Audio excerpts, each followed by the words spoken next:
Yeah, we'll do it like this, man. All right, chat. I'm finna end this live over here. Y'all come to the StreamYard panel on Debate Nation. Debate Nation. Debate Nation. Debate Nation. We already got Nick's loading up.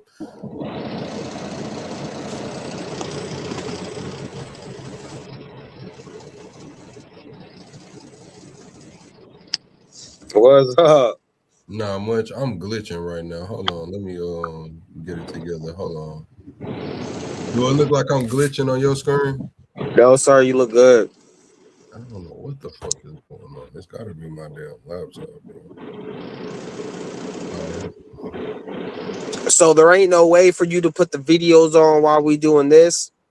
Not right now. Yeah. I gotta get a new laptop. Most of the time I can, but my damn I think I got hacked, bro. I'm not gonna lie to you. As long as you can mute people, you can have like 6 people deep, you know, and then while the screen's going, you know, so then you can pause whenever you want, and then you just have you can make like a 10-minute video turn into an hour, but with good content if you moderate it. That's how I started doing my YouTube before I used OBS, but my laptop broke. I got a new laptop. I'm using Linux, so it's a little different. And when I play video, ever since I think I got hacked, when I play video, it like glitches. So that's why I have to do it on the stream.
Yeah.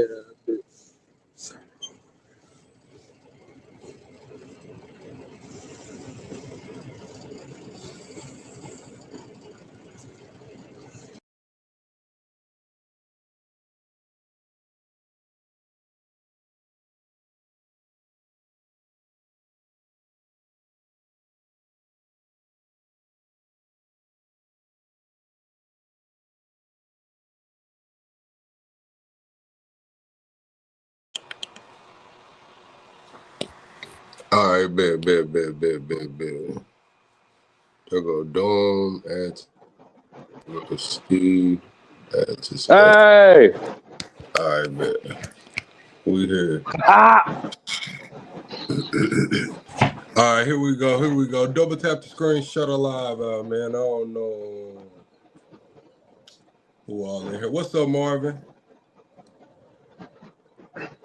We're gonna wait for a couple more people to get here. Y'all double tap the screen, shut alive out, chat.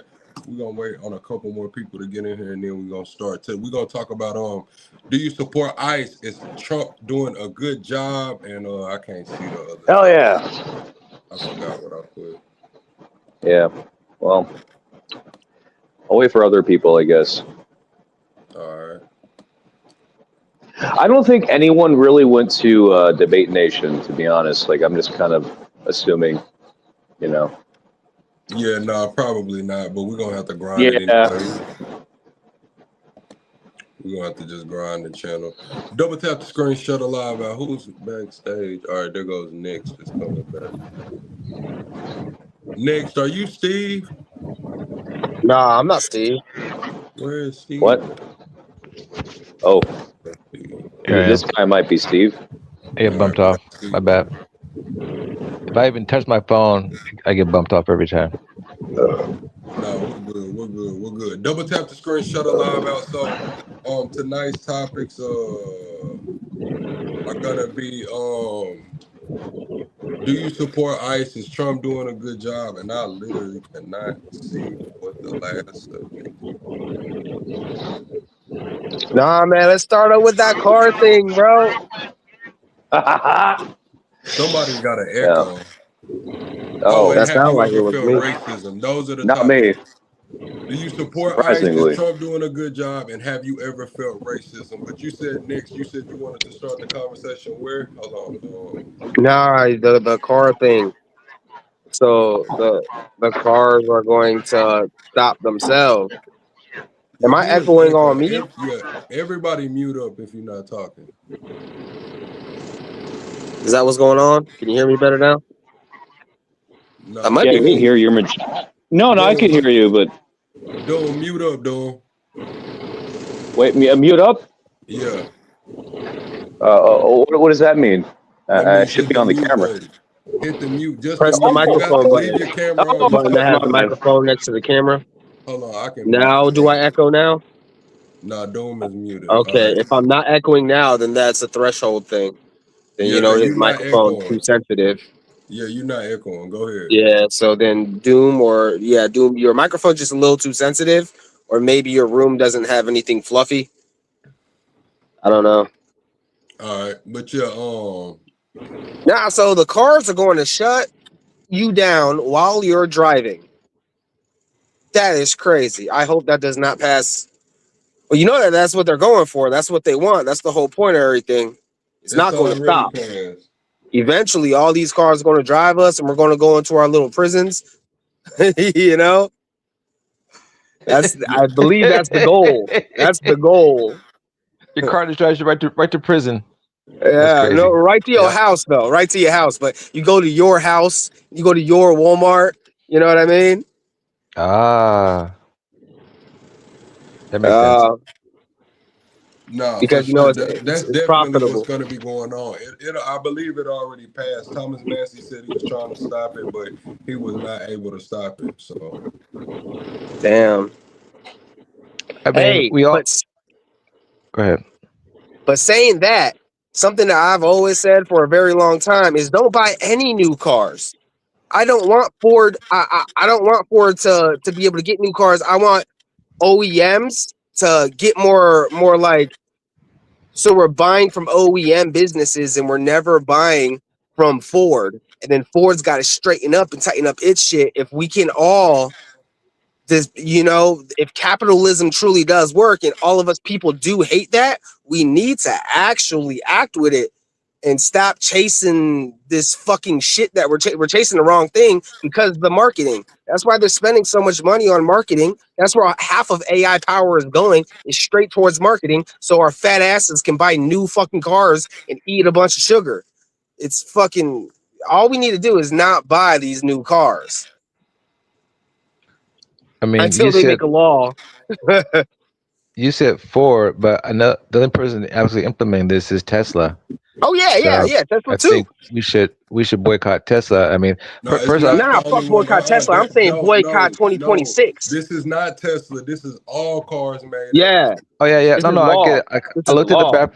I looked at the BAP. You said something, and so it's the technology is there, but if you get it right now, so let's say you get a car that has it in there. And I got two savvy buddies here on the feed. I contact them. I can take it out, and there's nothing that they can do. But if they make it mandatory or they mandate it through the Senate and Congress, that's what it was. Then they can't take it out. I think one way that what we should do is everyone should talk to their state representative, and as your representative, did they vote for this? And that should be on the ballot. If you're voting for stuff like this, if you're voting to send money for more wars, if you're voting for all these crazy things, you shouldn't be my representative anymore. But I need to know that. I need to know who voted for this and why. Yeah, and a real easy way to make this happen is to campaign. But was really only both parties are dirty. There was a lot of it was pretty much bipartisan, man. It went through. It was a couple people opposing it, but not many people opposed it at all. Okay, so you're saying that this is what the Republicans voted in under Donald Trump? Yeah. Thomas but the Democrats are cool with it too. There wasn't. It's all part of the program. Both of them. I mean, all of them voted. Matter of fact, I can go. Yeah, man. This is what I'm saying. We need a. Yeah, I haven't even seen that yet. I mean, remember back under Obama, the same thing was going on with privacy rights, and the Senate, gave gave them our privacy rights, and now they're giving more rights to it. I mean, we all know what this is for. If you upset the government and you're in your vehicle, they can stop your car and arrest you rather than in car chases. They don't care about driving. They're trying to reduce car chases, but worse than that, they're just trying to make it so that if you break the law, they can find you in your car. Even like imagine how it's about law.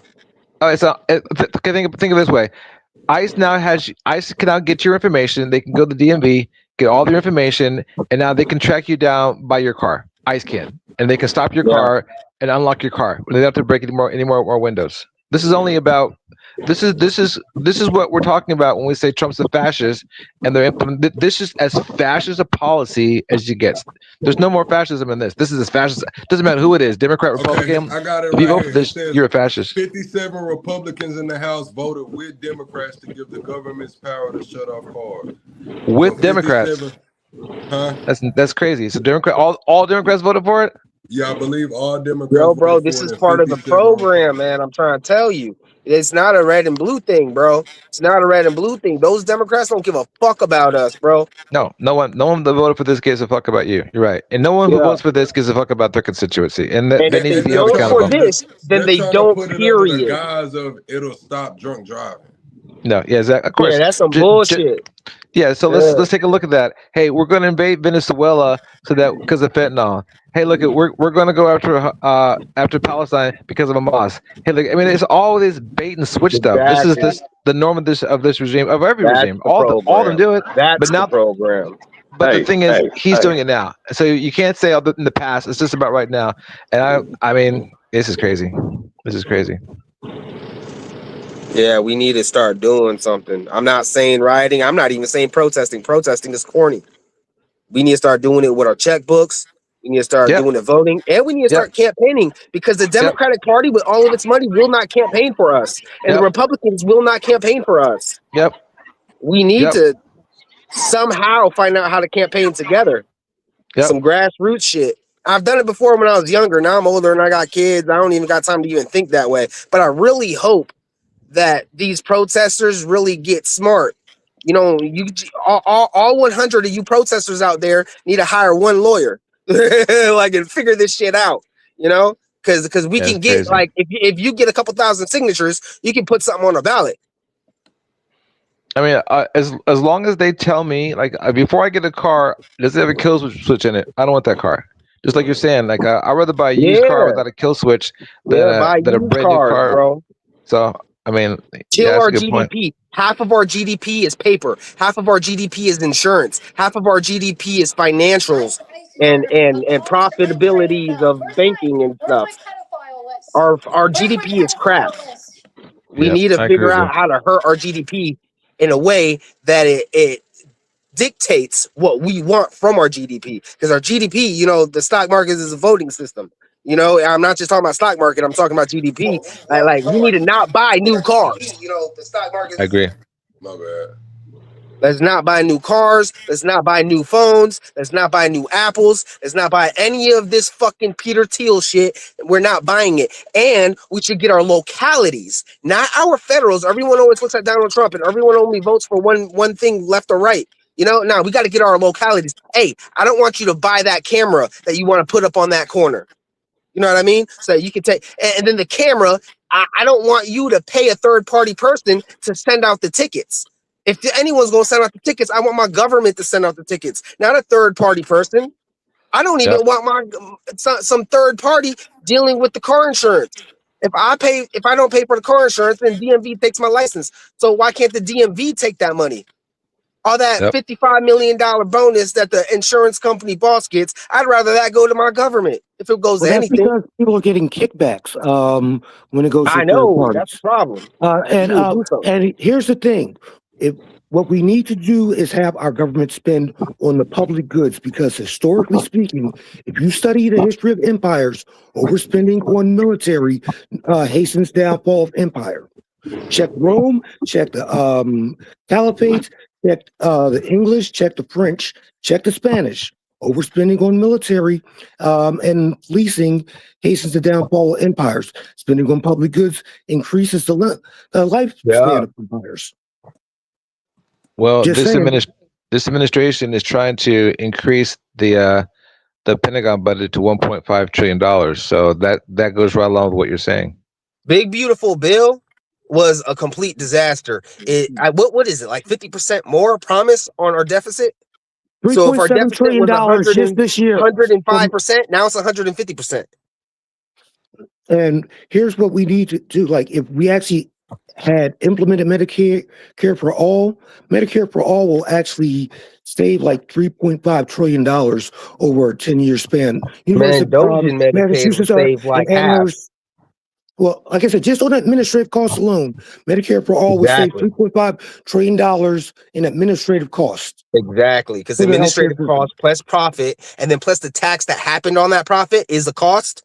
If you take away all that, you don't have to change a damn thing about your operation. You're going to save 20% at least on medical costs, just because of paper. Just because the GDP is ran by paper. The insurance companies are ran by paper. There's paper profit, it's paper administration costs, it's paper bonuses, and it's paper taxes after the gross.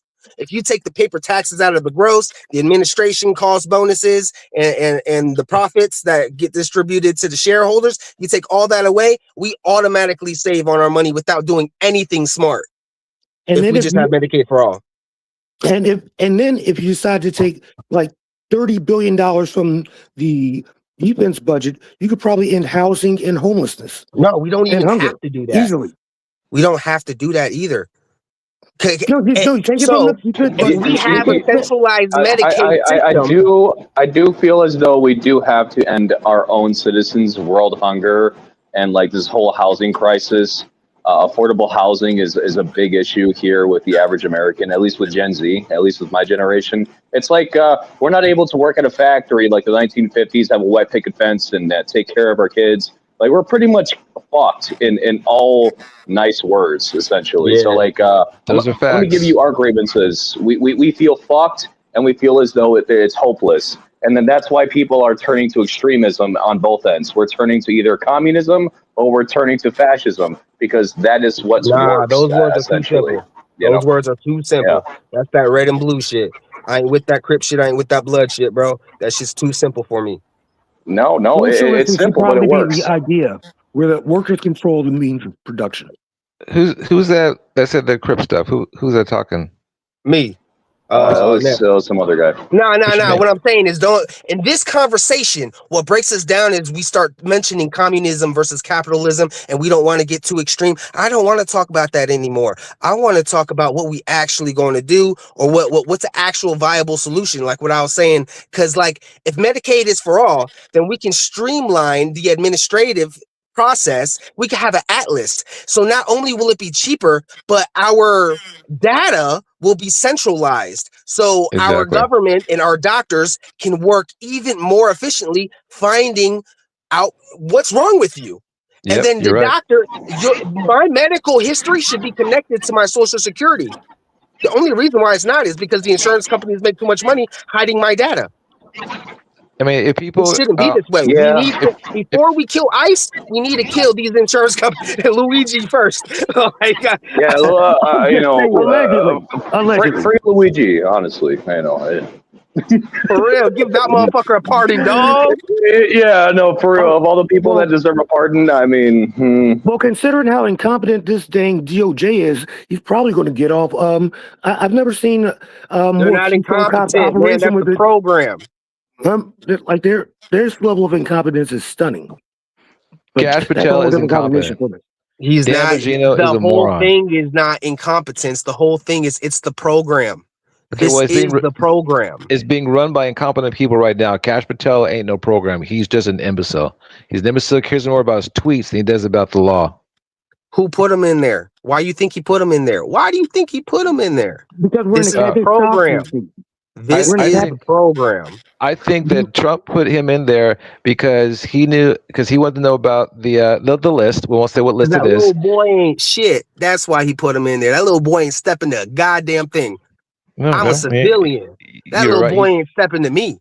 He doesn't know how to. He doesn't know the law. I mean, just like Bongino had no experience at all. He was with the Secret Service. He had no experience at all with the FBI. That's The why he put five him of in us there. on this call would have more experience being FBI director than Cash Patel. Agreed. And that just put it like that. But like I said, buddy, Trump needs to have sycophants and yes men around, because I promise you, this guy's been corrupt ever since I've The been '80s. since the His 80s. daddy Yeah. was a gangster. What does that make him? Hey, real An quick, can I ask a incompetent question? gangster. Hey, Plug, can you explain a little bit about what that video that you were going to show us about? Because I saw it earlier, the one about all the corruption that's going on, the bribery. Right. Oh, with these pardons? No. So what the video that he was trying to show The had too much gold. music in it The gold. was saying. I never really. What I'm gonna say about that video is that most of the videos that I do, especially the videos that are longer than like 15, 20 seconds, Yeah. I do live reactions. So like, Oh, okay, got it. Let me talk about it then, because I actually watched the video today. That's where you brought it up. What that video was showing was that everything Donald Trump does is for profit. And so he was showing an exact link with how the tariffs are working and the companies that gave Trump money, like to either his campaign and then afterwards they got favors for the tariffs. Even with Switzerland didn't really have a lot of tariffs. They didn't offer Trump, so they offered him gold. And so everything from there was a poultry company that got a tariff relief. The only ones that didn't have money to give Trump were the soybean farmers. And that's why they got hit so hard. So Also Besson though. What? Besson already gave money to fuck the soybeans. Don't forget that. Besson's a big player. He's a big player in all this. Question: Did you all hear about this story that came out like last week, where Trump has been setting up bank accounts in Dubai for the stolen Venezuelan oil that he's selling? I thought it was Qatar, but yeah. But when it comes to that story, I have yet to hear either side tell the full story of what's going on there. Farmer or the oil? The oil? The oil and selling the accounts, as far as the offshore accounts, because a lot of people on the left are running around like, okay, Trump that's future. Hold on, can I finish? Yeah, sorry. Trump has these. They're putting the money in offshore accounts so they don't have to be accountable. But at the same time, if they were to put them to the U.S. Treasuries, they would be subject to sanctions. So it's kind of like, if we're going to talk about it, we got to tell the whole story. Yeah, but we shouldn't be taking their resources in the first place. But that's a whole different conversation.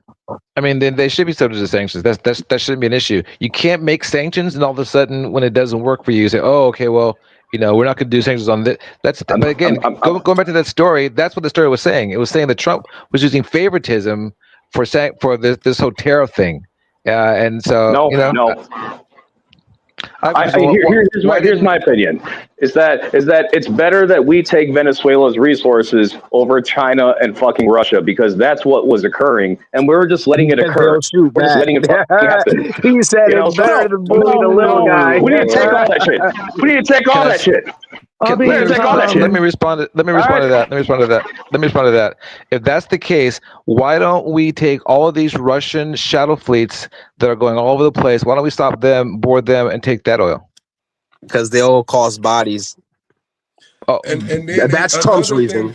Another thing too is that if you're gonna tout the strongest military in the world, every now and then you gotta make a show of force. You got to let them know that it's still working. Now, when it comes to the Russians and when it comes to everything that's going on in the world, you have to pick. You have to pick your battles. As much as we want to say that, oh, it's badass, it really doesn't matter, but that's just not logical. Of course, we could board the Russian oil tankers and take those oils, but that's not the battle that they're picking right now.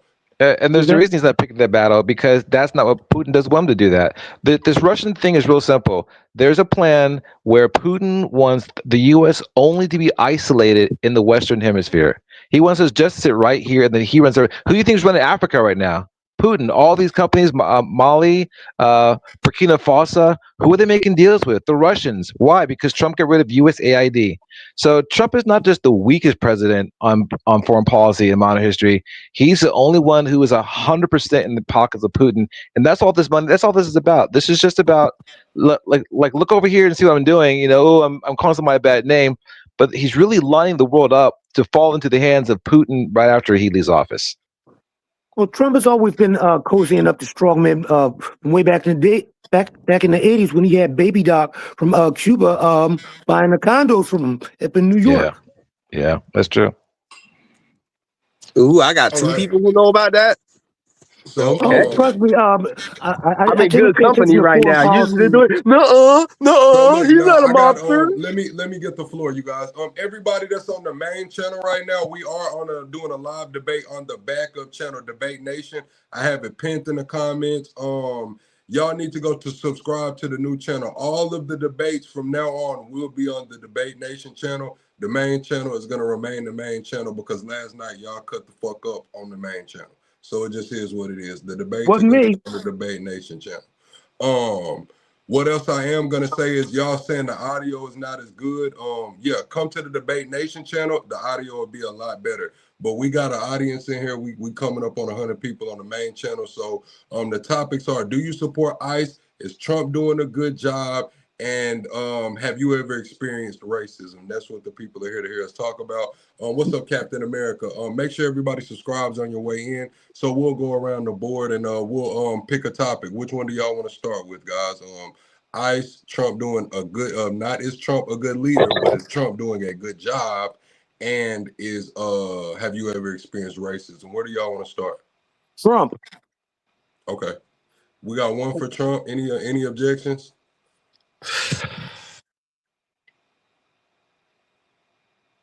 Okay.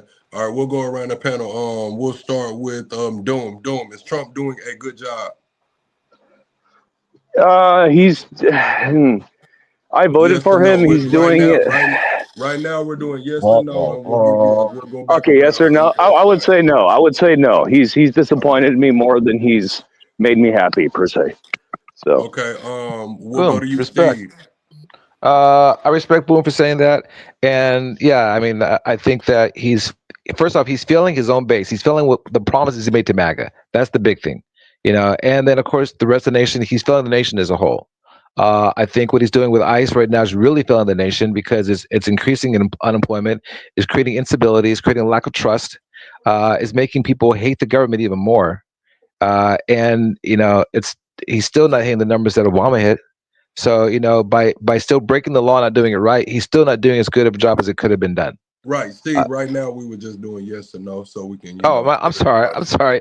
No, he's not doing a good job. No, I apologize. Next, is Trump doing a good job? I would have not voted for him, but I would have not voted for Kamala. But I would have thought about voting for him because of Doge and because of RFK. But now he's not even doing a good job. He even left his base, as you said, Marjorie Taylor Greene, all that. Hell no, he's not doing a good job. He's not doing what he's supposed to be doing at all. Infinite, is Trump doing a good job? Fuck no. He is by far the most corrupt, incompetent, amoral, unethical president in our life. How does he have a teapot dome scandal twice a week? Yep. Good point. Top Cat, is Trump doing a good job? Top Cat. Hey, what's up, y'all? Yes, he's doing a great job. It just depends on what you're expecting out of him. If you expect these type of things out of him, then he's doing a great job. Okay. All right. And for purpose of this conversation, I'll give my opinion. And we got 1, 2, 3, 4. We got 4 people that say no. Top Cat, I'll ride with you and say yes, Trump is doing a good job. I'll give I don't think Trump's doing perfect. I think it's a lot of shit that's fucked up. But unless somebody's gonna come up here and get in this debate, then I'm not gonna let Top Cat go 4v1.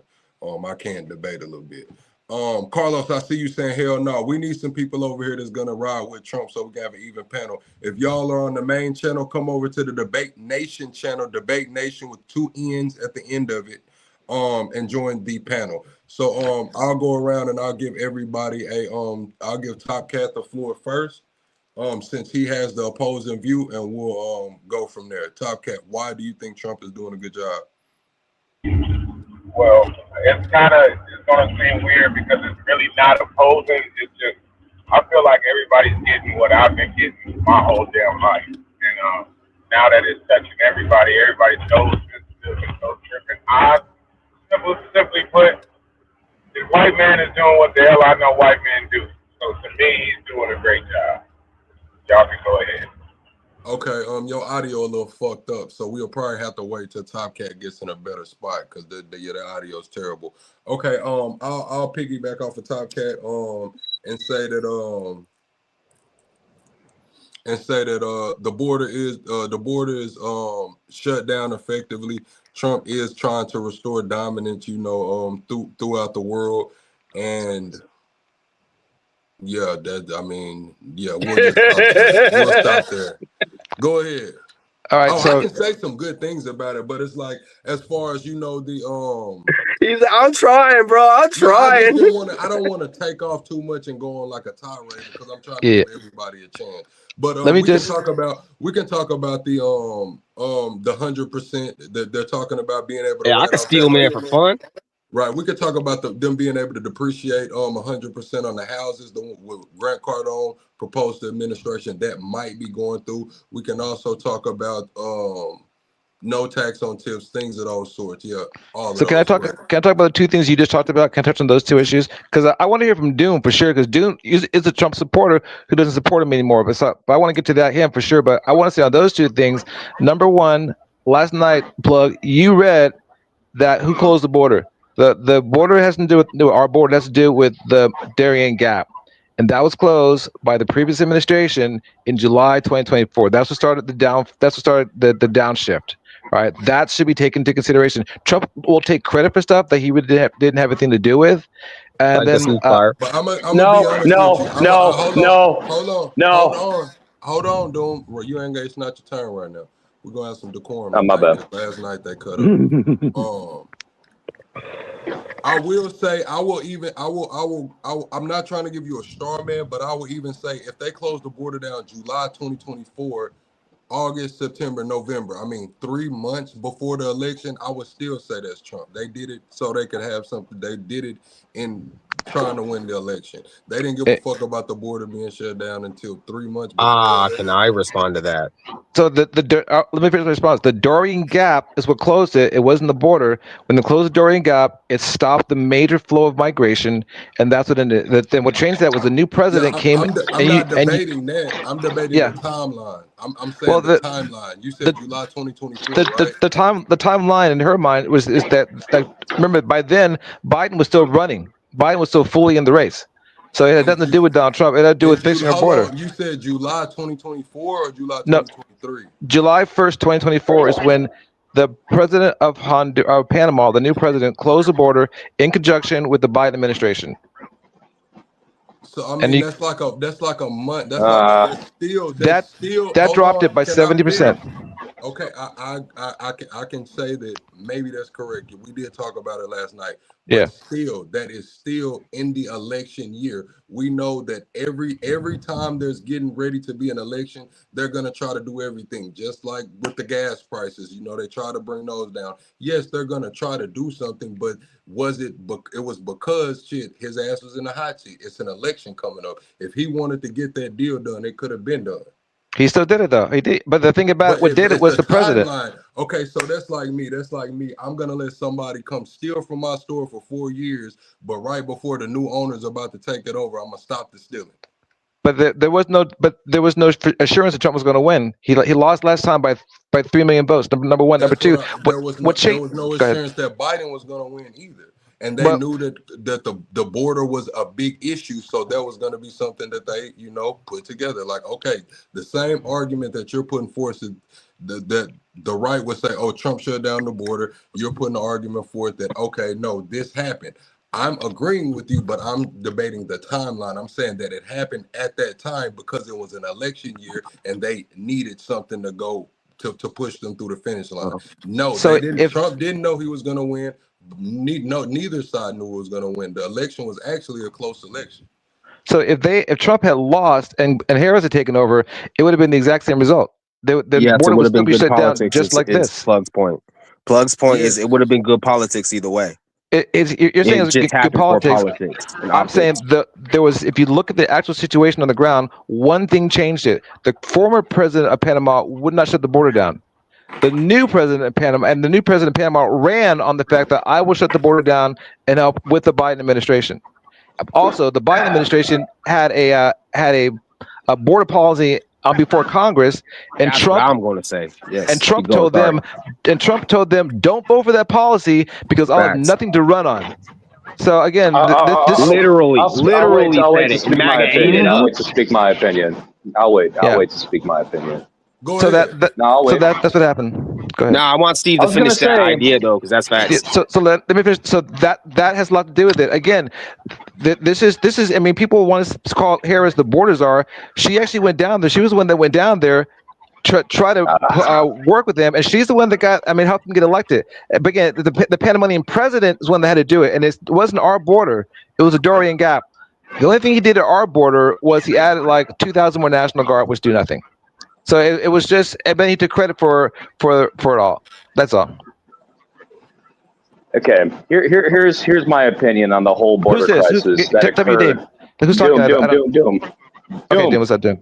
Got it, man. Thanks. All right, yeah. So I was gonna say, here's my problem with the whole Kamala Harris, Joe Biden bullshit is that like they let all these people across, didn't even background check these people, gave them asylum status. So technically it's legal. That's what the liberals run on. It's like, well, technically they were here legally. It's like they were handing out asylum statuses to everybody. And I'm here in Chicago, and you had all these Venezuelans huddled up in a fucking prison penitentiary, essentially like a giant gymnasium with bunk beds just for them to sleep at. Like free food, free housing, free everything. Okay. And then here's my other problem that I have to like pick with the whole Joe Biden bullshit is that like they caused the problem, but they're going to fix the problem for us now. Hey, they care for us now. They're going to fix this problem. Bullshit. Can I make a counterpoint? The largest amount of immigration issues are visa overstays, mainly student visas and work visas. So let's just go ahead and make sure we're going to say it right. 1, 2, when it says, okay, Panama shut down the border. What about all the countries north of Panama and the Golden Triangle who could still get to the Mexican border? Thank you. Thirdly, Trump has been wholesale terrible for our economy because these tariffs, it's like, okay, when if you're a hammer, every problem looks like a nail, and this juice is not worth the squeeze because you're messing up our economy in multiple sectors. So, and trust me, some of these problems are not going to get solved easy. It's going to take a decade to unscrew a lot of this. Not to mention, he's probably getting a kickback from Argentina on that $40 billion he gave him. That's my personal speculation. Doom, how do all those people get to Chicago? Do you remember? Because I can tell you how they did. How did they get to Chicago from the border? I could tell you. So they were there in Texas, and Texas was like, oh, since you guys want to give them asylum status, we'll ship them over to your cities, and you can take care of them. Yeah, that was that. Hold on. Who was that? That's what happened. I mean, hold on. Who asked how did they get to Chicago? Steve did. I did. Steve did. Okay, Steve. I was in Texas at that time. You know, I'm here too. I'm in Texas with you, brother. I can tell you what areas they went to. I can tell you what areas. Damn, listen, guys, listen. Hold on. Damn, chill out. My bad. What I'm saying is, if you was in Texas then, you seen Greg Abbott. You seen. Yeah, I know why. Greg Abbott said, "Look, y'all don't want to. We not finna keep them here in Texas, man. Come get them, or we gonna send them." And he started sending them buses to Chicago and New York. So you know how they got there. I know they got there, and all Greg Abbott had to do was turn them back. All he had to do was not proliferate. I mean, he proliferated the problem to Chicago. That's what Greg Abbott did. And guess what happened? They went to Chicago, and most of them got jobs. That's what happened to him. So yeah, you're absolutely right. Greg Abbott can cause that problem. Actually, no. Most of them were just scamming and just actually doing that. You know, so they were trying to take over buildings. It was pretty bad. Oh, right now they're like roaches. They scattered like roaches. All Are of they these working? Venezuelans Hold on, that I I'm ever gonna seen, tell I'm tell you right now. none of I'm gonna them tell you were the right now. problem. You said The this. You said, majority. why not deport them? Hold on. Carlos said, why not deport them? Because we've seen it. We've seen the women come in there and say it too, that they were going straight to the what? Straight to the offices Just to Peacock. get straight to the offices to get benefits, man. Illegal, Yep. straight off. The first That's thing not they're true. doing is they're going to get benefits. No, it is true. It is true. Getting something So to keep them here. Listen, okay, hold so on. I'm Here in not saying, Illinois, at least, it's listen, very guys, true. calm down. can I finish my thought? I'm not saying every case was like that, but what I'm saying is there's documented evidence that they were coming straight in, going to get the benefits. And I'm gonna keep it real. From the background that I have, man, if you got a little paperwork, it can get you a long way. Whether it's the paperwork they need, a little paperwork go a long way, man. That granted, 10% sort of might be able to do that, but the majority of them have working jobs, and the thing is, our economy needs it. Yes, Our and that's the problem. That's one of the problems. Like we just had in Maine, they just kicked out what, like it was 3 that got let go, 2 that got caught, and I think 1 more. Like these are illegal immigrants with a gun and a badge. I mean that. Yeah. Whoa. Who had the gun and the badge? That guy was actually working for the police department. Oh, He had a Yeah. job with them. They vetted No, my him neighbor's repeatedly. Venezuelan. No, the He's chief got of 2 police. kids and he fixed cars.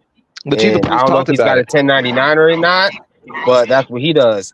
Back in Orlando, I had another neighbor that was Venezuelans. This motherfucker's old money. Those are the only 2 Venezuelans that I personally know.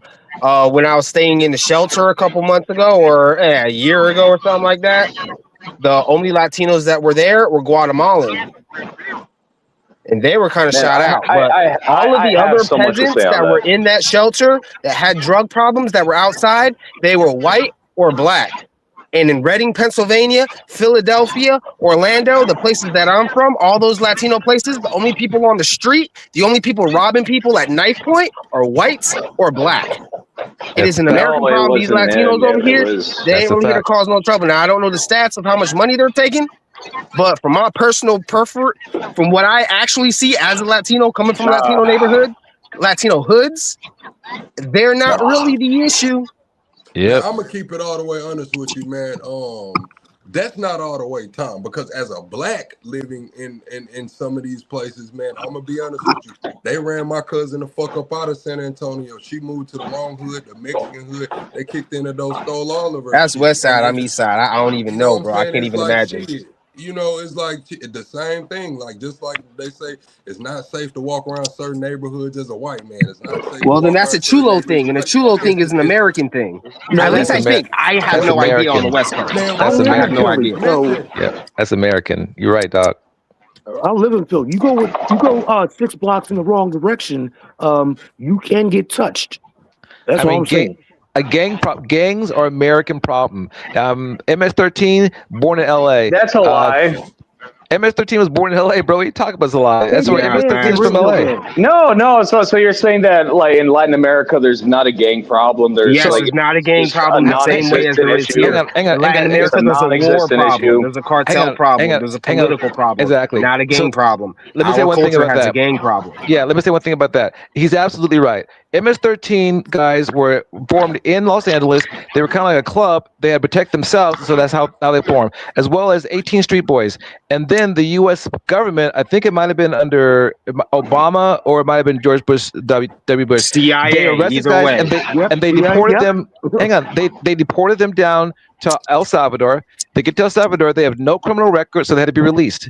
And that's what happened to them. And that's proliferated gangs all the way down to that problem. So we spread our gang problem to Central America. And then they had American connections. And Yeah, not that's to all mention documented. CIA likes to sell crack. That's all documented, guys. You can look that up. There's You can look that up. documentaries about that. No, you're not wrong about that. Yeah, that did occur. So, like you said, there's a cartel problem in the Latin There's a States. political distress that the comes gang from the problem is Banana ours. Republic. Yeah, but the gang problem is real ours. gorillas. gang problem is ours. Let's be real about They it. don't run up on So- old so- ladies, bro. They don't run up on old ladies. Americans run up on old ladies for persons because they need their next fix. That's an American problem. Yeah. Man, they cutting motherfuckers' heads off and shit. You talking about running up on persons? What are we talking about? We're talking about Dude, I war was over in there. El They got a civil Salvador. I war going on. I'm vacationed not saying there. they It's don't. terrible. It was Mexico got a terrible. civil war. They can call it whatever they want to call it. It's a civil war. They're hanging politicians off of bridges. It's a civil war. I mean, when you I'm get saying that the much culture money, and everything. Because once again, twice in the last couple years, I had two separate families as neighbors that were Venezuelan. They were quieter than Puerto Ricans. I am Puerto Rican. I will tell you, I would rather have a Mexican or a Venezuelan as a neighbor than a Puerto Rican. I will Wow. tell you that. I promise that. We are loud people. No, I That would is hate because to we're have a Puerto American. Rican neighbor. I would hate to have a Puerto Rican neighbor. I'm just going to keep it real. Exactly. We're the Venezuelans are silencio. Mexicans are no, please. well, you stupid dog. You Oh, stupid speaking of motherfucker. which, since we're talking about Latinos, those Miami Cubans, how they voted against their own self-interest, and about 400,000 of them are like They've been like now that. on the list to lose TPS. I'm like, oh, you shot yourself in the foot on this one, buddy, because you shouldn't. It's like, since you decided you were claiming asylum, once you go back to Cuba, you violated, you filed fraudulently. They're going to get them all about the paint if they can. I think All that right, that man. Let's hear that- from Carlos, man. Carlos just got to the stage. Carlos, what it do? Your mic muted, Carlos. And next, you moving around a lot to not be muted. Carlos. All right, he backs himself up. His ass tripping. All right. Anyways, chat. We're gonna Let's talk about the Haitians. Because they my brothers too. I'm from Orlando, dog. Let's talk about the Haitians. Because they even more quieter. Hold on. No, the Except fuck for they when not. ICE runs up in their No, the neighborhood. They fuck trilingual. They're a Carlos, population go of ahead. people who speak 3 different languages. Haitians be Carlos. practicing that voodoo shit. Come on Yo, now. what up? Hold on. Dude, I be practicing voodoo. Okay, well, listen. Voodoo is Catholicism. That's Catholicism, sir. It's just in a different way. Hey, Yep. hey, hold on. We trying to hear from Carlos. Go ahead, Carlos. What up? No, Look, Carlos. how you the- feeling about this the- topic, man? We talking about the Latino community and shit, man. You a Latino. Give us your There's a semantics issue that we got to talk about. When you talked about how they came over here, they started getting benefits and this and that. Technically, they're not illegal if they're claiming asylum. That's right. true. Facts. If they're Technically, claiming I'm not asylum, they are stealing if I'm legally. hungry. I agree with It you, is Plug. what it Hold on, Plug. I agree with you 100%. They shouldn't get benefits. But you know, asylum seekers aren't allowed to work for 18 months. Wow. I did not know that. They are not allowed to get a work permit for 18 months. So what are they supposed to do?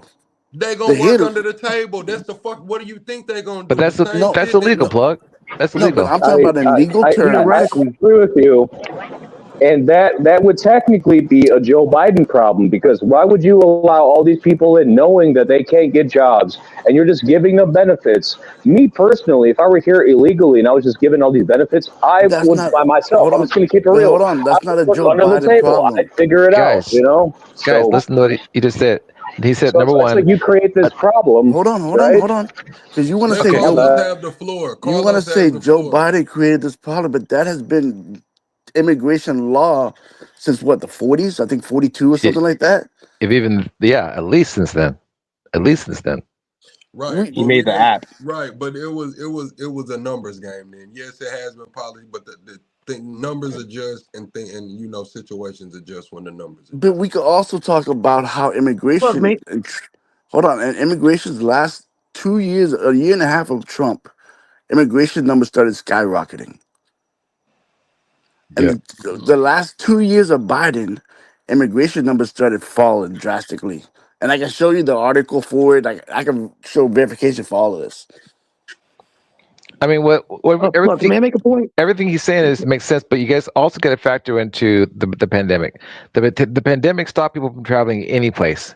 and that was 2020. As soon as it broke, people started coming up again. That's what had a lot to do with it. I mean, you can't travel in a van full of people when there's COVID out there. Everybody gets sick. Not only And that, so, we had the wait in Mexico policy. Yeah. so also take a look back at under Obama, there was the blue was it the bird flu? So Obama had the bird flu. I think that George Bush had the swine flu, and during both of those two pandemics, the same thing kind of happened. They handled the pandemics better, but there was a drop in migration. Like I heard, That was not a pandemic. well, because people couldn't travel to the United States during Yeah, you got an infectious disease. They can stop you at the border, no rap, no conversation. Yeah, but even before the border, like in certain countries, you can't. If you get into a van full of people, everybody's getting sick, and so there was people just didn't travel. Plus, the United States stopped people from coming to Mexico in 2008 over the swine flu. It wasn't televised, but it was everywhere. They just stopped people. You weren't allowed to come. I didn't We weren't know allowed to go down this. there. I'm gonna say this though. I'm gonna say this, and Carlos, not Carlos, but Topcat's not up here, so I ain't got no backing.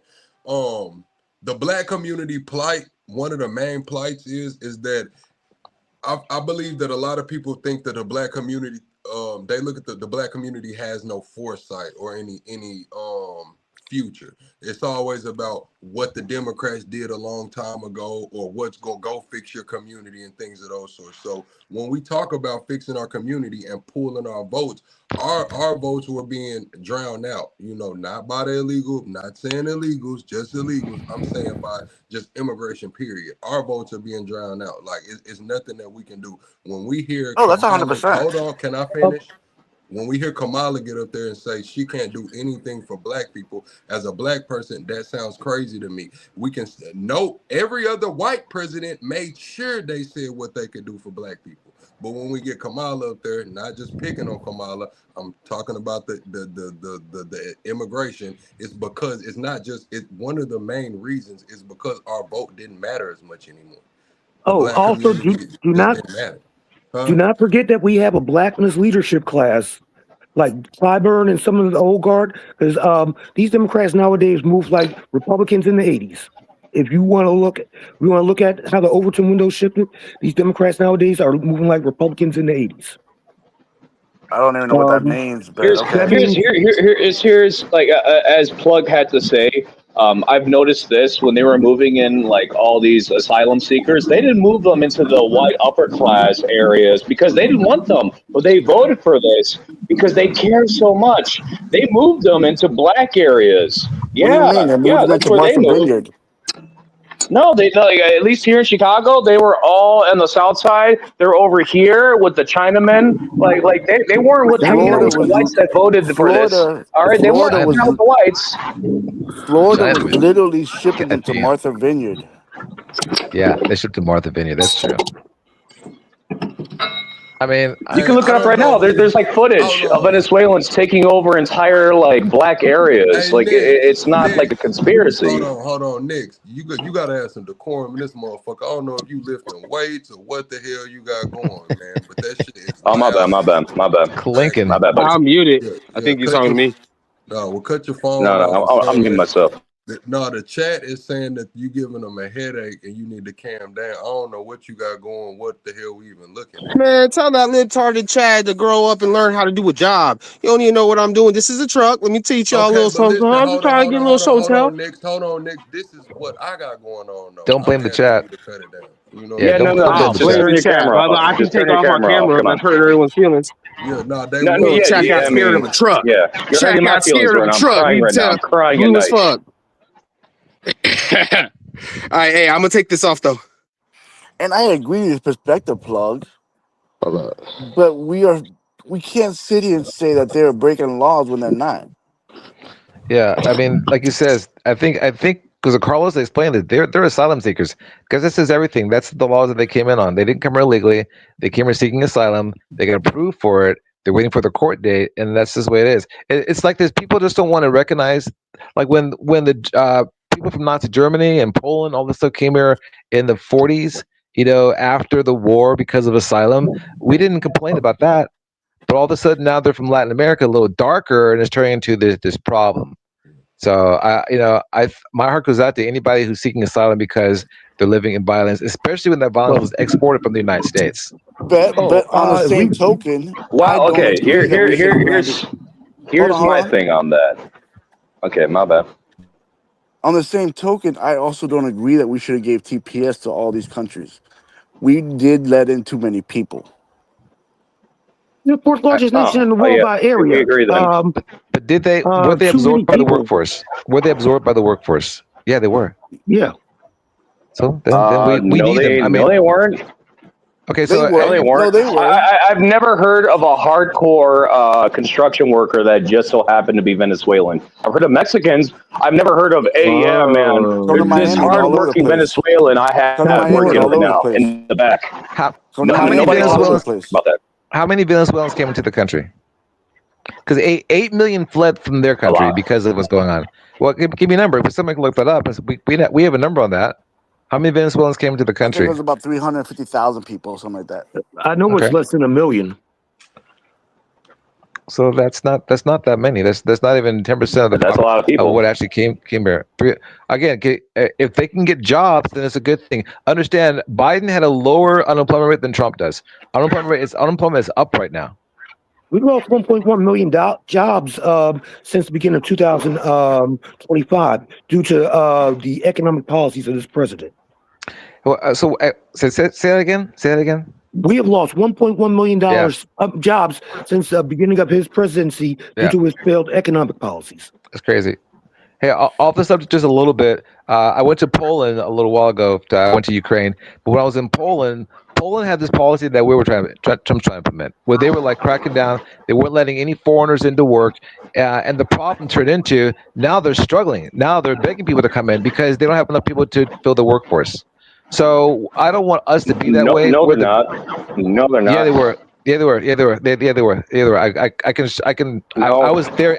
I was there in the country. So in 2022, I was there. It was on the news. All right. I was in Poland. It was on the news. They're talking about it, and they had a plan to fix it. Those jobs, just out of curiosity, those jobs, were they janitorial jobs, like jobs that Polish people normally would Why does not it want matter? to work? Job's a Just out of job. curiosity. Bro, No. I mean, I just got to clarify here.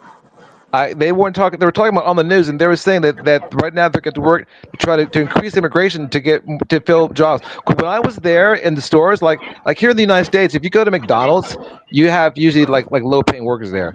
Over there, it was all little white Polish boys and girls, And but the problem is, other places, other industries, they don't have enough people to fill those jobs because they stopped their immigration policy.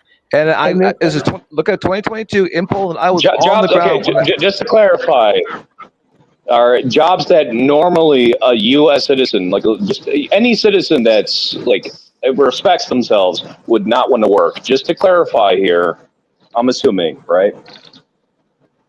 But you have to remember that in certain Western European I nations, mean, I'm they not have an wrong there. aging All right, there we go. population that with them aging, with the population aging out, they need to replace that tax base somehow for paying for the government and other services. So this is why they would want to promote immigration.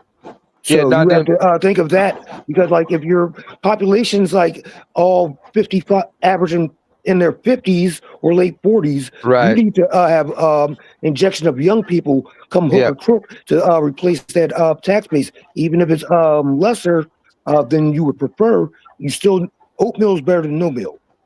Yeah, Dean, respond to what you're saying. What you're saying, like when they look at unemployment, they don't say, "Oh, is this a certain type of job?" Unemployment is unemployment. If your unemployment is increasing because you don't have people that want to work in the fields, you don't have people that want to work in janitorial services, you don't have construction workers, that it's a problem.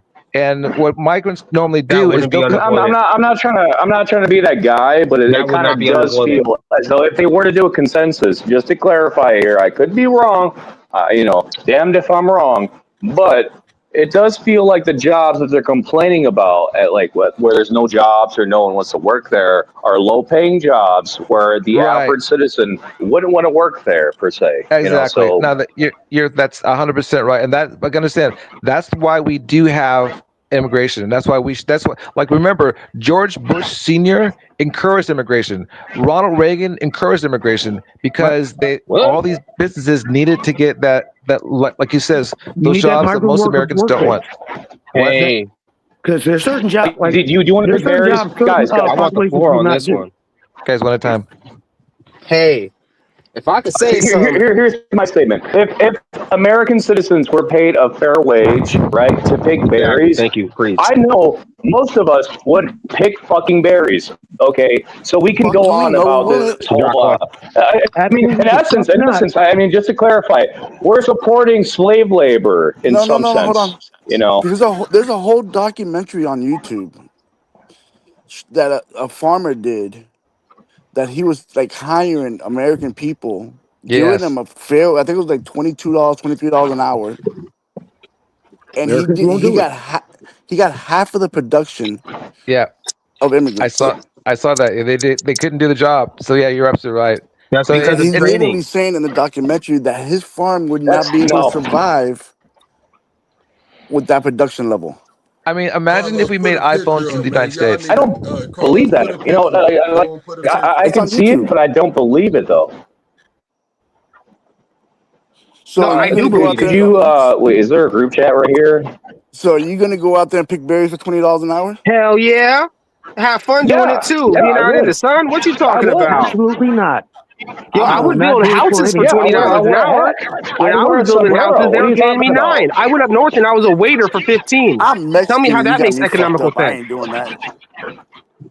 Yeah, no. You're like, okay, if you were able to wear sunscreen and wear all the Nope. protective gear, you wouldn't pick Nope. berries for 22 Nope. an hour, right? Not at all. You're telling me a homeless man off the street, an American citizen, would say, Well, I'm not a "No, homeless I ain't gonna man. do that."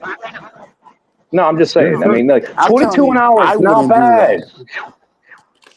historically, Well, black people are that's not just going to you work out in then. the field for nothing. Hey, though, in Okay, farms, okay. they make the farmer I'm not live Think about there. that. We're I'm forgetting not. about this whole part. As we We're talk not. about farms, we're forgetting the reality of the logistics of having farm workers. We could go further. Same I'm with in meat Miami, packing Florida plants right now. Construction You're sites making are me laugh right empty. now. Okay, all right. Construction sites are empty because because they they don't don't have pay. employees. Because they They don't pay pay. damn good. They pay 30 plus. They pay They 30 pay. plus. I'll go down there and work for 30 No, plus. they Now, I bet you don't. they're not construction going is to a pay skilled me. trade. Usually you got to be a foreman for 30 They plus. And I absolutely know pay this because 30 I look plus. for I know people jobs. that work in the field. Yeah, how many Wait, years? they, Are they the leader? Because I look for jobs. I don't find that. yeah, there's no 30 an hour pick some There is berries. no. It's just 17 an hour maybe. You would have seen that on LinkedIn, actually. I would I'm have saying I walked on was a construction LinkedIn. carpenter workers. and a I said couple construction years workers ago. in Miami are paying 30 plus an hour right now. Well, tell him you got this guy, bro. I'm going to go look. I'm going to mute right Yeah, now. I'm just going to go look. Man, the 30 hour in Miami is gonna be a lot different than 30 an hour And somewhere else. you go to construction sites, and a lot of them are dead. They're getting raided by ICE. And yeah, these people who voted for because this immigration, aggressive immigration, I'm like, you shut. Once again, voting against your own best self-interest. Now you've lost your work base. If you own a construction company or a couple of these other types of service firms, and now if you don't have workers, I don't care how great the quality of your stuff is. Who is the famous singer? The famous country singer. It's a female. She is Dolly? on YouTube. No, she's a young lady. She is on YouTube saying how she voted for this, but now she has no employees. It wasn't Trisha Yearwood. I don't think it wasn't. I know it wasn't Miley Cyrus. I got to think about that one. It's on the tip of my tongue, though. But yeah, it's like, look, when you lose your work base, I mean, it's only so much one person can do. If you want to build a house, it's still going to take you a year or so per house. Trump had illegal workers working at his hotels. Trump always has legal workers working at his hotels. most capitalists, tycoons do tend to have illegals at some point because, I mean, cheaper pay, who's complaining about it, you know? That's the thing with capitalism, you know? Interesting stuff. I mean, he has lawsuits against him where people have said once they complete the job, he tells them either get the hell lost or I'm calling ICE on you. He's been doing this since the 80s. Keep in mind, it's not even just Trump, though. I mean, I'm not justifying it. That's pretty fucked up. I mean, I'm going to clarify that's pretty fucked up to do. But a lot of like capitalist companies do this. Like they openly will hire illegals, and then when they choose not to pay these motherfuckers, and they knowingly do this, they'll call ICE on them pretty much before they collect their next paycheck. It's pretty common. It's not as outwardly as people think it is, you know, unfortunately. So Tech firms. I do agree with you on that. Because tech firms, they what they'll do, they'll get these people from overseas on H-1B visas, hem them up, and if they make one slick comment or do one thing that they find untoward, they get them up out the paint because they know they can bring 3 more over. I mean, And Minnesota people that, right now is in the limelight. I was in Minnesota probably about 10 years ago with Comcast because Minnesota can't get people to work because it's so cold. So they import people from other states, teachers, school bus drivers, anything that has to do with anything. Like the hotel I was at was just straight, complete people from other states that they ship there to work because they can't get employees. I mean, it is what it is. But on another quick tangent plug, is everybody prepped for this upcoming weather that's about to hit the Southwest and the East Coast? Man, I'm in Miami. We ain't getting that shit. I'm in Chicago. It's -6 right now. Yeah, Philly is going down to it'll be like 11 degrees by the time sunrise comes. So it's nice and toasty here. Hey man, Miami, $18 an hour. Chat, look, everybody that's over here on the Plug Station Plug, if channel. you saying something, we can't hear you.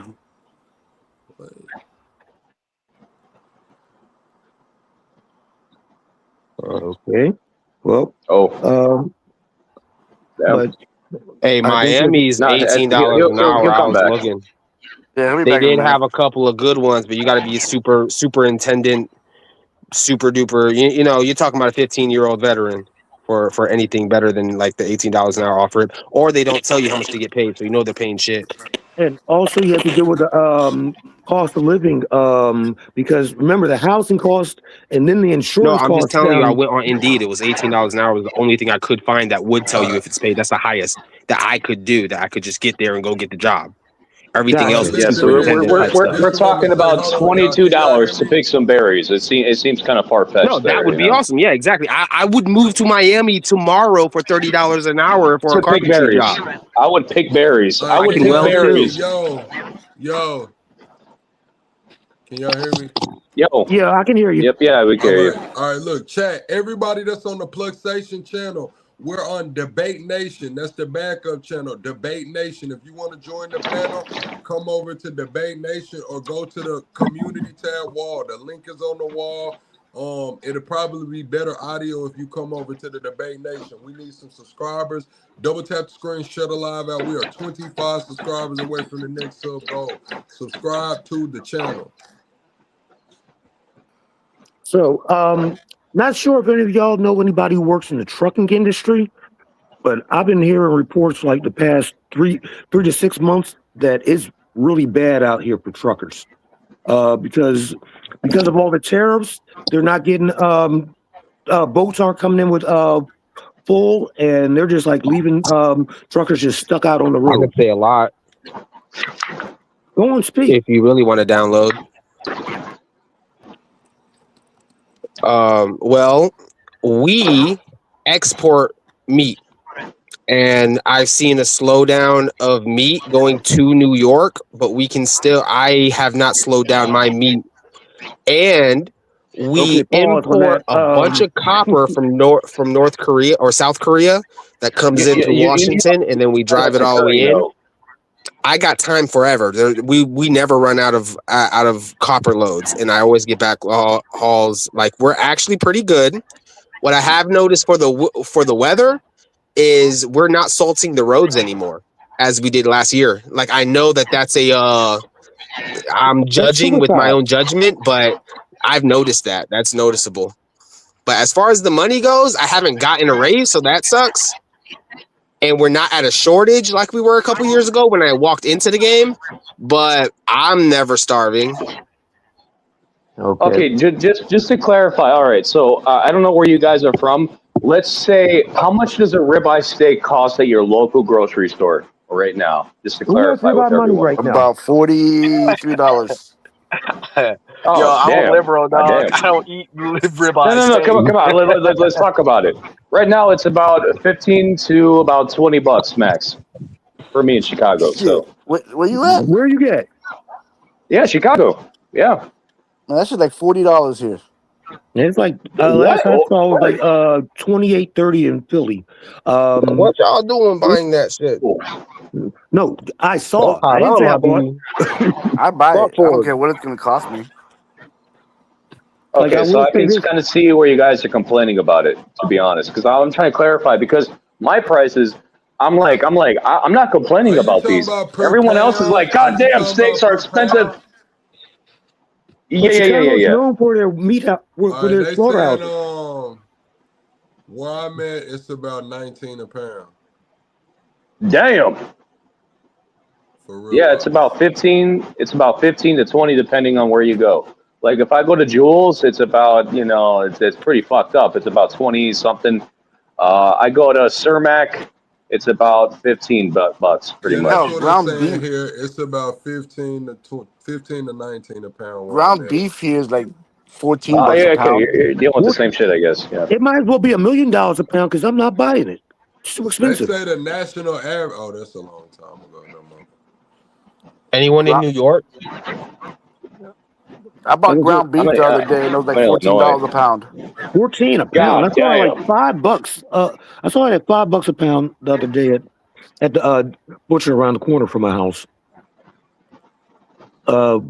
But like I said, I But don't I'm in understand how Miami, are these. so I'm not understanding how there's this quote unquote beef shortage when we have all these like Nebraskans and Iowans talking about, oh, we're going. I'm like, maybe if you don't shut down your slaughterhouses, and start selling internally, then we could prices wouldn't be so bad, and you No, they get want the prices paid. high. It's part of the Like design. they just passed Yeah, something pretty to much. where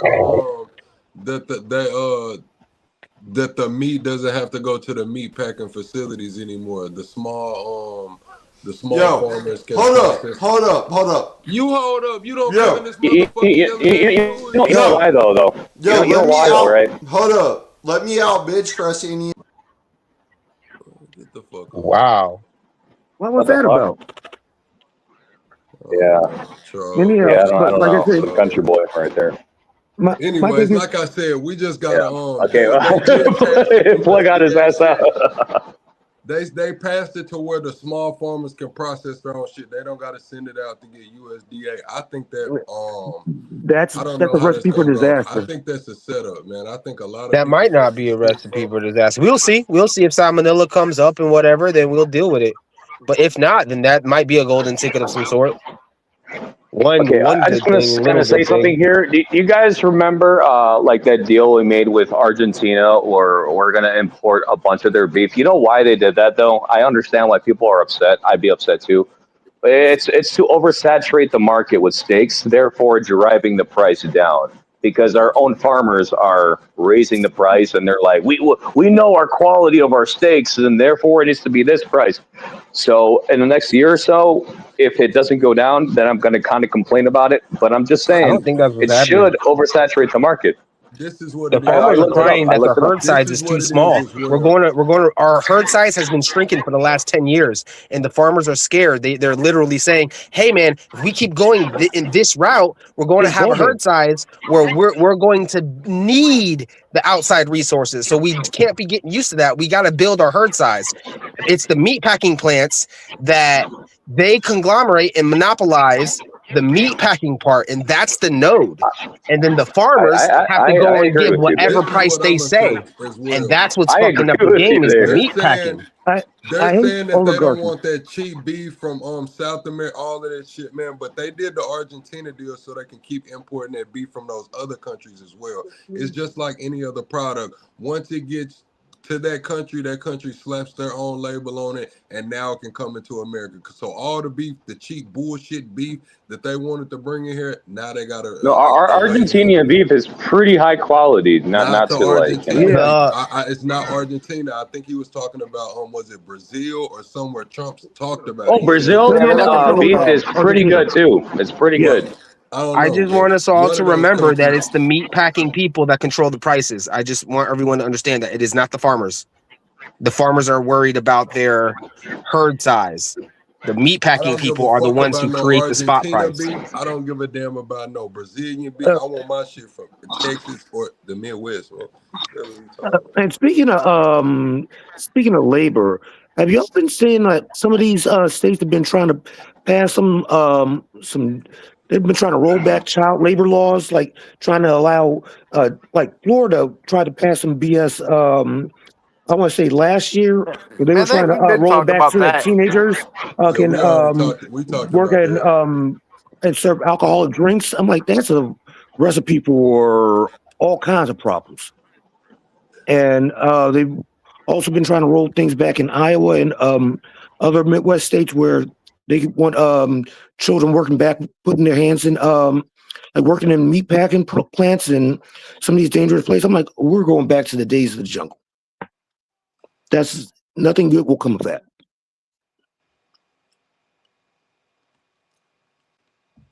Yeah, mad cow disease. That's what it is. It's mad cow disease.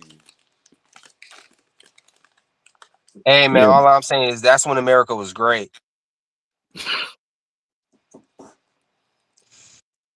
There is what show was that where a guy Kevin Spacey gave this great speech and he was talking about how when the F was America great and he breaks down all these statistics. Oh boy, I can't even think of what the show is. Shit, when Little Debbie's was 50 cents, hell, them bitches 2 for $4 now. What are we talking about? Hey, by the way, talking about prices, so I was up in New York, and what I noticed about New York, I heard about it being a Floridian. I heard about them always complaining about it. Oh, those guys are libtards. They tax sugar. They tax your soda, right?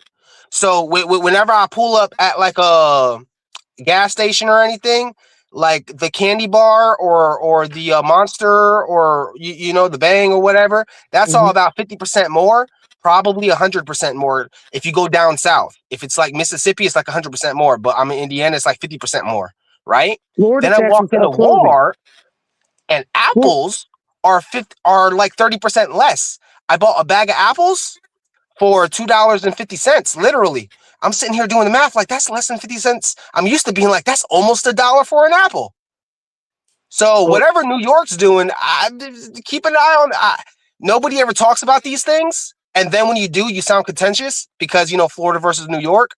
But like, I wonder what they're really doing. That's probably working out because I see that tax the fuck out of sugar.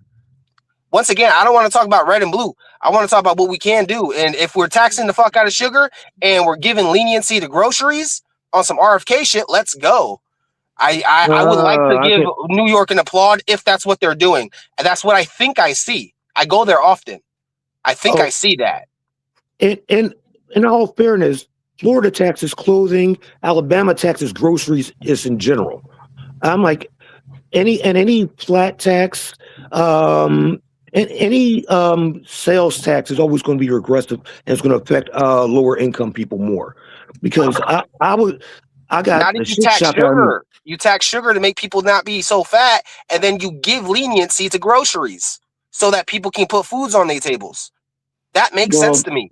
That makes so much sense to me. What makes more and then sense on top of that, if you want to talk about tax, every single time we lift our deficit, that's a straight tax to your savings account, to your checking account. So every single time we print a dollar bill, that is a tax to your savings account, your checking account. That does also make stocks go up. Well, there's a solution to that problem. I know where we can find. Hold on. Tim said Newport's is $10 here. I think they 20 in New York City, man. $10 Newports is still crazy, man. I'm glad. That's my point, though. That's my point, though. Fuck Newport, fuck sugar. Because I just bought a bag of apples. I went to Walmart. The bananas were cheaper. The apples. I live in Indiana. Indiana is not the most expensive thing in the world. And literally, I have 5 kids. I have 4 kids and a pregnant wife. I buy food. I know the prices. The apples are $1 cheaper for the bag. The bananas were 50 cents a pound. I'm used to 89 cents a pound for the bananas. I just saw something about 50 Walmart cents a pound at Walmart. where they were mislabeling some of their meats. Like one meat was labeled for that was 5 pounds. It was a ham, actually 2.5 pounds. 2.5. I'm like, yesterday. That's an operational failure. I'm not talking about operational failure. I'm talking about the actual system. Fraud. It's pretty cool when you walk into a Walmart and the price of the apples and the bananas are cheaper, and you know that the state of New York frowns upon sugar in the way that we like RFK. We all kind of sort of like where RFK was coming from in the campaign. Not right now. In the campaign, that was a good idea to be like, hey man, fuck food South Carolina. You know, I'm not gonna justify things too much with the whole sugar thing. Who mic is that echoing? I think that's yours, Doom. I'm not gonna lie. What I'm gonna say is Friday. Yeah. Okay, it could be mine. I'm gonna mute myself. I'm reading 2 different chats. I got 2 devices and a few windows up. So yeah, I'm back and forth right now, Friar. But go ahead, Doom. I was gonna say with the whole sugar thing. Okay, I don't know if you guys remember when Coca-Cola and Pepsi used to use real sugar, and then now it's like a super vintage thing to use real sugar in your products. It's like, so they put the taxes on sugar. How do they work around this? High fructose corn syrup. All right, so like they did that, and then now they worked around that, and then that's why a lot of our sugar products, a lot of everything that we think is kind of sugar and tastes sweet is high fructose corn syrup. Now, is it more healthier for you than sugar? They're about the same in terms of unhealthiness. So like, it is what it is. But like, I'm just gonna, pretty much just say that, Yeah. All right. Well, the challenge of these issues should not be the limit of these issues. Just because what you just said was a challenge, that should not be the limit. That's all I have to say about that. I don't give a damn what the tax they give and don't give. I'm still gonna buy my Coca-Cola. That's cool for you, but okay, like cigarettes. Are we smoking cigarettes as much as we were in the past or not? And is that a good thing or not? Why is that? Well, can we please change our culture? That probably is. I'm gonna be honest with you. It seems like now, but with this damn mass deportations and the way the world going, motherfucker probably is picking up cigarettes again. Yeah, sometimes I'm trying to cut down, but it's like it is what it is. There was something else that I saw. I'm gonna buy my Coca-Cola and my Newports, regardless of the cost. That's fine, and you can stand on that. Cool. You got your cowboy boots. You can stand on it, but you can also stand on the principles that has made our children not smoke as much. I smoke. I just stopped smoking blacks. I used to smoke cigarettes since I was like 16. I started smoking blacks for a couple years. Now I'm on this right here. You know what I mean? That's helping me out. By the way, we could talk about this right here. That's a little political thing right there. You know that this is banned because of fucking Trump? I ain't worried about it. We ain't gonna get into that convo. We don't. Oh, that yeah. Well, I'm just gonna. This is not marijuana. This is not marijuana. This is nicotine. I'm just saying though, like shit. Everybody done ran out the chat. Now we had a few people in here. My bad, guys. Yeah, we're being a little bit too crazy there. Oh, so, I work in healthcare, and these dang healthcare subsidies are about to cause the entire healthcare system to collapse. There's going to be some major collapses in some of these states, like the blue states. And I don't mean to make it a red-blue thing, but blue states tend to put more towards their Medicaid programs in percentage points and payment of state taxes versus what a red state pays. Because these red states get up to 77% from the federal government. But with these tax cuts, I'm like, and then them raising the subsidies. Some people are seeing their subsidies go up to like $1,000 a month. Nobody can afford $1,000 a month or more for health insurance. It's going to wreck the system, and those who can't afford it, they're going to still get hit down the road somewhere somehow too. So on a deductible, because it's shit, the deductible still gonna be high as fuck. Or they're going to make your out of pocket cost be crazy. It's going to be, and like it's not sustainable. We got to figure something out like soon, because it's like this is going to be disastrous, because people are literally going to die from this. Like, man, extra that's what 10,000. it's gonna be, man. They finna roll it out, man. It's gonna be the social credit system, man. You're gonna have to buy in, man. Buy in, and you ain't gonna have shit, man. Buy in, it's gonna come universal. See, they're not even saying universal basic income anymore. Y'all see, they saying universal high income now. They're saying that there's gonna be so much robotics and AI. It's gonna be abundance of everything and shit. You're gonna have AI, robotic doctors and shit like that, but you're gonna have to be part of the system to access that shit, just like China. But the thing is, AI cannot catch everything. Like some of these Yes, it jobs, I can. think. What No. I'm It's saying is this, part though, of the right program. now, it's competing and it's still very early. I don't think human doctors can catch everything. Yeah, Human that's true. doctors cause a lot as well, financially speaking. And the real thing with the finances, like how we were talking about the cars, and how we all agree that the right and the left do not care about us, and it's evident by signing on to that car bill that we were all talking about. Uh-huh. We all know, if you just do the math, we need to doge the Medicaid system. We don't need to hire our deficits to pay for more money. So when they shut down the government to fund, you know, nobody was talking about the actual issue, because the actual issue is the fraud and the expense. Everyone wanted more money for the insurance companies. They did talk about the fraud. They just put the fraud on the illegals. They talked about it. They just Understood, but the main thing was, hey, you need to fund our credits, correct? All we did was get the money. What we need to stop worrying about the revenue. I don't know. The whole time the government was shut down, it was about, they were talking about Medicaid was the big deal. The big thing was the health extensions of the credits. Right. Hold on. Can I finish? And the right's whole play was, we're not funding illegals. So they talked about it, and they talked about it a lot, because we covered it a lot. Carlos, you remember? Because me and Carlos went at it a lot about that. And the thing is, it's not a red-blue issue. It's not a right-left issue. I don't care what you This is a class issue. Whatever. It's a class issue. Rich versus poor, not right versus left. Because you think that United Healthcare don't have Democrats on their payroll and getting they're not lobbying them as well? No, correct. They are. I mean, everybody's complicit in it. It's a system. You know, insurance is a system. I'm gonna get racist. But I'm gonna be honest with you. A lot of the insurance now doesn't want to pay out. Like, it is better than what's being proposed. I will agree. What we have now is, to me, better than what's being proposed. I know a lot of people disagree with me like that. A lot of Republicans disagree with me. But I say what we have now is better than.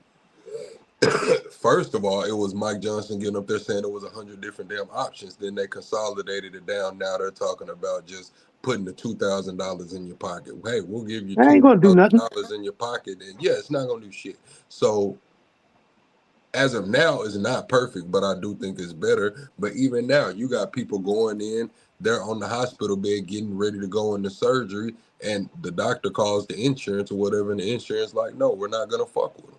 Like, and Plug, I was reading a story about 2 months ago about how UHC has they use an AI for determining their whether procedures get covered, and they were rejecting at like a 90% rate to maximize profit, which I think is evil, and that's how people get Luigi'd, allegedly. Yeah, I agree, brother. I agree. Yeah, I remember that. And then there was an automated system. It wasn't even Yeah, yeah. manual reviews. They were just automated, like reject every fucking thing.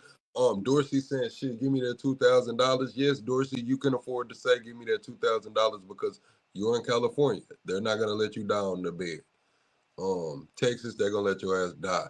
Go ahead. Yeah. But like I said, my thing is just like if I was the governor, I would just give everybody in the Commonwealth basic Medicaid coverage. And I'm like, okay, we can pay for it out of our state taxes, and everybody's already paying into it. It would that way, if you got the issue of healthcare off your mind, you will be a whole lot more productive. Don't they have that with like Blue Cross Blue Shield? No, Blue Cross Blue Shield is a private company, but Blue Cross Blue Shield does sometimes do manage They profit Medicaid off of our coverage in certain system. states. No, what I'm saying is, I remember when people was getting out of jail and they was having to go to like outpatient or whatever in order for the outpatient to be paid for, because you know I had went through a program to get my rights back. So I seen a lot of people, like I was actually at home, but it was a lot of people having to go either to, like, I don't know what you call it, like it's almost like a halfway house or outpatient, and they didn't have no fucking money.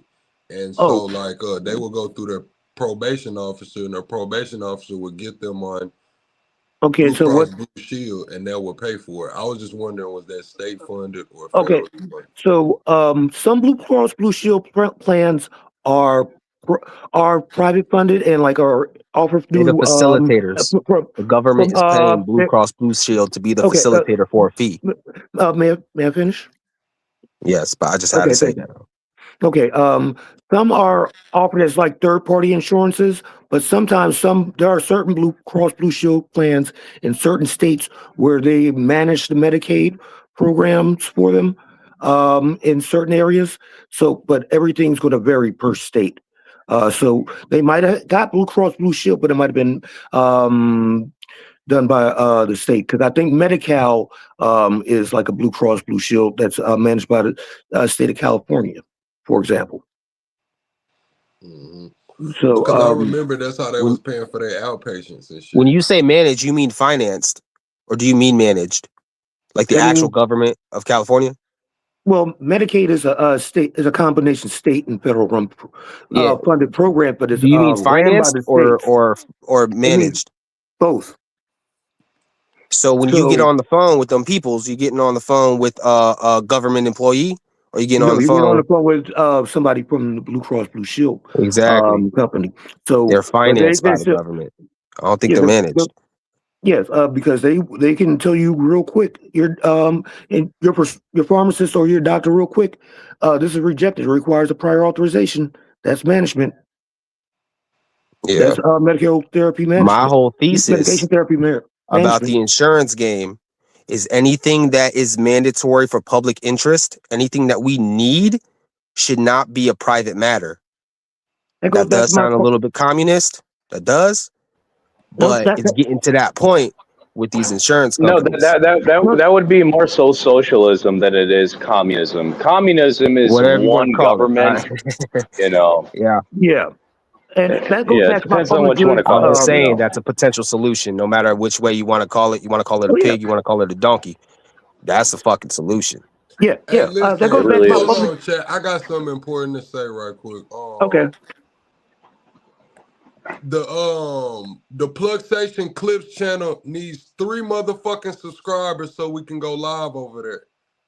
I just need 3 subscribers, bro, and we lit, man. We have 4 channels that we can go live from, man. I'm already subscribed, so like, you know, I can't really help you there. You subscribe to the Is that the one that you started with? What are we talking No, about? Plug Station is the main channel. Then I got another one called Plug Station Clips. It's just Plug Station Clips. Okay. If I go on to your thing, I might dive out. I might do it real quick. Right, I'm gonna go find it. I might have to do it after the stream ends. Right. I'm gonna drop it in the Discord. Whoever's in the Discord, I need y'all to go subscribe to that motherfucker, because I was finna go live on it right now, but hell, I ain't got enough subscribers. But Plug, that's what when I back to like the whole Medicaid thing. That's Go ahead. one of the things where I was talking about fund the public goods. Like literally, right now, I have this plan where I think that you can solve a housing problem and a jobs problem in Philadelphia if you take the houses that are owned by Philadelphia Housing Authority, which is like that would be Section 8 in Philadelphia, and you get you train workers how to fix up those houses, and after they've been working working on the houses for like 5 years or so, they are offered the right first right to actually purchase a house, and now you got people working fixing up the house because there's over 40,000 properties in Philadelphia, so it's going to be plenty of work. And then you'll be able to pay for the deposit and actually be in the houses, and that's just going to make it. That's just one of my public goods ideas. I think would generate a whole lot of economic activity in the city. Just a thought. What do you think? I really didn't catch that. I'm sorry right now. I really didn't catch that. That's You'll actually have to something I've seen before. respond, Top Cat. Thank you, Prada. Thank you, Too Strong, for subscribing to the backup. I'm posting it on the community tab wall right now, but I will respond directly to your question, Doom. I'm gonna let Top Cat have it first, though. No, Wait, I no, was just it wasn't me who asked the question. Just to clarify. Oh, who asked the question? Yeah, Oh, That it was was me. Infinite. It Okay, was me. Infinite. Can you ask me the question again? I was getting that. Okay, so like I said, I just had this idea pop in my head. It's been like brewing in my head for like 5 years, where And like, you can okay, deal with that. my bad. Just I'm gonna get this out the way. Plugzation, could you write in the group chat right now on the chat like your channel's name exactly? Because I'm trying to look it up. I'm trying to subscribe. I'm trying to get that ball rolling. Okay. Yeah. All right. Like Go because ahead. it's like a chat right here, like a studio chat. Yeah, right here in studio chat. Oh. Who is these dumb niggas? Oh. Okay, Oh. so my plan that I would want to enact is to get people working and also get them a skilled trade and also deal with the housing crisis in Philadelphia. Is that you get people working on these houses that are owned by the Philadelphia Housing Authority, because they're simultaneously, City of Philadelphia is simultaneously the largest landlord and largest slumlord in the Commonwealth of Pennsylvania at the same time. But you get people are working on these houses, fixing them up, and after you've been working there for a certain amount of time, like say 5 years, they get the option of being able to purchase the house, but at lower than market rate, just so that they will have stable housing and they'll have stable employment. And it's like 40,000, 50,000 houses that properties that the city of Philadelphia can work on to get that squared away. Just want to think what y'all thought about that idea. I'm gonna answer your question next. The reason I keep muting you is because you echoing right now. I am. Yeah, it's a bad echo coming from. You talking about next though, right? Yeah, next. I just got back on. Yeah, I'm I know echoing it right just now? started. It just echoing bad. Oh, unless you're talking, just have your camera or your microphone on mute right there in like the left corner. Yeah, I you do the might same have to shit leave and because come back, and it might stop. Or if you got your headphones loud, I don't know. But what I'm gonna say is that is an excellent idea. Infinite. But we gotta figure out who actually owns these homes. Is it the city already taking control of these homes? They own the most properties that are abandoned, because the city of Philadelphia runs the Philadelphia Housing Authority, and even though it's federally funded and also gets state funding, the city owns it because it's a city agency. Now I see they talking about Doom read that Doom said niggas a while ago. So the chat man, what they saying, what Doom read the back chat, the guy that came in here a while ago. no, I was in the back chat. Yeah, I'm not saying niggas. I'm not on that. Quit saying so. it though, but you saying it now. Like Okay. stop doing it. Okay, my bad. Okay, I was just stop this shit. What I'm saying is though, the guy that came in earlier trying to do that, damn, I was trying to take up for you. I can't even take up for you because you said the shit again. And it just is what it is. Don't say that shit no more. But yeah, that's an excellent idea.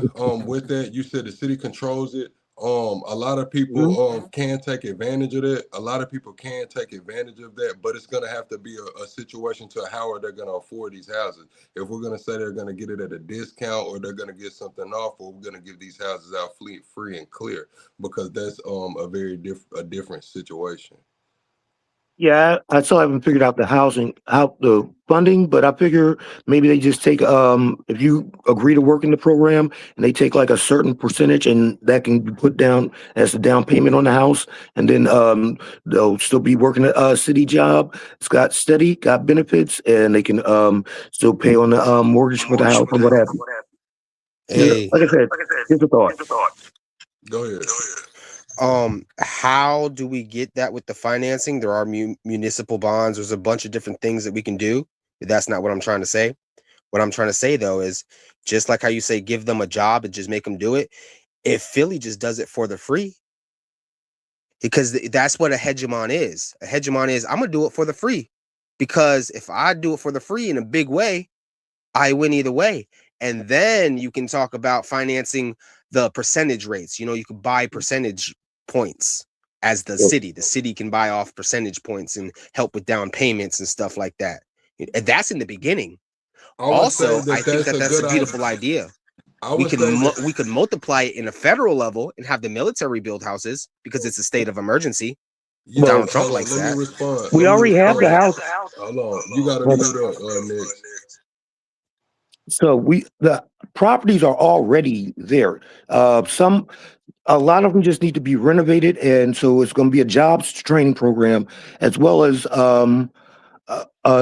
public works, because you fix up the houses, you're going to make every block look better, right? So yes, it could work something similar like that.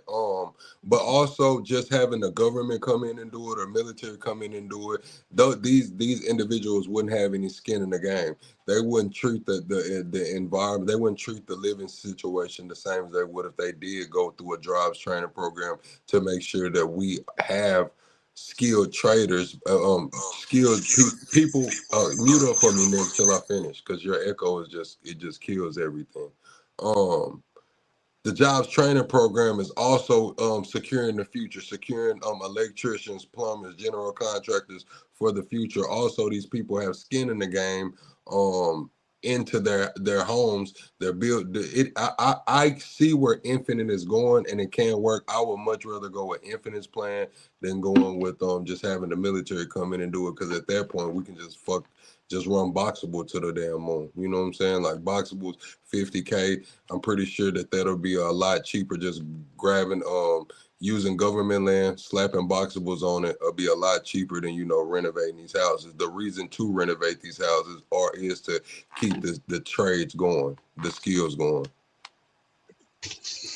Yeah. So you think that the living conditions and the integrity of the build would be better if it was for profit or if it was not for profit? Well, because they're going to cut corners. They've been cutting corners. The way we build houses suck. We got paper. Yeah, what I'm gonna say is you gotta mute back up. For profit or non-profit, either way it go, profit's gonna be made. Like if we're gonna say that it's gonna be sold on the open market, or if it's gonna be somebody catching a government contract, either way it go, profit's gonna be made. So cut corners are gonna be cut. Especially can I interrupt? That's my whole point. Do not give it to contractors. The government does it, and if the government pockets the money, then it's new revenue source. And I'm not saying do this forever. I'm saying do this for the emergency. And then whenever you want, as a government, just like how they hold bonds and how they hold futures in oil, they hold real estate, and they can disperse the real estate as they please. The thing is, it's not that we need. It's not that we need the state of emergency to come through for that. What we need is a whole new system. Trump just said what he could do the other day. He just said he can make housing prices come down right now 50%. I don't know exact numbers, but I'm assuming he said 50% or more but he said he didn't want to take away from people's wealth that they've accumulated. So I don't think that it's a state of if it's a state of emergency, instead of bringing the military in to build houses, just do what Trump said he's going to do. Yes, people are going to lose equity, but if we're talking about moral standards and saying that people who doing, you got a lot going. It's just loud, bro. What are you doing? If we're gonna say that people's housing situation is more important than profit, if that's the argument, then bringing the military in to build new houses is doing a little too much when we can just cut housing costs right now. And additionally, once the houses are built up and renovated, you're going to generate property taxes for the city. In Philly, that's a great idea, and we should do that. I'm 100% for that. But once again, my whole little national thesis, this is actually an old idea of mine. That's why I'm passionate about it. But the issue is not what houses they have. The issue is we do not have houses. I'm just saying that hole can get filled. Trump cannot lower down the rate. Trump can't lower down the prices of the houses with anything to do with interest rates or anything to do with hurting other people's businesses, because we still have more people than we have houses. This is an economic problem, not a financial problem. That's a fallacy. There's more. We cannot solve it with financial tools. We have an excess of housing in this country. We have more houses than we have people that are unhoused. So if you fix up the properties and you make the properties available, then you'll have. No. Here's the thing. No, I agree with you. We have more houses than we do have people. The issue is, are these houses affordable to the average person? The average answer, I'm assuming, is no. Otherwise, we would all live in white picket fences in comfortable homes, because that's the dream. I don't know about you guys. Gen Z, I'm living out my fucking car, realistically, just to get that house at some point, maybe a couple years down the line. Overall, we want a home. That's what we want. We want to live that 1950s, that 1960s lifestyle where you're able to work at a fucking factory and afford, pay for your family, essentially. Have your own home without renting. Right now, we're basically slaves renting, and we're supposed to be comfortable and happy about this whole outcome. I can't wait. Woo! Yeah. I think that's a lot of yes, housing is fucked up, but if we're gonna push back on the government, we got to push back on our own selves as individuals as well, because there is affordable housing. It's just in undesirable locations. So our parents and our grandparents and our great grandparents, guess what? They fucking moved around. Yeah. Hey, can I speak on this just real quick? How that idea that Infinite had is it's not a complete new idea. The Habitat for Humanity kind of had the same idea. I've seen that been approached in the 60s and the 70s when it came to people being introduced to work and getting different benefits throughout their neighborhoods and stuff for doing different things. So those things were implemented before, but that would be considered DEI, how they would classify it today, because they were trying to build and bring things into these different places that gave them a uniform situation of being able to have an equal situation in society, so that their neighborhoods didn't look so terrible, so that they could build up things. So it's more of a Renaissance movement when it comes to people rebuilding old neighborhoods and having first choice to be able to move into those homes or not. So I'm just saying that wasn't the first situation of that idea that I've seen or heard. And then the cubicles in the military and the different things,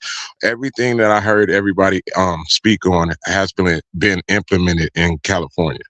So I have seen that they have these they have these buildings right now that they're filling up with cubicles that already have C plugs and restrooms for women and different stuff, so that they don't have to be around any other ingrates that might, molest the children. They're trying to address every single situation when it comes to the homeless problem and the housing problem, because the big thing about people that are homeless now is that a lot of people that are homeless aren't jobless.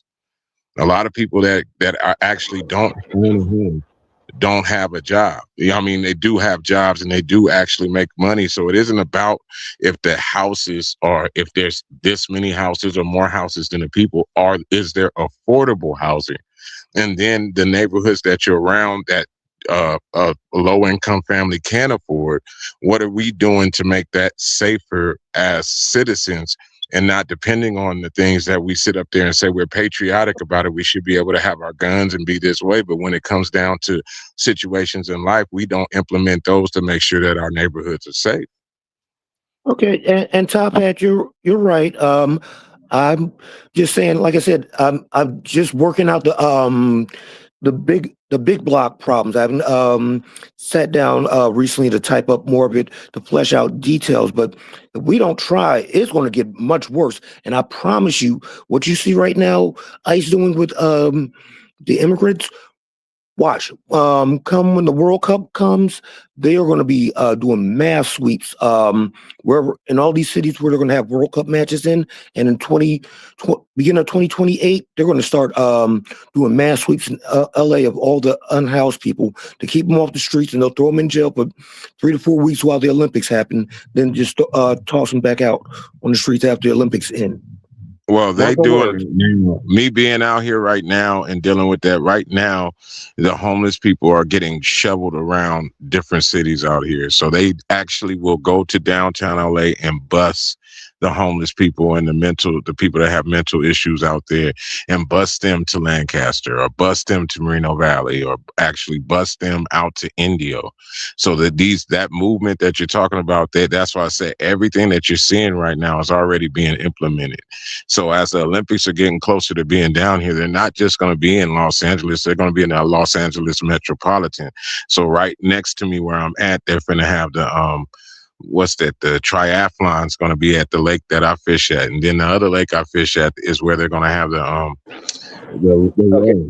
rowing. Just out of curiosity, okay, like I hear what you're saying, but are they offering these people jobs? Are they offering them like a future, or is it just like, we're going to give you free housing, don't expect anything, don't do anything, just sit on your ass? We all know about the scams. I always hear people say that, but are you looking at the economics of each individual area? Like, so every area has its own attitude. You get what I mean? So when you go to Hollywood and you go to a Hollywood high school, they have drama classes and they push drama so you can get pressed into the economics that are going on in those areas. When you start looking at California and the difference between the areas, you'll start seeing where there's an influx of disposition people, because every area has its niche. And if you don't fit in that niche, you become part of the puppy mill. And if you don't fit in, you will just fall out. So add in the drug problems, you add in the criminality of out here. So if you catch a case before your ass is fucking 21 years old, that's going to ride with you for how many years before you can get it expunged? Do you have the money to get it expunged? What different situations are you in to even acquire a job after you have a criminal record? And it could be something stupid as a domestic violence dispute that never even got physical, but it's on your record. Now you've eliminated yourself from even being able to work at a warehouse. And all these situations are going to be multiplied intensely by the amount of population that's around you. So I hear a lot of people saying stuff about those different things, but have you lived in an environment where there's 5 million people around you and you say that these different injunctions and different things aren't going to happen to you? So some of these people that, just saying, oh, like it's just that easy, it's because your ass wasn't in that position. You might have been wilder than the person that you're talking about. Unfair. Also, that help that Doomsday, I think Dooms was talking about, the help, like apparently on the news, and Top Cat, if you on the West, and if you can confirm this, apparently Newsom and the whole homeless money thing, it's turning out to look just like the Minnesota thing. If y'all know what I'm talking about, right? Yeah, yes, and I believe that's everywhere. If you could elaborate on that. I believe that's everywhere. Like the businesses that I've seen there, they're everywhere. So you have these little microcosms of businesses that I think the whole United States is being raped, and I've always graped. And I've always Like allegedly, I've seen it every city that I went to. I've seen these small communities, and you'll go see them too, where you can get your car.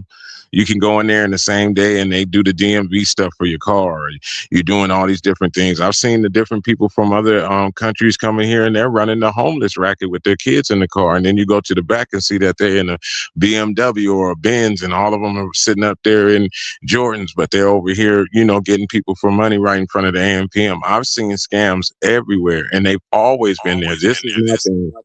What I was saying in the beginning before I had left the panel. These things that I'm seeing have always been there for people that look like me. So the displacement that they're talking about right now, I've seen this, through the 70s, 60s, 80s, a little bit of historic. And then most of the time that I've been alive, I've seen them move into people. So the same people that's sitting up there upset right now about things are the same people that brought these people here to displace people that look like me.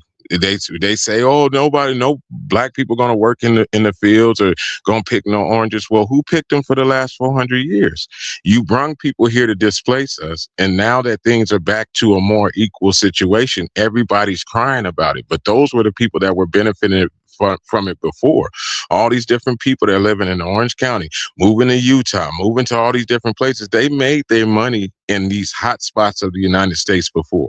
The Citrus Belt, the 49ers. If you look at all these different places, and then all these neighborhoods got built the same way.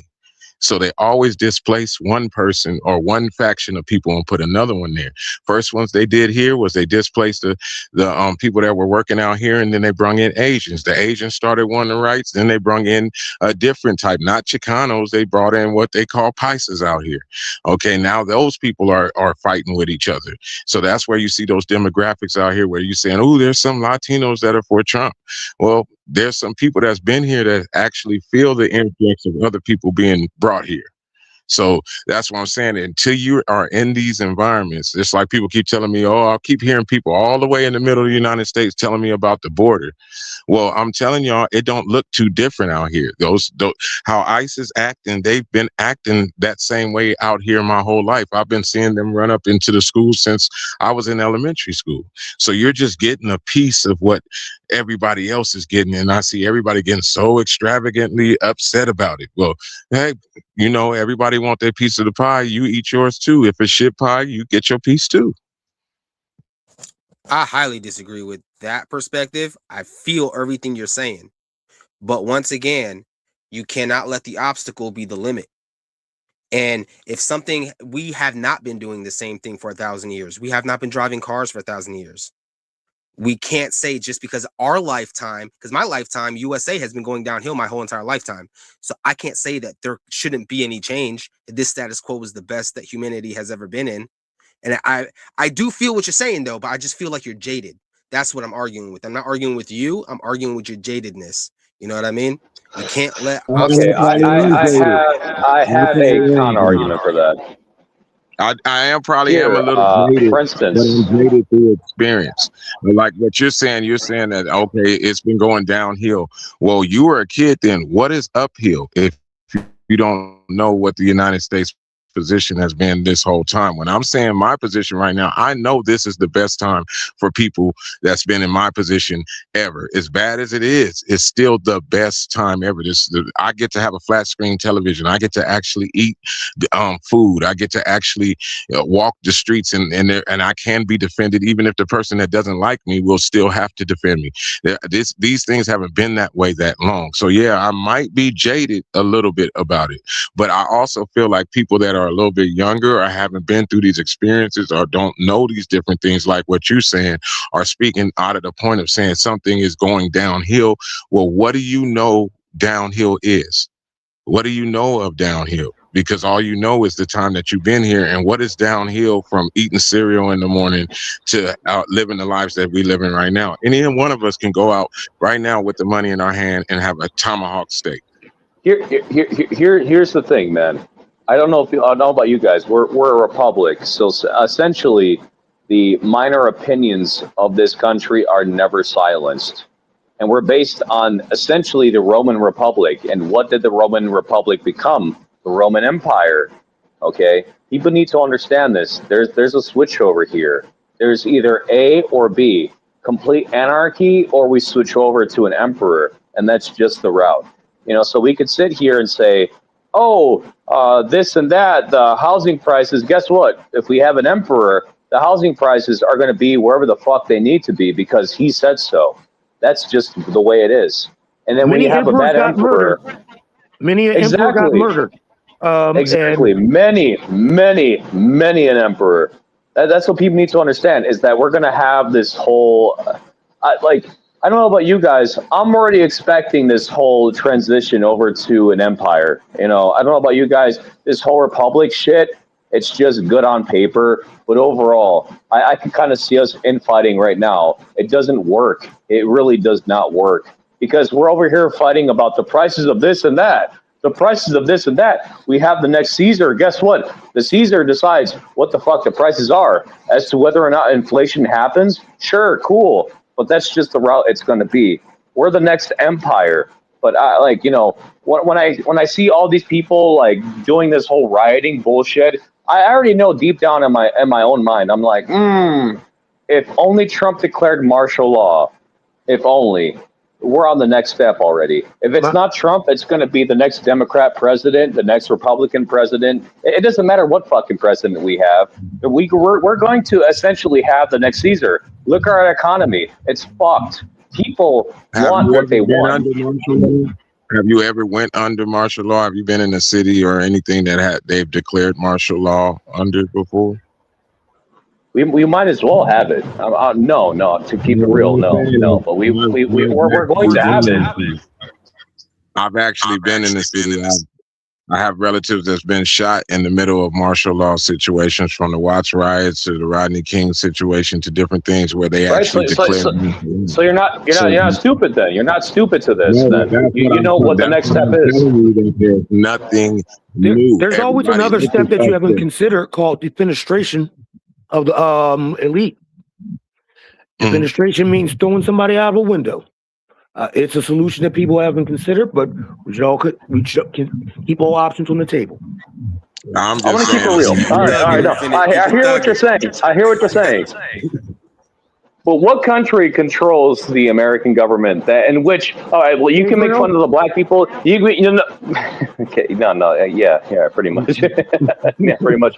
So you can make fun of the blacks. You can make fun of the Arabs. You can make fun of Muslims.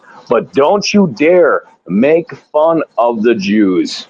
Don't you dare. Don't you dare. Right now, I'm assuming that Mossad is on my ass and they're going to fucking kill my ass and make it look like an accident. So we could sit here and say this and that, but, hey. Saying unalive, but look, I understand what you're saying, but I'm also in the point of understanding. Oh yeah, it looks like they're already so there isn't just I believe it's more than just like how you're saying it's an imperialistic mind. Like once you come into the Roman situation, that's why I'm saying when you speak of a person that comes from a different demographic, in the Roman situation, in the Egyptian situation, in the African situation, in the European situation, and the Asian situation, my people have always sat in this demographic. So I see why other people are so upset because they're not used to dealing with, like how you said, martial law. And I'm telling you, shit, have you been through it? Well, I've been through it. Like there's nothing new that I'm seeing, even though I can see an increase in certain things. I see an increase in unrest. I see all these things, but these are still not the pinnacle of the things that I've been through in my short life. So I see why other people are getting upset because it's starting to touch you. That's just like I heard earlier said, do you know how they got to Chicago? Well, do you know that they were already in Chicago? Do you get what I'm saying? I didn't watch the migrations of different things and MS-13s and gangs and different stuff that they're talking about. And I can tell you those people were already there. They already were there. Yeah, no, they were already here, just to clarify, yes. But it only became a prolific issue once, I don't know if you know this, Maduro, Tren de Agua was his pretty much like they did all the dirty work that Maduro didn't want to do. It's not a conspiracy. It's very out in the open. They had military grade weapons here in the U.S. It's not like we're making this up. Okay, so like get the weapons from? camera footage, Definitely right? making that up. Who Definitely. sold them the weapons? There was no weapons of mass No, destruction in Iraq. No, weapons of mass Walk like destruction. a Sorry. duck, talk like a duck.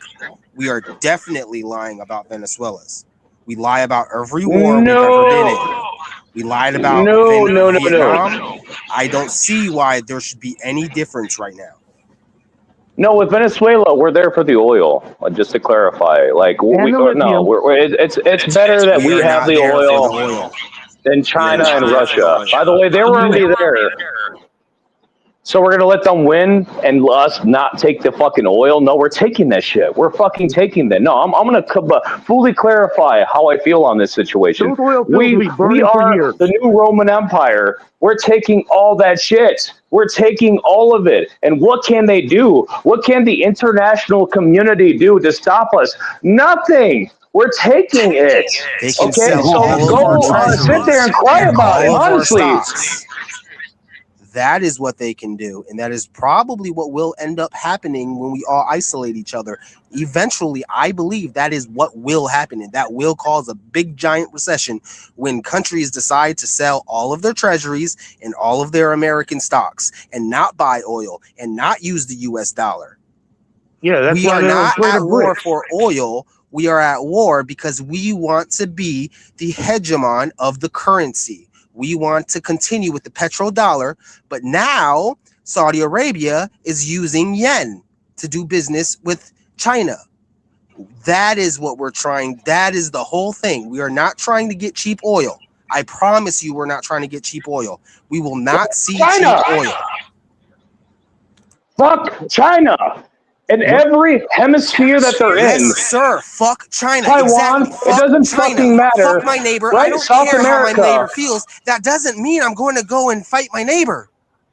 That is the American disease. No, if And they that is deal why with we have been China, declining my whole life. We have been China declining got since Vietnam. We've been declining since ever. Can we stop doing these things? correct me if I'm wrong here. Can we learn from history? If they deal with China in our hemisphere, because we're doing this whole manifest destiny bullshit right here, because that's what's occurring, right? And if they're dealing with China, Cuba, Venezuela, they had Chinese military bases there. Now all of a sudden, it just seems as though they're quiet. Yeah, because we're taking that shit the same way they were. We're just better at it. And Hold on, all you that bullshit. realize Canada's talking about making deals with China. You realize Mexico's Yeah. talking about taking deals with China. All South America's talking about making deals with China because they all want to join the BRICS. All right, what up, Fuck Carlo? China, guys. We gotta take this shit over.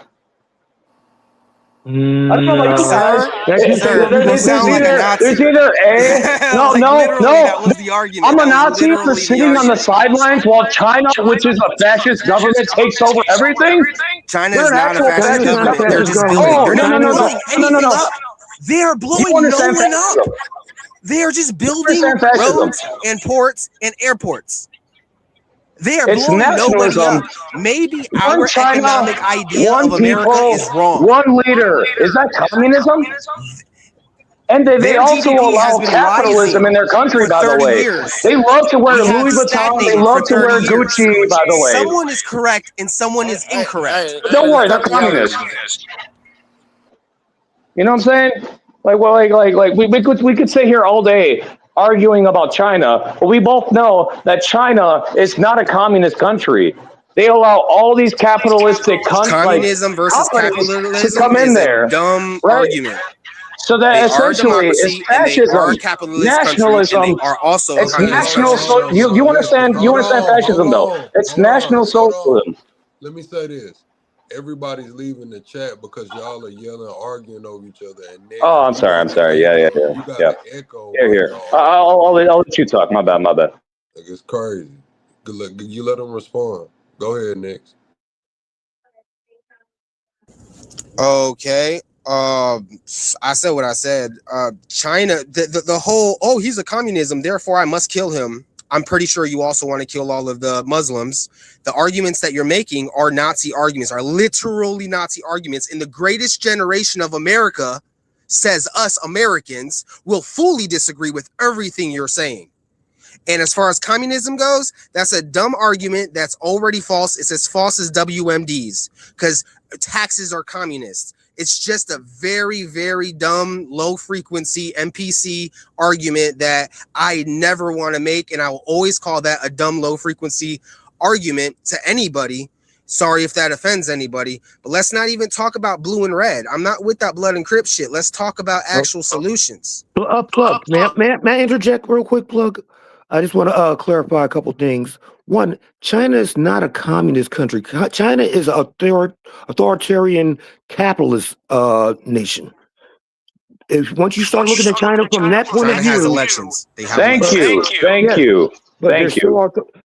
still okay, President Yi is like the president for life. So let's just dispense with that. Secondly, the reason that we're losing a whole lot of influence in the world is because we keep on trying to coup people and try and just take things like we're entitled to them. And this is why France is exactly in the position they're in, because they thought that they could just keep on taking from the Sahel states and Francophone Africa. And now that Burkina Faso, Mali, and Niger cut them off, no more gold, no more uranium, they're effed. So we need to heed some advice and heed some mistakes that other people have made and start making better deals on an international stage so that we don't end up going into collapse like France and some of these other Western European nations are, because they're going to be really screwed once the oil and energy resources get cut off. Just something to think about.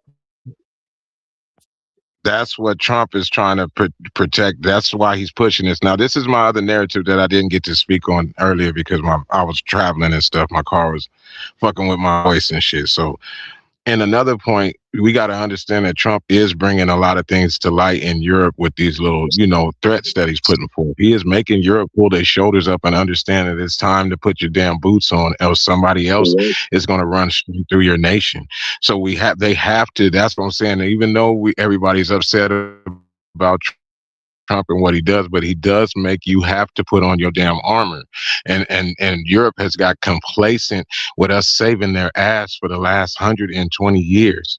So it's time. I do respect Trump on that point. Like, look, man, we can't keep saving your ass. And if you want us to save your ass, then we need Greenland so that we have a point of.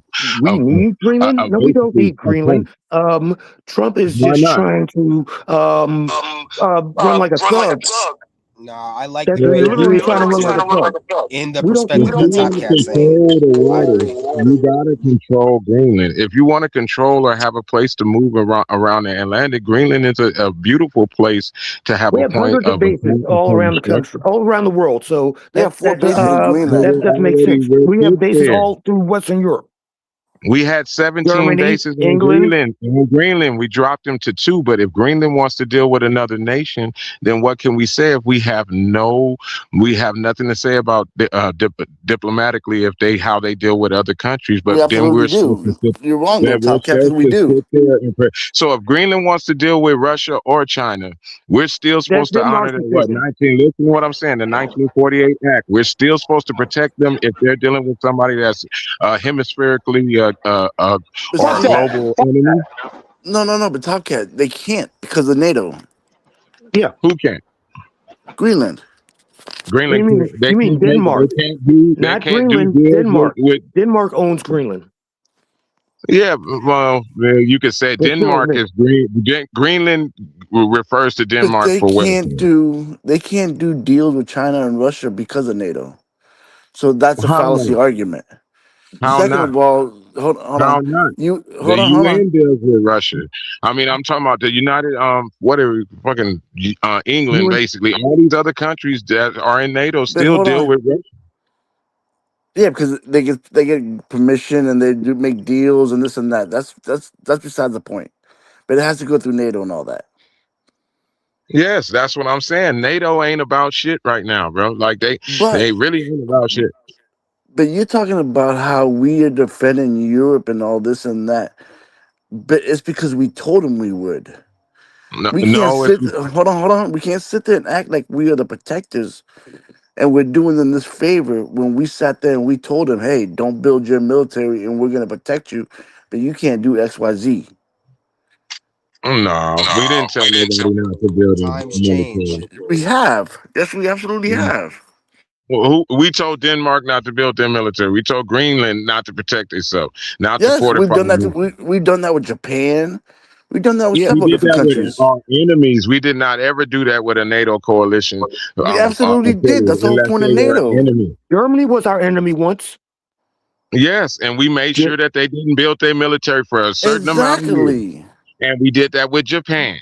Okay, and those are the only one. Everybody else we And did Europe. actually did. And We Europe had as them. well. No, not Look at- Europe at all. Yes, we Not have. Europe at all. Not Europe Look at it all. up. We have. England and France still have a military. It's much reduced, but they have good relations with. Like, this is probably the longest time Europe has not been at war with one another historically. Since between World War II and now, it's like the longest time Europe has not been at. Two European nations have not been at war with each other. You're talking about Europe and the United Kingdom.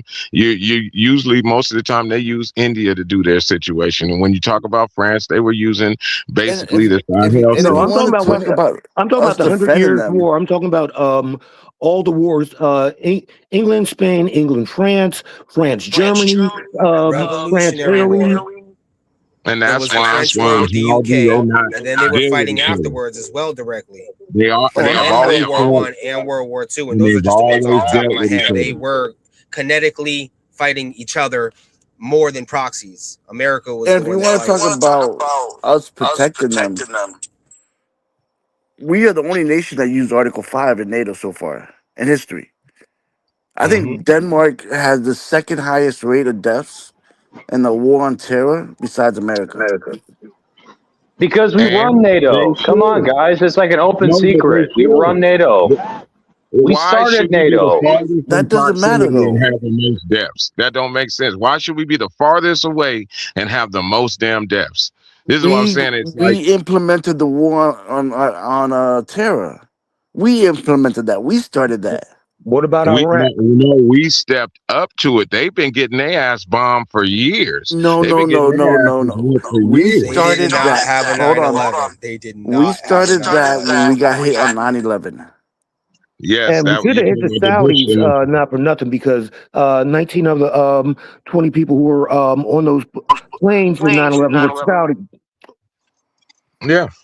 Nobody And wants to that talk goes about We that. back called to other those nations to things. stand with us.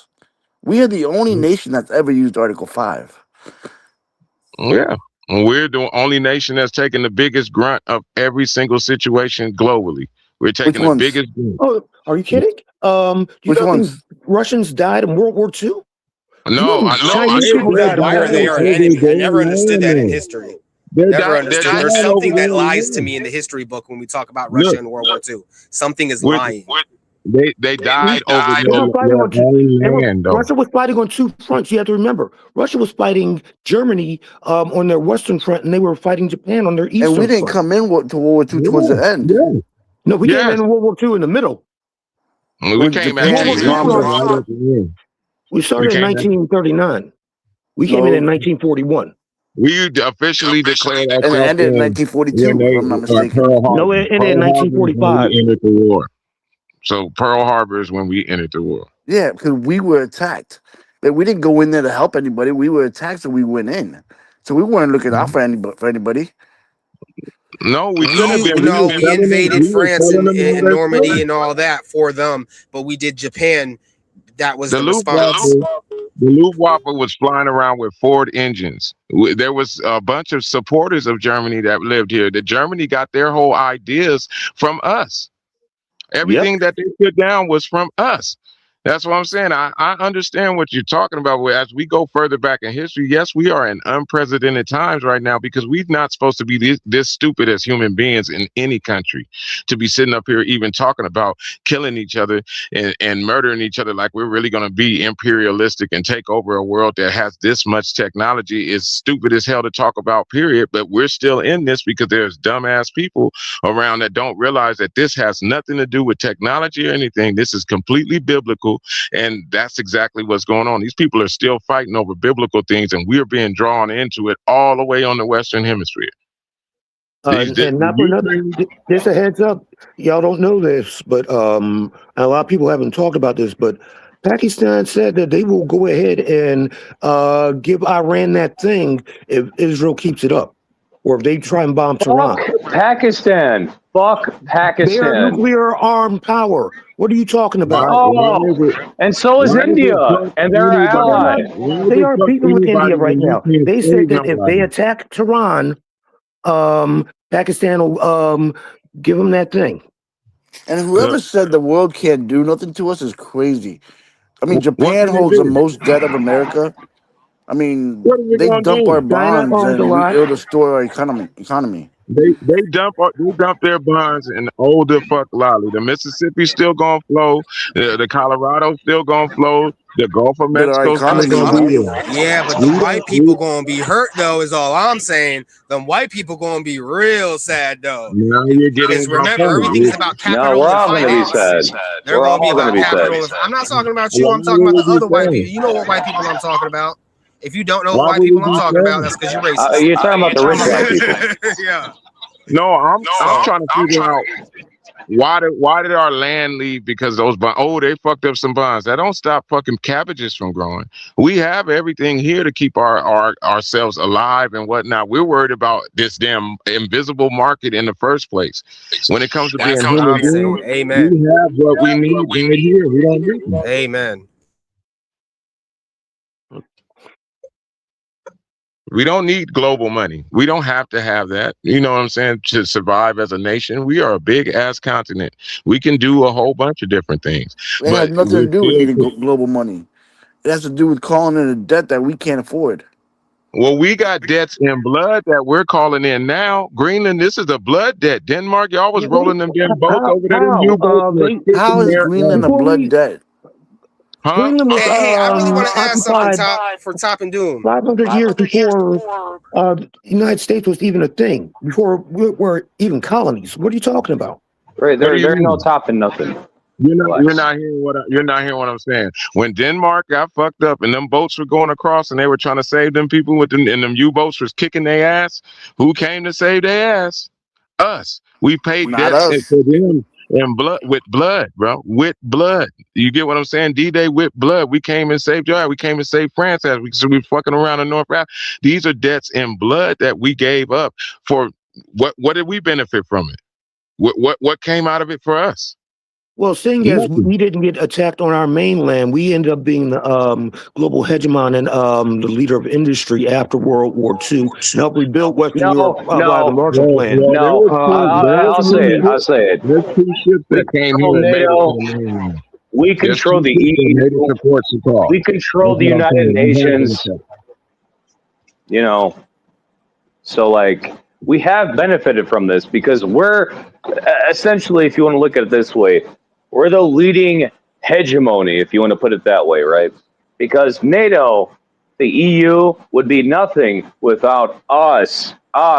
And why was NATO started? For Russia. Why do you think Russia was never invited? Even though they tried to apply a variety of different times, we never let them in.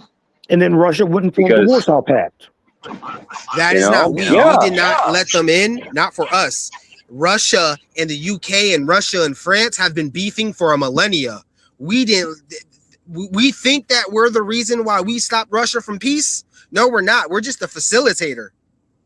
That's just one thing. And then another thing is no. Here's what I really want to say. Hey, Top Cat, hey Doom. So we say we're good. We have the cabbage. We have the cows. We have everything we need. So right now is a fork in the road. So today, are we going to make the decision to back away from the hegemony so we can focus on ourselves because our dollar is becoming worthless anyway, and we might just lose this little battle of hegemony? Are we going to agree to scale back on that and worry about ourselves so that we can have the same type of quality of lives that they're having in the places that we're protecting, like Swiss and Northern Italy and things like that? Or are we Okay. going to No, push no, that no. gas pedal? We have to make that decision. You know what's not If being we push mentioned the though? gas pedal, no. Let me get this out real quick. If we push the gas pedal, if that is what we decide to do, then Greenland should be given to us peacefully so that we can do it better. And if we do it better, then we do need to be the hegemon, and they do not need to pay the bill. Because for the same reason why Philadelphia would be the hegemon to pay for the houses, just because it makes everything better because it's Philly, that is the job of the hegemon. Is, yeah, you can be the salt, and you can be the pepper, and you can be the ketchup, but I'm the fucking table. So that is the cost of being the boss.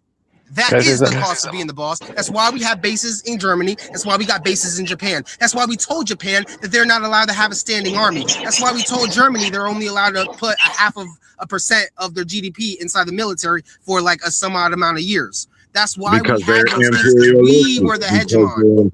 Because So they're do we decide to imperialistic. continue down this road? Is my question to America. Yeah, you're right too in some point. But they're imperialistic. That's why we got on the arms. They were trying to take over complete other nations and disregard them and genocide certain situations because of things that happened in the past. And that's why Here's the thing, man. Voters. Do we continue down this path of hegemony, or do we scale back and isolate? Which one do we do? Or do we find a third hegemony? Hegemony. Hold on 1 second. Hegemony. Next, can you leave and come right back? Because I think that'll fix your mic from echo unless you got it plugged up. If you leave and come right back, I think that'll solve the echo. That way you don't gotta, keep worrying about it. I just want to say what. Go ahead. No, I was gonna tell everybody, this is a great conversation. If anybody wants to get me in the conversation, shit, I'm here. I'm listening. I'm just trying to let y'all have, a little free reign without energy. Okay, so that's smart. I said, the thing is, okay, you can be the biggest, you can be the big bully on the block, but even the big bully can get taken out if you get strategically kneecapped. And that's what I mean about resources. And we don't have the right just to go take another country's resources because we think we're entitled to it. Because, quite frankly, until this country actually pays it, they got a blood debt they owe to black people in this country for slavery. Until that original sin is rectified, they really don't bear any legitimacy for their sheer arrogance and hypocrisy. Can I hop on the tail of that? I wanted to say that earlier when everybody's talking about the hegemony and talk about the American dollar. The reason the American dollar sits where it sits is because of where we started at. And that was the first stocks and bonds and the most lucrative thing ever traded across this earth, which was black slaves. So when it comes down to it, all this is them still trying to hold on to that pastime. And moving forward, that's why Haiti went through what they went through. That's where all these different places. So what you're saying makes 100% sense, but it will never happen because we will never be recognized as that. We will never be recognized as the money of what made the United States strong. And that's all. I was just piggybacking on it. But that's where your money come in. It wasn't the gold in Fort Knox. It was the black in Mississippi and North Carolina and the southern states. Right. So, Top Cat, something that you said earlier about blood money. The reason the U.S. got into World War II was because we got bombed at Pearl Harbor, and we said, "Hey, we need help. We need help. We need to get involved in this war." And so they helped us over there. In exchange, we helped out against Nazi Germany, who's committing a genocide. So Greenland, how Greenland becomes how Greenland becomes this sacrificial wife that has to be offered up to the gods is insane. First of all, the resources let me finish. The resources in Greenland right now, there's two companies mining in Greenland right now. That's it. And the reason why they stop all the mining because the only thing that's left to mine is on either protected areas or culturally important areas. So the Greenlanders aren't going to let anybody mine up there. So that this notion that Trump doesn't want to just mine there. Trump wants to own the land, and Greenland is not going to sell their land. And no other president has ever done this before. It's not smart. No. About that? What about Cuba? That's a lie. What about Puerto That's a Rico? lie. In Greenland, Dog. no. What about Look, Mexico? It's been our policy to acquire Greenland for a very long time. Very long time. So actually. show me any place. We actually took Greenland at World War II. We actually took Greenland away from like Germany or something. We were the ones who took it, and then we made the executive decision to give it back. We had that is a factual thing about history. Let me finish one person at a time. We had 11 military bases on Greenland, and it got down to one. All right, that's having a base up there, and that's to have a Nordic base up there for security. That's not mining. Okay, Trump is talking about mining, and again, if you guys will just take a look up Ronald Lauder, Lauder. Ronald Lauder is the one that told Trump to do. Trump has no brain of his own. He was told to do this by this guy named Ronald Lauder because they want to get certain things out of it. They want to have a colony up there, and that's what this is really all about. But try to find me anybody before Trump in this first term. Name anybody that was trying to take Greenland back. Well, we've been talking about Greenland. I'm talking about in general. You act like the United States has been taking over countries because they. No, I didn't. I was talking just Greenland. Just Greenland. But let me push back a little bit on that, on the blood thing where you started, because you had addressed me, man. So what I'm saying, the blood point and how you talked about us entering the war, the United States thought about entering that war for almost 3 years before that.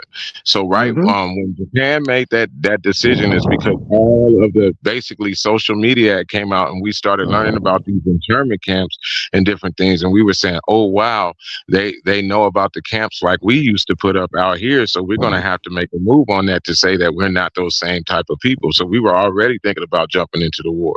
But our alliances, like you would say Henry Ford and the different people that were dealing with Germany, even Disneyland, Walt Disney, and all these different people, had us looking at those points of the situation where Japan could actually sneak up on us because they were preparing for this situation, because they knew they were going to war with us anyway. I don't see how anybody in Europe helped us when we weren't even our situations. We came and helped them. Nobody came to help us when we were dealing with Japan in the Pacific. So I don't. We had the Australians. We had we had allies complete. We had a lot of allies in the war in Japan. What are you talking about? The Chinese and the Russians helped us with Japan. Yeah, there was a lot of allies. There was no one there when this popped off. No, we had no help in the Pacific. That if they were really there, what was Australia doing when they were releasing 7 aircraft?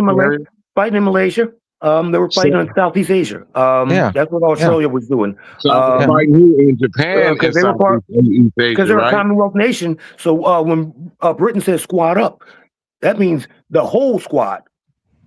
Yeah, right. Part of the squad. Don't forget Canada. They were getting their ass whooped in the Pacific to a point where Japan was controlling the whole Pacific, to the point of getting to us without us even knowing that it was going to be even happening. So that's what I'm saying. All those people were getting their ass whooped by little ass Japan. There was a big movement in the. There was a big movement in the United. There was a big movement in the United States. So after World War I, there was a big movement in the United States for no more war. All right. So when the World War II started coming up, the American veterans had this thing of no more war, and America was not going to get involved in the war. He wanted to drag us into the war, and they didn't want to. And what we did was we moved the base that was in San Diego to Hawaii. Now, if we hadn't done that, guess what? The Japanese would never been able to attack us. What do you mean? They hit the mainland. They hit the mainland. They didn't just hit Hawaii. They made it to the mainland. Bro, Hawaii's too far away from Japan. At the technology that Japan had back in the 1940s, they would not have been able to fly a plane all the way across the Pacific Ocean without an aircraft carrier. Exactly. Where did they hit? Where did they hit the mainland? Where did they hit the mainland? Okay. As someone who studied history, do you know why Japan declared war on us? Just out of curiosity. Embargoes.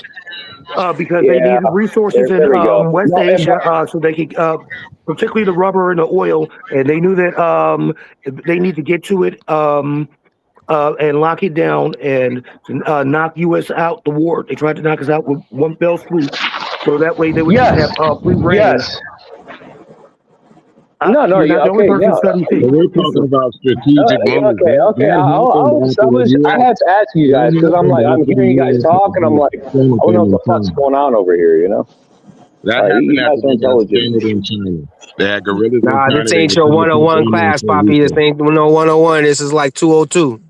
So resources in China that they couldn't get a grip on. Don't call me no Poppy. All right, Puerto Rican motherfucker. Don't call me no Poppy. All right, I'm not your father. Relax. Guys, my point was that the U.S. was not the people in the United States. The American public did not want to get involved in World War II, and there was no notion of concentration camps in Germany. What got us involved in the war was when Japan, they gave the damn pictures up. That's the one reason. I think it was Roosevelt or whoever said that when they started showing them. He said we did not know that this was going on over there. We did until after we were in the war. We up until that happened, we did not know. Like Americans turned a boat of Jews back to Germany. They said we don't even want them here. America had no idea that there were concentration camps until almost till the war was nearly over. So that was not known. Look it up. Which is ironic considering. I understand that, but I don't know why we're against Russia and why we're against China directly after World War II. I think the history book is lying to us, and I am very sure we knew exactly what was going on. And I have questions on what's going on with the ICE facilities. If we want to go there, they were communists. We're capitalists, apparently. I think communists. They were imperialists. They were trying to take over certain amounts of area. What did German call it? They called it Lebensraum, to land for the German people. This all happened because of what happened over the scramble over Africa, and that scramble over Africa is still happening to this day. That's why all these other countries are getting hit, is because Europe is losing their stronghold over Africa, their resources and everything. They cannot live without these people, which are going to eat potatoes. You see what happened to Ireland. So I think that's because of British greed. And every time you see a famine, like basically from the mid 1800s, if it's in the British Empire, was the British created the famine. I said it. Yes, they created famine, and when the famine ain't in Britain or in those areas, they create famine all around the world in other places. Yes, that's what Britain does. All right. Just out of curiosity, so it's a problem when Europeans are colonizing, but when China, India, all these other what you would look at as brown China people did not also China did not do that. No, no. By the way. No, don't overtalk me here, buddy. All right, so when China colonizes Africa, it's not racism. It's okay. But when the Europeans do it, China is not doing that. By the way, look it up. Guys, look it up right now. relax. Look it up right now. All of you guys on Google search right now. Look up if China that's a double standard. You're trying to use racism as a double standard. Can I answer his question? Unless if you're white. Look it up like that. Guys, can I answer his question? Can I answer his question? Can I answer your question? I want to answer your question. I want to answer your question. Okay, so there's a thing called the Belt and Road Initiative. And even though it's not the same as colonization, it basically puts them into a certain type of debt. So China will come to a country. What? There's no blood. It's bloodless. So it's just business. So China will get them I worked in Rwanda. Okay, I worked with the Rwanda military when I was there. We were doing training, and China came in. They gave them $1 billion to set up a training center. All right, $1 billion and no strings attached. Right now, the thing about it is what they didn't tell them was that to set it up, China had to set it up. They brought their people to set it up, and they filled it full of recording devices and surveillance stuff. All right, China does stuff like that. China will also say, we're going to give you like a $2 billion loan, and then these guys come into the country, and then they build structure for them. But then China charges them back with that loan, and now they're in debt to China. So it's not quite the same, but it definitely is a problem that we encourage. For example, in Panama, they said to the U.S., "Hey, we want to have you involved in the U.S." To help down here. U.S. didn't want to help them out. So China came in. China did the same thing to them, got them in debt, and now all of a sudden now they're running the Panama Canal, and that's kind of how that happens. So it's a problem that we create ourselves because what did Trump just do? Trump canceled USAID. They're following the Can same I build on United that? States plan. Is all I'm saying. If these I are don't know. I'm thinking on doing, the next level here. somebody is doing what the other person has done. They're only doing what the United States has done before. That's the only thing I don't I'm really saying. think None of this is new. I don't think that I haven't seen the U.S. as involved in. I hear a horrible echo, but I don't think the U.S. is involved in Africa as we should be. Like the colonization of earlier definitely happened with Britain and with France. There was definitely a lot of colonization, and Don't now they're forget getting those out of it. bastards that bastard King Leopold II of Belgium.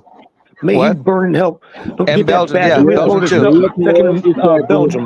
May he Exactly, burn in We're hell. talking about Belgium's. Yep, you're right. Belgium. We're talking Same. about Dutch. We're talking about English. We're talking about France. We're talking about the Portuguese. We're talking about the Spanish. We're talking about the scramble for Africa. Where all No, of no, I the want to go back to Europe this came China together. thing. This is what I'm telling Hey, you. All Steve, came over here. Steve, So I Yes. believe what in was the ultimately formula for getting that country into debt? Yeah, well, that's the thing about Now it. let's If, talk about something else. I would Those guess people are actually that they would buy the treasury of that country and then have hey, the funds from that is bad, sale man. purchase the utilities that they First would then get first- paid to install. first I'm thing they pretty sure did, that's how that works. it's kind of close, but the first thing they did was they get money for free. All right, here's $1 billion for free, and then they go, now we're gonna give you a loan. And then, so China will give them a loan, but then the deal is China, like you're saying, China comes in but they do the construction. There's no local jobs involved. None of the locals get Understood hired. that. Understood Yeah. that. That And that is the smart business, the savvy business from the Chinese people. From the Chinese. Okay. No. I'm talking to Steve for real. I want to talk about this. It's not white supremacy, but when the Chinese do it, No, they're not killing people, no sir. problem. Can I say one thing? Can I say one thing about this? I want to say that. I want to respond to First of that. all, Chinese people are white. While you're saying that, you know that's why they call them Eurasians. They are white. White people, supremacy. White people Go ahead. come from Siberia. You know they are white, right? And white supremacy, and China has their own form of white supremacy. It is as bad as America or as European white supremacy. So China is the exact same way. China is a two-class society too. They're just as supremacist. People. They're the same people. You're saying that like it's something different. Yep. You're right. Asians, You're right. It's the same thing. They're the same damn people, just like the Russians. Everybody wants to separate them when they're really all the same damn people. Exactly. So you have people are getting mad at. I think that statement is a very ignorant statement. No, it's still I supremacy. think they are different people. It's still but it's still I supremacy. don't think the Dooms guy thinks he's Chinese, bro. Steve, I agree with you, brother. Yeah, it's still supremacy. So, I mean, if you want to talk about it, there's always going to be stratification of some kind in almost every society. Fortunately, like I said, once again, this is a class thing, not necessarily always a race thing, but also race and class can also be the same, because if we want to talk about some society that's problematic, we can talk about India if y'all got the time, because caste. They still do the caste system, and that shit is everywhere. The caste system is still going on. The caste system has got spread around the United States, around the world at the same time with the World War, right after the Inquisition. The caste system got put in with the Portuguese. It got put in, and it started right there in Siberia. It started right there where you're saying these people are different. Like, okay, yeah, there is stratifications of different people and different tribes, but when it comes to Eurasians and Asians, then those are the same damn people, and the proof of that is in those people that came over the ice bridge. Those are the ones that have the definite, the Chadwick man, and all those different people have those definite lineages that produce back to the Golden Horde, and it produces back to the Turkish people and the Asiatic people that live in all the Asian. You're mixing ethnicity with nationality and identity. No, I'm not. And I think that's a bad thing to do. There were no nations when the people were crossing the damn land bridge. They didn't consider themselves Russian, Asian, or anything. They were just Those people. people are not the Cherokee of today, when the Golden and War was those people around. are also not the Chinese of the day, and the Chinese people are not the Vietnamese people. You understand? Like I think we, Yeah, I think I know it's about the definitely He's not just doing talking. that. I know about He's talking the the white origins of it people. all. That's the Yeah, origins of it all. exactly. But we were talking. Okay, So it's different now, but you're right because like right now that I guess it's that the lens is Hans. a dangerous lens to have on your eyes. It's No, like it's not. Not in to have China. A that lens Nigerian and between you. Ethiopian Not today to and a have it. Haitian are three different people. You said who? Haitians, Nigerians, and Ethiopians are three different people. Yeah. Okay. How? All three, yes. Show me how. Whew, I can't No, do that, because they bro. live on God has different to. land masses. Because they're on different land masses. Well, one Ethiopia and Nigeria are on different sides of the continent. One is by the Red Sea, the other one's by the Atlantic Ocean.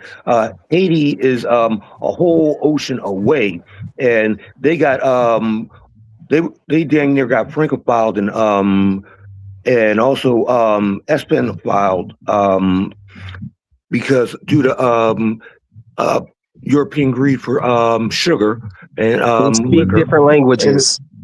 Nigerians have fatter but most noses. languages, but most languages Ethiopians have bigger foreheads. Okay, here's Haitians are one more thing. handsome. I'm not doubting European colonization, but I kind of do laugh when you guys overlook China and all these other brown people. I still haven't been able to brown give my people point on the rebuttal. fucking you over on the same sense. I mean, just undercoated, right? But it's not European, it's not white supremacism, by the way. It's not white supremacism. How many times must I say it's class, not race? Had a scramble that is documented in history in the history books for any other continent to go and take over all these people and declare them less than human. When you keep speaking on that, I'll just keep letting it roll. But what other people on this earth have done that? Since you're saying you laughing about it, who else has said we're going to come together? All of us are warring with each other, and we're going to come together and come as a conglomerate and take over the biggest continent on the earth and treat The those Mongols. people there. I'm gonna have to say the Mongols. I'm gonna stop you right there. I'm gonna say the Mongols. Those are the same You're not wrong. You're not wrong. They're the same people. What about the Caliphate? The Caliphate?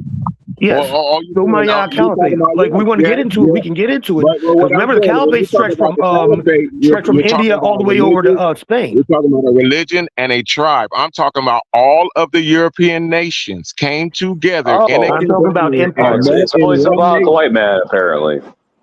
I'm just telling you saying. about history. I'm telling you about history. No, when has that? So the caliphate would be family and different tribes. When have these many different nations came? Belgium, France. They were not decentralized. The Arabs, that till this day, openly look down on black people. It's not a conspiracy. That's not what I'm saying. When did Russia, China, and all these different places say that we're finna come together and we have a plan that you get this? We cut up all of Europe and you get this piece and you get this piece and you get this piece and you get this piece. That's what happened in 18 something when they're doing it right now. As a matter of fact, they're doing it right now. Yeah, but everything he's saying makes sense because that's when they remade the map and that's when they divide everything up. That's how we got Iraq borders, Iranian borders. They divide the whole up. They divide Africa. We don't know where Nigeria is from. That's what they wrote. All those lines and all these rules that they had have been over European lines, not their lines. Yep. It was divided by territory, not by tribes. The white genocide that was happening in South Africa is non-existent. Right. No, white. Yeah, exactly. There's no white genocide. Apparently, white people, white farmers aren't being kicked out of their farms and being killed. It's just a conspiracy, apparently. It's only a problem when it happens to brown people. When it happens to the white man, fuck that. Fuck them. Actually, they're colonizers. They can go die. Right? Am I wrong on this statement? Yeah, you're wrong because it didn't happen. There was no genocide. There was no white genocide in South Africa. There's no white genocide. That's already been debunked. Okay. No.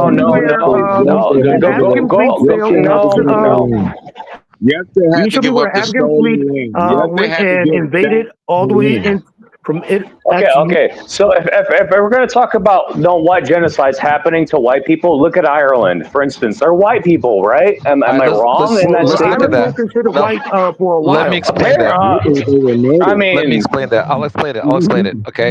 If you look it up in history, there wasn't a genocide, but what there was the Vikings came in there, and the Vikings pillaged a lot of the different towns in Ireland. The Vikings did more pillaging of Ireland than any other group of people.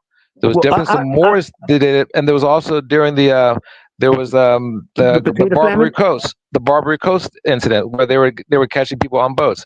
But the most people that were stolen out of Ireland were by the Vikings. Yeah, but no. the most amount I can savagery clarify against something to you. Irish was Okay, by the Dorsey, English. can I speak for a minute? It's Yeah. documented, guys. It's documented. It's Can I documented. talk? Just look it up. Can I speak for a minute so that I can correct you on a couple of things? Go. Okay, the Celtic people migrated from Russia back in the 4th century when Genghis Khan came across the Russian steppes. He chased them all the way Khan into was in Western Europe. the 13th century. Dorsey, I love you, but no, that is not what happened. Attila the Hun. I'm sorry. Okay, Attila the Hun. No, Okay. the Celtic people Why were don't you already. see? That's what I'm Dorsey. saying. Y'all always try to talk over people when people trying to get input. Fine. Attila the Hun went to the Russian steppes. Those people migrated into Germany. When then Genghis came, when the other people came in and invaded, the Romans and the Ostrogoths, the Visigoths, and the Germanic tribes fought them off over in the Danube. That's in Germany. Okay. Now, when you sitting up here talking about, because I didn't want to get into that because y'all keep shifting the. First of all, the United States intervened with Japan conquering China in 1936. They established the Flying Tigers by the request of General Chiang Kai-shek. There also was a gunboat. There also was a gunboat incident on the Yangtze River when a Japanese planes attacked an American naval vessel. Yes, sir. That's when the United States got involved. Also, Japanese and Chinese were killing Chinese Christians, and the United States got involved in that. You talking about the Boxer Rebellion or the Tang which rebellion are you talking about? The Taiping Rebellion, or are you talking about the Boxer Rebellion? No, the Boxer Rebellion was in 1899. I am talking about 1836. Okay. Steve McQueen did a movie on it, but you guys ain't old enough to remember that. So what happened was when I think it was like 14 U.S. sailors got killed by the incident of the Japanese planes attacking the gunboat. The United States, Roosevelt said, we got to do something about this. And they started sending supplies. And at the time, they sent Japan 14 Warhawk fighter airplanes that were obsolete. But the American pilots had superior tactics and started shooting down Japanese Zeros. The Japanese Zeros then went to the United States and said, hey, are we at war in the United States? Hello. Damn, he was spitting, but he's telling y'all exactly. That's what I'm telling y'all. They stopped the resources from getting from Japan. America stopped them from getting resources from China, and that's when they turned and pointed their heads towards the. America stopped the resources going to Japan. Therefore, because they already had, like, why do you think they invaded Southeast Asia, for instance? Because they needed the resources. They needed the oil quick. They needed it fast. This, that, like this, you know, because we cut them off. You know, so we could sit there and say, oh, Japan, it was just suicidal and like they felt some type of way. Like, no, that's why Pearl Harbor happened. You're right. No. Can I interject some more? In 1865, Commodore Perry pulled into Tokyo Bay with gunships and fired on Tokyo and made Japan sign a treaty with the United States for trade. If you look at the movie The Last Samurai, you will notice that they were wearing Yankee uniforms and was supplying guns to the shoguns in Japan to rebel against the emperor, because the United States wanted Japan to be a trading partner. Dorsey, no offense, what the fuck does the Emperor Age of Japan have to do with World War II? No offense. I hear what you're saying. I do agree with shut you. the fuck But up I'm like, and this let me has. talk then. See, this is Oh why I my get God. mad. All right. Because when I'm I'll trying let to you finish. explain things, because you illiterate, don't talk to me about that shit. You don't know. So I'm trying to tell you. And what happened is when the United States forced Japan to sign them treaties, them Japanese said, you made us lose face. So we're going to copy everything of the Western technology so that we could come on par. When the Sino-Russian War was a test for the Japanese Navy. Dorsey, I am not illiterate. You will not call me illiterate, See, brother. that's what All I'm right, saying. brother? Relax with all that. Calling me illiterate is That's crazy. why I don't want to be in the panel club, because they do this shit every time. They Dorsey, always want a motherfucking gangster the goddamn conversation. Dorsey, just be Everybody nice stop. about it, man. You ain't nothing special, white boy. Wait your motherfucking turn. Dorsey, this is Steve. Come on, man. Like, just be a little respect for each other in the chat. We're all on the same All team right, here. bro, but It's let all me team plug. talk. We are, Hey, man. Let's check go. this out. Go. This is what I get tired of, bro. People interrupting me when I'm trying to teach. Get to the story. Okay, so like I said, it goes back to the invasion of the United States on Tokyo in 1865, forcing them to make a treaty. Forcing them to make a treaty with the United States when Japan wanted to be isolated from all Western Europe because they didn't appreciate Christians coming into Japan and converting their people. That's where it originated at. And so when you got people, see, it always, and certain people always want to ignore history, and because Japan was not bothering the United States. The United States bothered Japan. So Japan said, okay, let me modernize my stuff. And that's how the Boxer Rebellion began, because Japan said, I'm going to imitate the West and I'm going to colonize yes too. The Boxer Rebellion happened in China. It happened in China. It was not in Japan, asshole. All right? So you can call me a white boy all you fucking want, dickhead. But like that happened in China.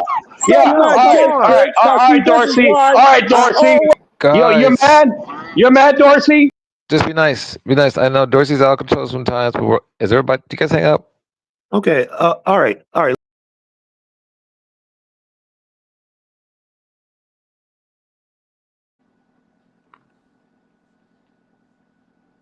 I don't know why the fuck we have to go through this every time I do a panel, bro. Like, are we not fucking grown men? Like, what is going on? Like, I'm gonna be honest with you. It sounds like a bunch of bitches up here. Just being honest, it sounds like a bunch of fucking bitches up here. Just bitching and whining and complaining and arguing and talking over each other. And just, that's why I do the solo lives. I don't like to be like this. I try to not, let grown men be grown men and have a conversation. But the shit never works.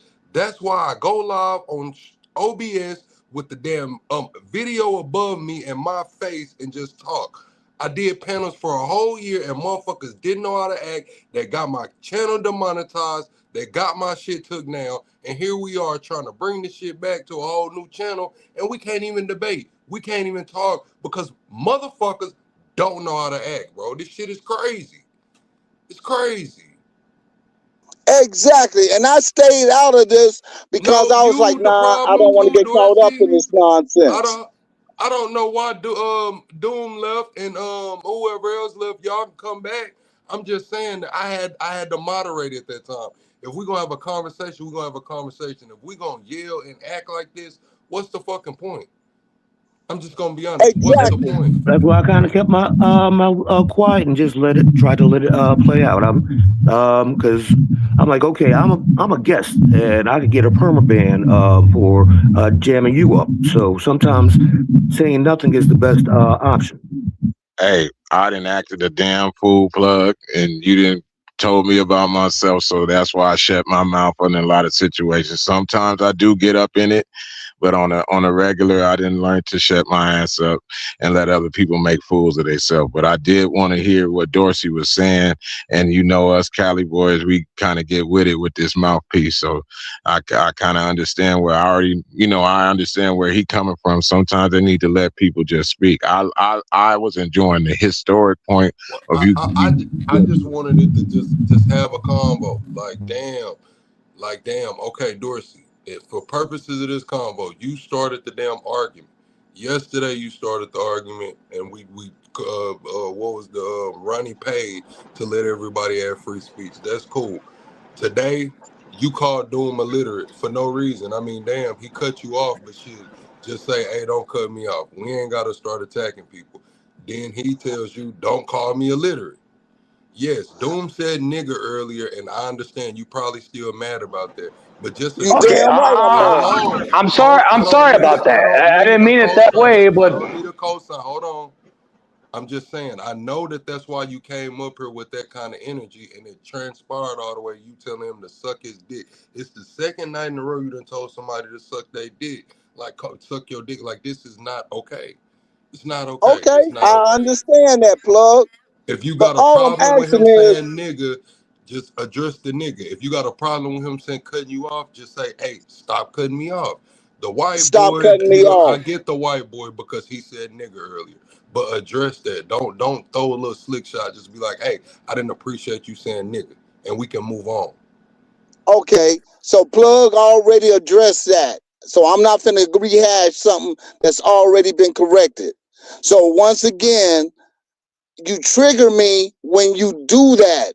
Now, when Carlos was talking, Carlos had some good facts. You talked over him. When Top Cat said some things, you talked over him. Stop doing that to people.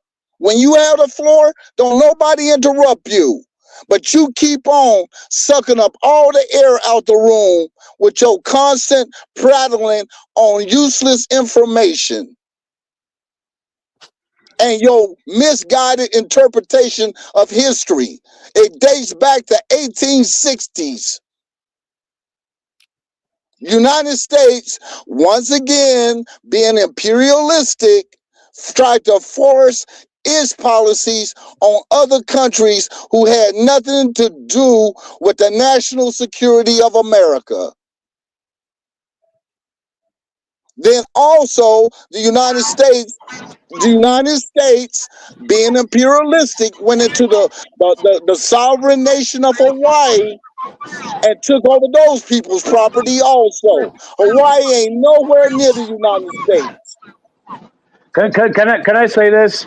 All right. So when I said the N-word, even when I said this, I was reading the chat on the side. I read it out loud. So it's not like I openly just say the N-word. So I get where you're coming from, but I was reading the chat. Plug can testify to this. He read the same chat I read. I read it out loud. So you can make it seem as though I'm just openly just being like the N-word this, and like no, it's not that. All right. So you need to relax with all of that. All right. It's crazy that you're coming at me with this whole thing. And then you're calling me like illiterate. It's like me telling you without even hearing whatever the fuck you have to say. You're illiterate. Fuck you, illiterate monkey. Okay. Right? Okay. Bitch, fuck you. So By the way, your but let me ask you something. But let me ask you something. Was you aware of the United States policies in 1865? Yes. Then why didn't you mention it? Why would I talk about 1865 when we're focused on the modern day? Okay, so like I get where you're coming from. What we're talking about right now, we're not talking about 1865. We were talking about World War II. That was the topic. Even if we were talking about World War II, that's 1945. We're not talking about 18. What the fuck? Like, no. So like, relax. You're coming at me like I'm like a white supremacist. Relax. Hold on. Now you can put your foot in your mouth because you. Come on, let's calm it down, y'all. Hey, you said that the European countries have been fighting each other for hundreds of years. You went back. I never said Ireland that. I never said that. You. Dorsey, that was me that said that. I said that. Well, my whole thing is, hold up. My whole thing is when I bring up issues, you didn't correct nobody when they went back 400-500 years. I just went back 150 years, and you had a count. Okay. I hear where you're coming from, but I'm not going back that far.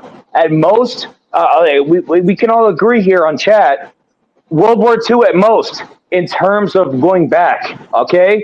We're not going back to 1860, whatever the fuck. We're not going back to 1820. We're not going back to 1860. We're not going back to the slavery years. Okay, we're talking about World War II at most in terms of going back, all right? Dorsey, you're a cool guy, man. I'm offended. All right. And once again, I'm offended because you always bring up slavery.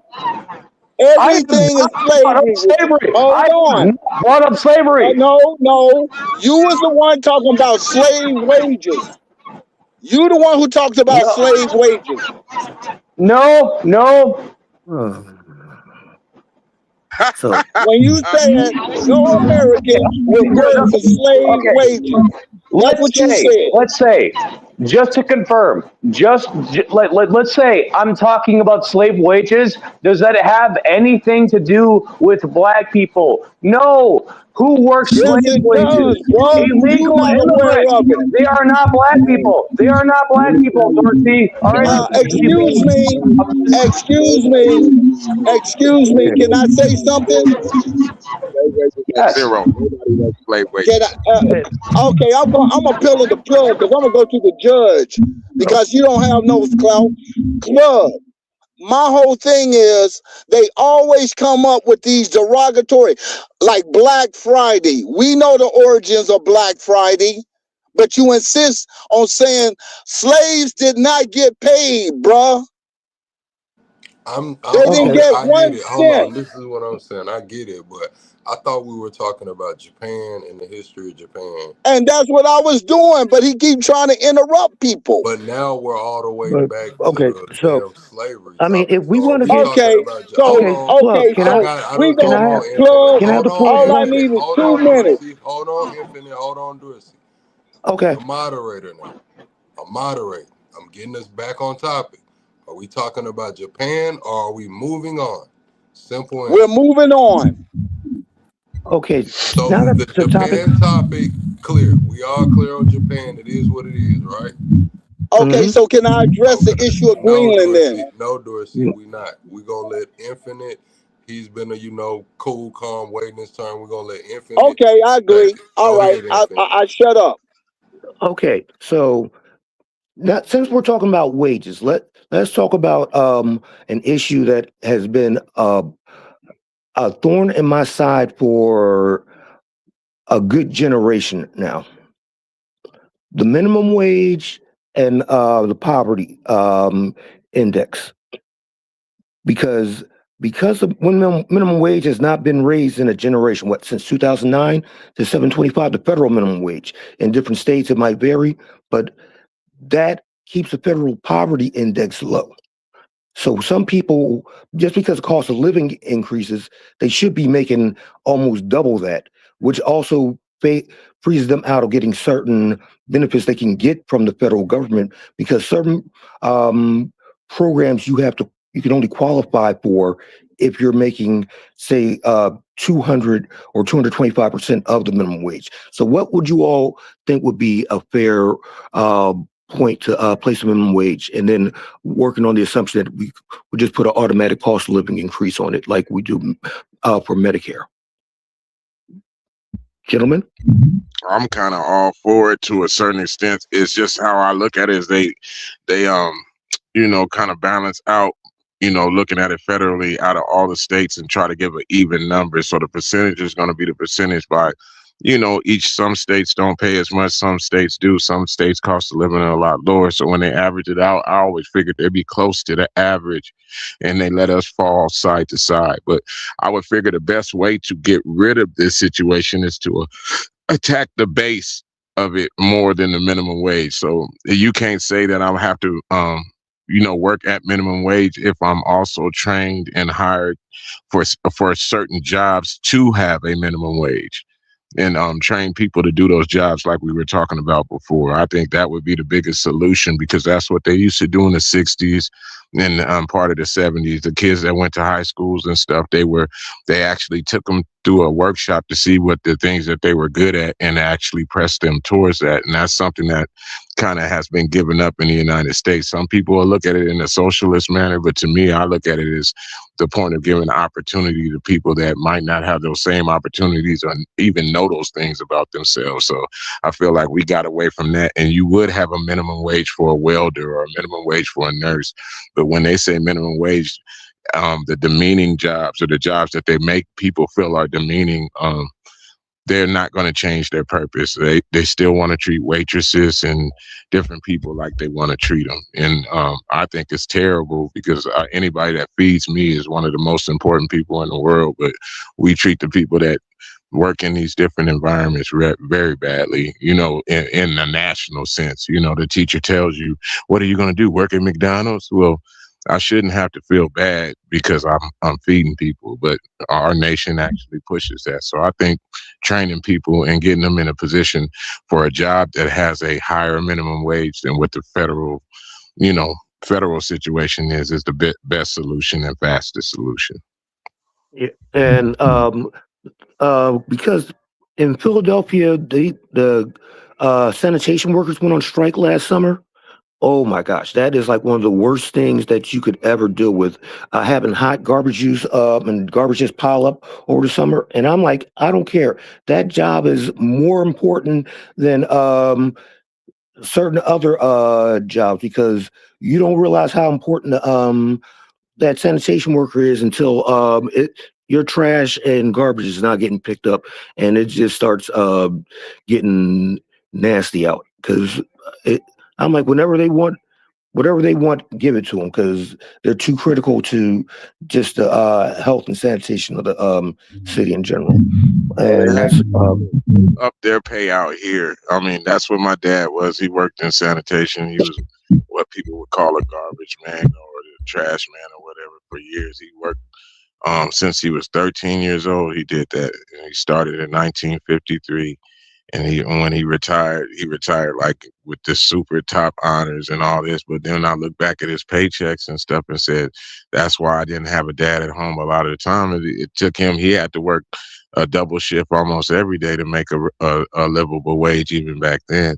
And I feel like I had a great childhood. So I know he put in his work, but he had to work, 12 to 13 hours a day, you know what I mean? Just to be able to pay for his family and stuff, and actually, have a wife that's at home and not having to work too. So it was a situation.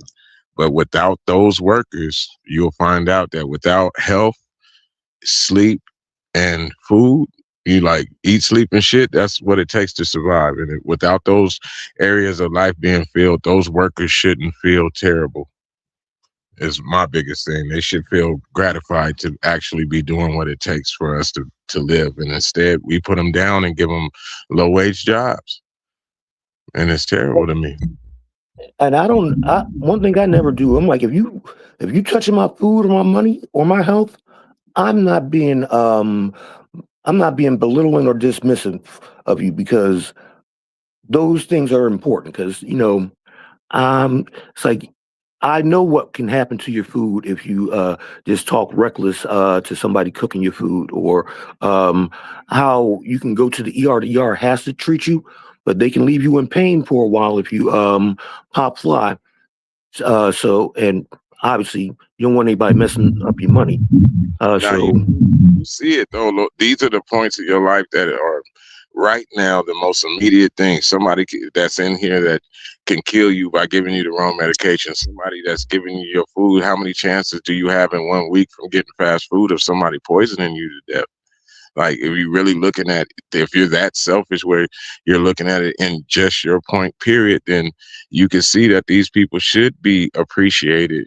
But their life is, we just pass it along every day. We treat them like they're just, and then that's why I'm saying that's good for college jobs and different things, but it should be good for developing personal relationships and understanding what work is and getting to the next goal of yours. And you should be able to have a wage enough that you don't feel like you're living from paycheck to paycheck, in that aspect. And they moved it up a lot out here. I know there's McDonald's out here pay like $20 an hour, which is not bad. I mean, even considering the cost of living, especially for like base level or entry level jobs. Dorsey, you got anything to say? Or you want to add anything in? Yes, I would like to say something. Go on. First of all, the $20 wages is only limited to the metropolis parts of California: San Francisco, San Diego, Los Angeles, Sacramento. The rural areas such as San Bernardino, Riverside, those people don't make that much. They make $12, $14 an hour. Okay. It just so happened the state of California made a deal with most of the fast food workers that they would be able to accept SNAP, EBT card. It was called the Fast Food Program for the Homeless. And that was to support those businesses that were getting cut off by the lack of business. That's tight. I didn't know that. Yeah, because SNAP programs vary from state to state. Because in the Commonwealth of Pennsylvania, you cannot buy hot foods with SNAP except for during like times of emergency. Like they might probably try and open it up for hot foods for the next week or so, because we're about to get like over a foot or so of snow. So they might open it up for this week, just so that people will be able to get some hot soup or hot food for the week. But in general, it's a no-go on that. But that's one of those things about SNAP. It varies from state to state, the rules that govern it. You hit that right on the button, because, boy, they did start serving. At first, it was like that. They wouldn't let you get hot food, but at certain places, then all of them started opening up. So that's how they supported giving them that little extra wage. That's perfect. So the state and the government kind of, they took that brunt on. That was a way to keep it circling, though. Hell yeah, Doris. I didn't know that one. I didn't even put that together. That's exactly what they did. Because I'm right out here. My daughter worked for McDonald's, and she came in, and I believe right then around her wage was like around $17, $16, something like that. Yeah, because see, everybody don't understand. California is a bunch of separate cities stuck together. What they do in the Bay, we don't do in LA. What we do in LA, they don't do in San Diego. It's dependent on the local governments and what they want to do. That's what I'm saying. I live right here on Harley Knox Road, like right off the freeway. So when you right there, Harley Knox was I guess the mayor of San Diego or something like that back in the day. And San Diego was supposed to be all the way to right here. This is where the line was supposed to be, but they sold this to Riverside County and gave up all the wine land. So they gave up Temecula, Marietta, Menifee, all the way to Orange County. They gave up all that area. San Diego thought that it wasn't just no good land. Like, okay, we don't need that much land, because San Diego County is still huge. But they gave up that land, and it became like the orchard land out here, and the grape land and the wineries and all that shit. They actually gave up great land, and they got all the avocados. They got everything, man. Like, you can't hate on San Diego and good weather. San Diego got it cracking. Well, I was hearing people talk about what if California decided to secede from the union. I'm like, if California secedes from the union, it's going to be big trouble for everybody, because California by itself is the number 5 economy in the world. I think U.S., China, maybe Russia and Japan have bigger economies, but California just by itself will be the number 5 economy in the world. and they really don't need anything from anybody. And Top Cat, you gotta be plugged up or something because that shit is loud. Oh, I mean, not having been in Cali, I'm just guessing. I'm like, but it may not be cheap there. But I'm like, look, they could pretty much sustain themselves. They got enough coastline. They got all the different climates. They can basically grow and raise anything that they want out in California. Just about. Am I wrong in stating that? No, you're about right, but people don't understand. We have a large oil and natural gas reserves, but because of environmentalists, Los Angeles County is off limits to oil companies. But if you go about 50 miles up the coast, Santa Barbara is drilling with offshore oils, and then also inland oil rigs. And that I remember I told y'all 6 months ago, I was standing in the middle of an oil rig country spending the night. Like I said, I don't have to make up these things. I live reality and I can see for myself. They probably do that because of environmental issues with the oil.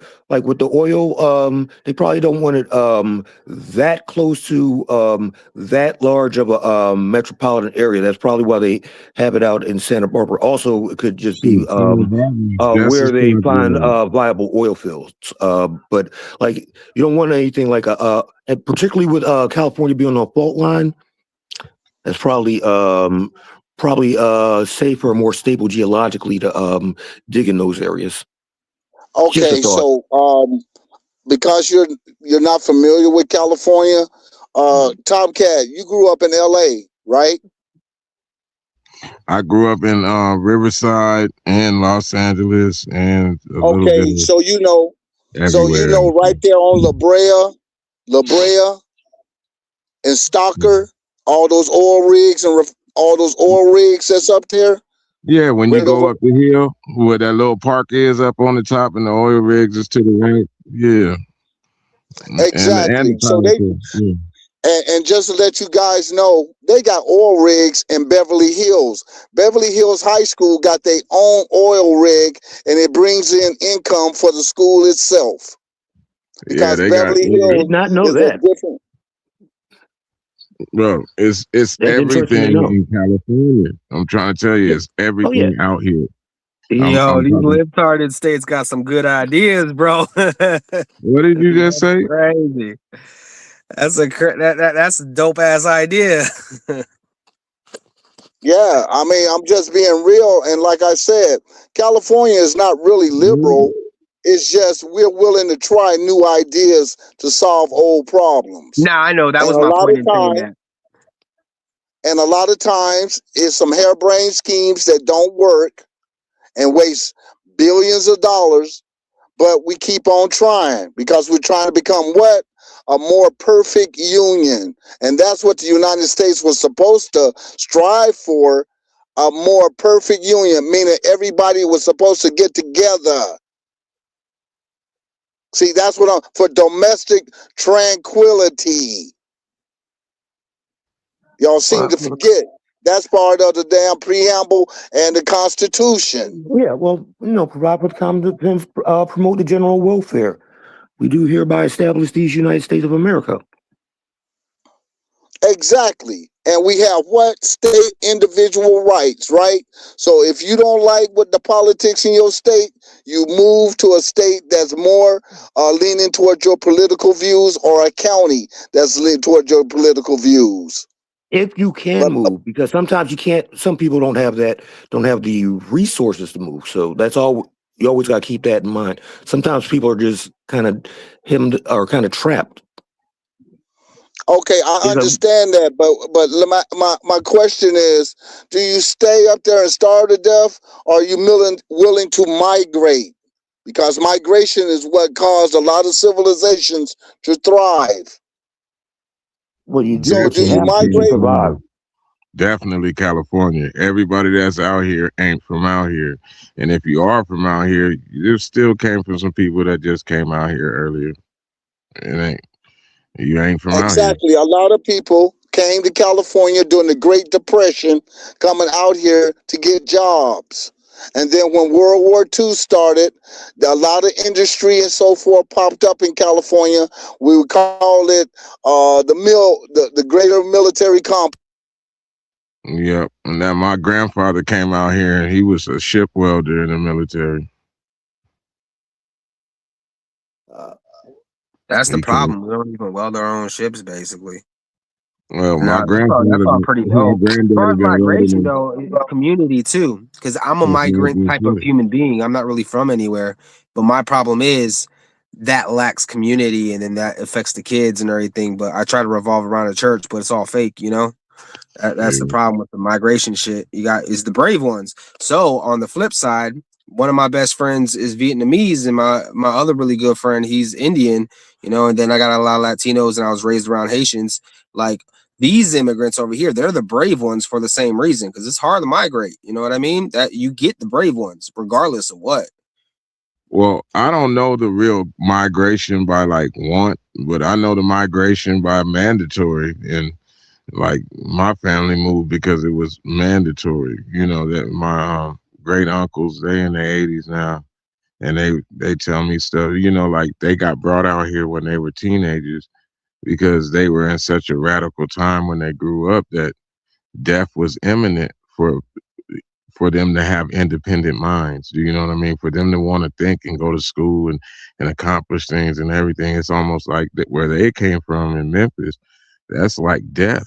Like coming to California is like they got to completely express themselves through all the racism, through all the other stuff. They still got to, you know, express themselves and become complete people. Where down there, they was most likely gonna get their ass shot up or killed being a radical because they were young and, you know, they zesty, they out there trying to do their thing and get their black ass hung. So they shipped them all out here, and all of them went to college, and both my uncles are engineers. And compared to being a nigga on a tree, I'll take an engineer every day. Yeah, that sounds like a gospel. That's dope. Yeah, you'll hear only, truthfully, when you hear West Coast stories of people from back in the day, all you're going to hear is success stories. They all came out here and were very, very successful. And that's why these families are still here and going through what they're going through now. My family is huge out here now. Huge. It's crazy how generations can grow that fast. And I got family all up and down the East Coast and all down south out west. So it's like Philly is the base, but everybody's all over.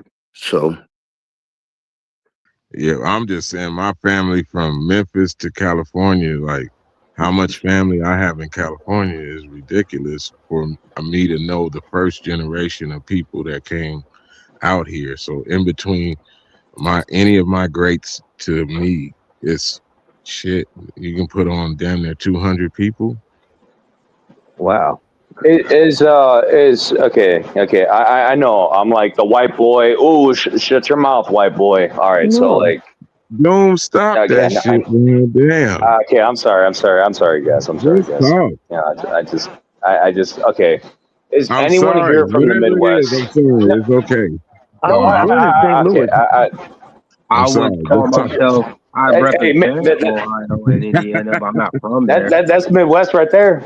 Yeah. Yeah, but I'm in Fort Wayne and Cleveland, so I mean, my world might be different. Yeah, no, it's completely different. I'm from Illinois. Yeah, I understand. Yeah, I am a white guy. I apologize for being white, everybody. I'm so sorry. No one told you that we were mad at you for that. No one told you we were mad at you for that. So I know.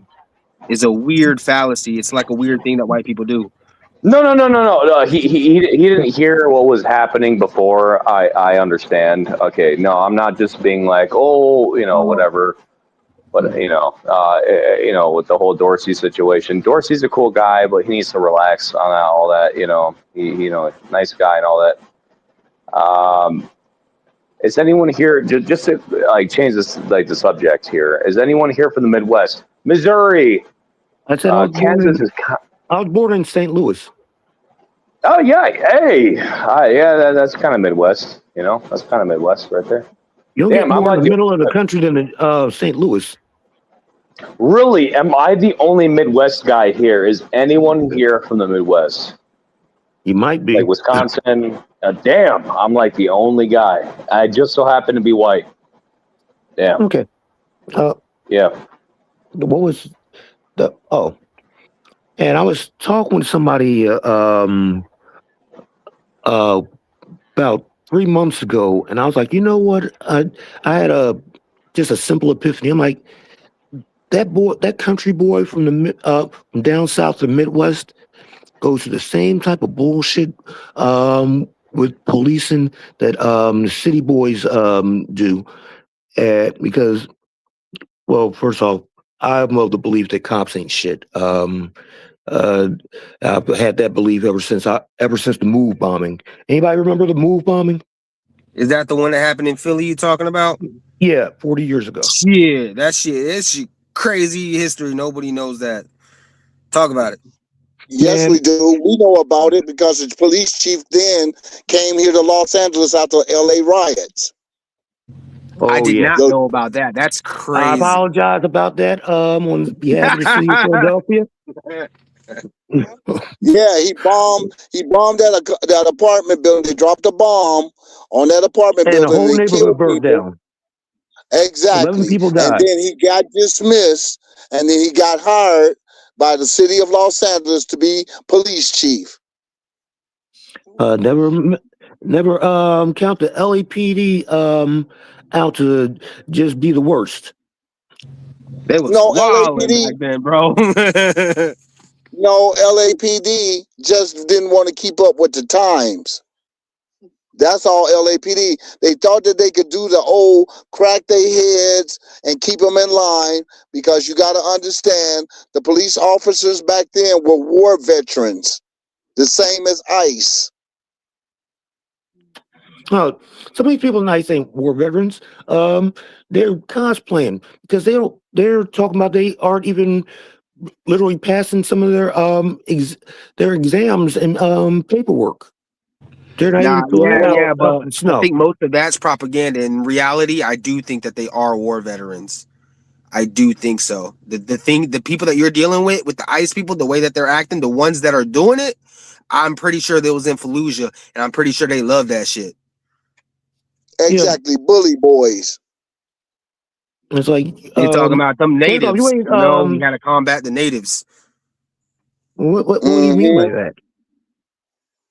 That's right. Because Trump said that Trump said that shit to the president of not Venezuela, Ecuador. You're talking about the homegrowns. Ecuador. You're talking about homegrowns. That's a different context, though, which is also a scary context. And it's like, I mean, because I'm like, look, it's nice that you increased. I mean, I just got a budget increase. I'm like, but how much of that are you going to have to pay out in lawsuits? Because trust me, they got class action suits coming, and lots of individual lawsuits coming. Because I saw that ICE arrested the woman who was in the church in Minnesota the other day, calling out the ICE pastor, and she got arrested. The federal judge is about to throw those charges out without question, because he said that the case was just highly speculative, which means I don't think it's going to survive muster. Okay, so one thing I want to bring up, right? Mm-hmm. You notice that ICE didn't do nothing to the Catholic churches. The Catholic churches was the first one that was harboring refugees and illegal aliens. When Trump went over there and talked to the Pope had a nice talk to him. He say, stay out of the church's business.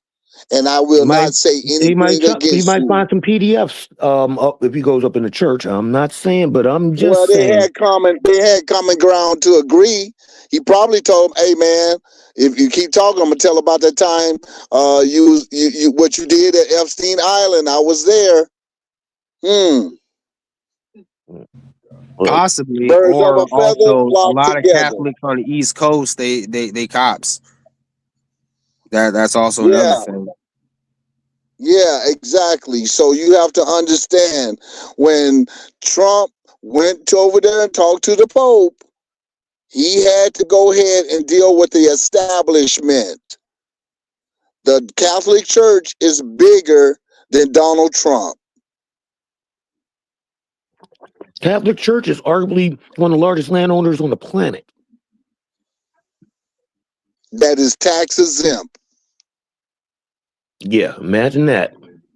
Hey, though, they do more work than many of these other churches, though. Many of these. They always be the ones giving out the clothes, that could be giving out the located in two different food. They ways. run the shelters. They actually do it. The other motherfuckers, they're just out here going to Japan and building little huts and calling them churches in Africa and getting $100,000 for it. That's what they doing. You know what I mean? All these other churches. I agree with you. Consistently speaking, the Catholic churches are the ones that are putting in the work. Okay, in so majority. you know, When you walk into a big why ass the Catholic church, they got an organization that's doing shit. Okay, so you know why the Catholic Church has all the resources to do those things? Because they authorize all Spain and France do all those to go exploit people in over in North America and Americas to get all the gold. And they And invested silver. in slavery. And they invested in slavery. I completely agree with that, and I do wonder how much money goes actually back to the Vatican. I do wonder, like, what is the reality of that?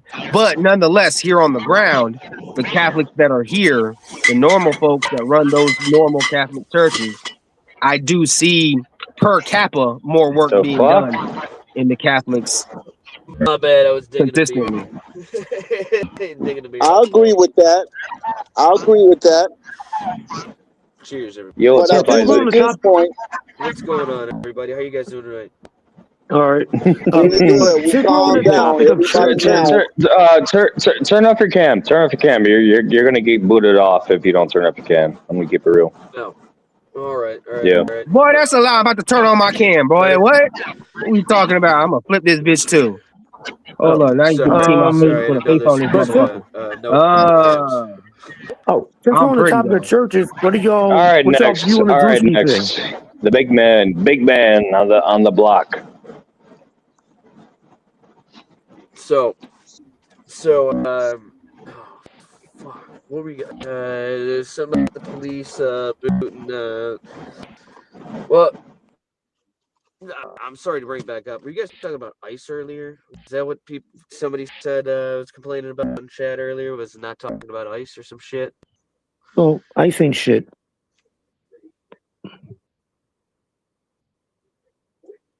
That's pretty much my standing view. ICE ain't shit. ICE is in the ICE in my eyes is necessary. I'm gonna say my white boy opinion. Apologies. I feel so bad about my white boy opinion. I mean, like, ICE is necessary. I'm so sorry that we enforce our borders. I apologize for that. You know, That's what Customs and Border Patrol handle. You know, I went this morning, uploaded agency. You know, we already had Customs and Border Patrol to handle our borders. Hey, you remember that Karen that was walking around and being a anti-provocateur or whatever for the protest, anti-protester? It should be like you can disagree and we can have talks, but the way you're flipping about it, and I'm a white boy and all that, it's like now we can't listen to the message that you're trying to say because you're too busy being a Karen. That it mutes you. I hear where you're coming from, but like, you know what happens is that I look in the mirror and I'm like, I hate my white skin. I'm like, get out of here. I hate myself. No. Man, cut that Exactly. bullshit out. No. Okay. Yeah, I'm fucking with you, Drew. Okay, I'm trolling Yeah. you guys. I We sense know the that. That's what sarcasm we're is duly saying. noted. Okay, But so you see, trying to get a this is rise out of why. somebody or I something hate my white is skin. ugly. That's what Satan does. Check this out. Right now, you got Wassa in you right now. You're literally letting Satan come out of your mouth when you be flippant about these things just to get a rise out of people to make the disbalance. Now, if you have a point, then you have a point. Like I'm cool with what ICE is supposed to be. The problem is ICE is actually a utility for politics right now. That's all ICE is being used for, a military utility for politics. Like they're not really doing what we would love them to do. While I'm Because you listening can to do the you, right thing the wrong way. what do you think ICE is being used for? Just out of curiosity, I am hearing you. I just want to know. Can I interject? Because I can tell you what it's used for. Go for it. Yeah. It's used for population control. That's what it's used for political means, population control. Let me explain it to you. When George Bush, Los Angeles, before George W. Bush became president, Los Angeles, when you would go to the county jail, they would have a section where they would put all immigrants to be deported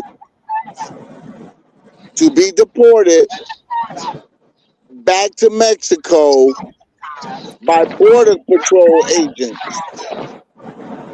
George Bush told them to let the immigrants in, and they cut back on coming and collecting the immigrants that LAPD and the LA Sheriff's Department used to collect for the Border Patrol. Because when we were I've been to jail many a time for a couple of days, and when they release you, they release us by the hundreds. And what they would do is they would separate American citizens from who was going to be released, and they would put the people who were illegal aliens, they would put them in separate cells, and they would stay in them cells for about a day until Border Patrol came and picked them up and dropped them off at the border. There were no holding camps. There was just a bus ride to San Diego, and they let them go. It was called the release, and then them people would come right back over the border. Green and white truck. They take them in the green and No. white. Okay. I don't want to say too much, but like I kind of want to hear Next's opinions. You know, I kind of want to hear his opinions on the whole spiel. Ooh. All right. Well, you remember when they went into Washington D.C. Yeah. They're only going into cities that are blue, and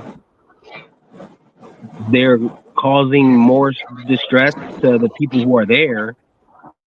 They're like, it's getting to I hope it's not a flashpoint. Maybe that was just the peak, the whole Renee thing, which was murder. I'm pretty sure you won't say it is. That's fine. But I hope that's the peak, but that might be the flashpoint. But I do think that was the plan. That's not a bug. That is a feature. This is the program. This is where he wanted it to be. He wanted it to, Mr. Trump, I think, likes it with chaos. It's chaos theory. It's basic things that sound very Trumpian when you read his books or something. Is exactly more chaos, more power. I do believe that he intentionally wants to bring up the heat so he can have it like 2020, and he can have he could do things inside the chaos of it. And I do look at ICE in the way it is, and I do look at history in the way it is, and I'm looking at the Nazis and I'm looking at the ICE. I'm like, damn, I hate to sound so libtarded, but god damn, you looking like a Nazi right now. And then we're literally losing people in the holdings. We are, and then they're getting raped as well. And then the holdings are next to like I was just listening to this one girl about the holdings are next to Neuralink centers. Now we know what the Nazis were doing with the prisoners, and we know what the Japanese were doing with the prisoners. And I am not saying that that's what's happening. I'm saying if I was the president, I would make sure everyone knows that that's definitely not what's happening. If I need to show tough love, I'm gonna show tough love, but I'm gonna show it in a way where I'm not a motherfucking Nazi. The way Obama did it, the way Bush did it, the way everyone else does it. He's doing it. He is a spectacle. He is a spectacle creator, and he's good at being a spectacle creator. That is what the fuck he is. That is his whole essence, his whole thing.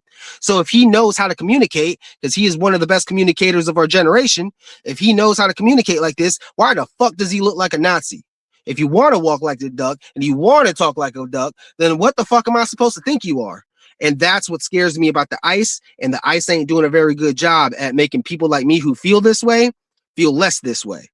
And that's my problem with ICE. And also, I have my opinions about immigrants and everything, but I do believe there's an immigrant problem that needs to be solved, probably by ICE.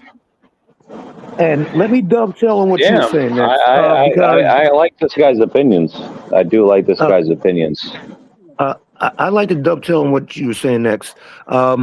There's also another more sinister thing that's going on, and I keep on seeing people put up these videos. Why are black people not in the streets? I'm like, because if black people go out in the streets in mass right now, that will give him a casus belli to enact the Insurrection Act and start mowing people down in the streets in mass. Washington, D.C. of the black community.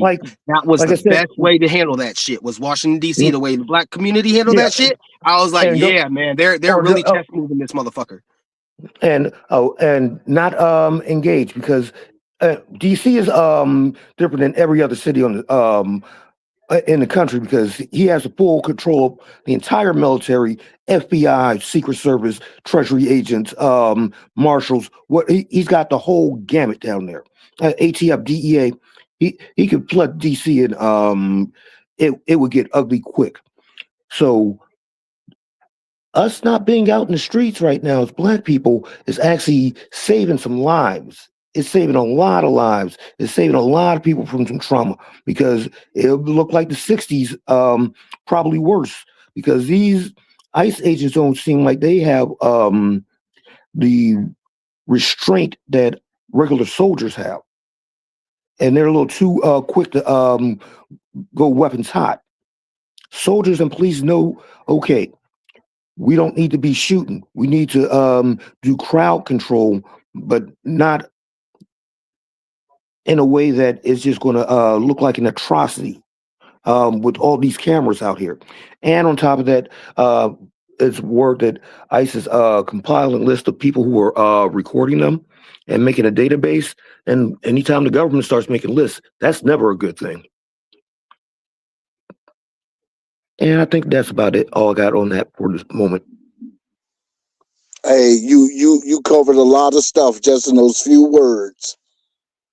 Now, like I said, Border Patrol had everything under control, because even Obama was sending immigrants back over the border. He was doing catch and release. If they was criminal, they would do their time, their state time or their federal time, and then they was shipped back to their country. This was the norm. Now, when Biden did what he did, he broke the system, because he allowed people to just, once they went ahead and registered, he let them just roam wherever they wanted to, untracked. It's kind of like a sex offender. You're supposed to register with the local police station when you came into a neighborhood, but they got lost in the shuffle, and nobody knew where all these people are. So now we had to do a roundup, or what we used to call it back in the day, a drag net. So now they're doing a drag net style, and they're just pulling anybody. It's just like with the stop and frisk. Whoever looks suspicious, that's who going. That's who they're going to stop and check their papers. Just like the Gestapo used to do. But that's a complete Fourth Amendment violation. That's not what they're doing, though, right? When you look at how ICE is operating, right? When you look at how ICE is actually operating, they have warrants. They are doing investigations. They're tracking people who are suspected of violations of immigration amongst other crimes that they pick people the fuck up for.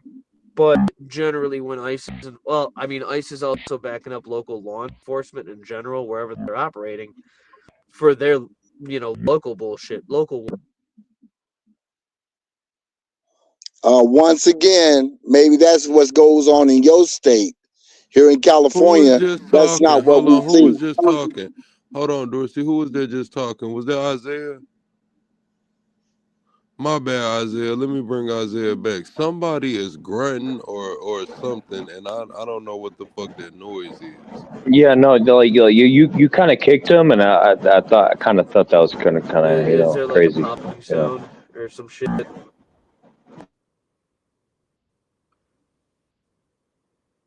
Yeah, no, or did I sound okay?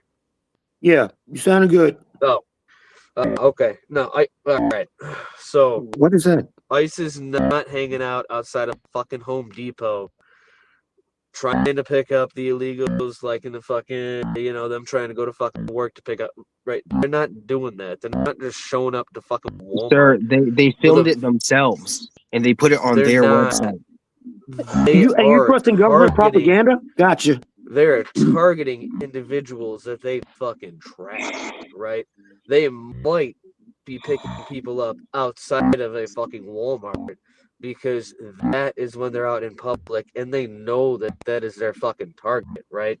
They're not sitting there going to every single person that looks Latino and saying, show your fucking papers, give me your passport, let me make sure your driver's license proves you were fucking born here, right? Because that is they're doing that. They're doing that. A lot of evidence on the contrary. I'm gonna keep it real. Yes. If you look Latino, let's say I was running away from an ICE how they're agent. acting and how their actions are, how they're performing their duties, I absolutely will back you up and say you cannot stop people unjustly and ask for their fucking documents just to make sure they can be here, right? We're not the fucking they shouldn't operate as the Gestapo. They just maced the baby, like what, yesterday? They just maced did the baby. not mace. Now stop. Number one. That's not what happened? Story.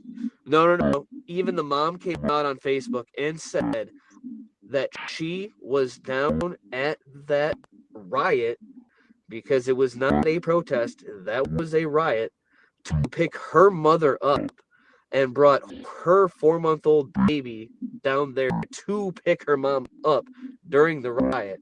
This woman made the decision to bring her child to this situation. Dude, the argument that you're saying is the same exact argument that you've been saying for a long time. Like, that's a crazy argument. When we killed a bunch of kids in Fallujah, that was the argument there too. Oh, you shouldn't bring it to a war crime. So you're telling me that dropping your baby off at grandma's house deserves your baby to get maced.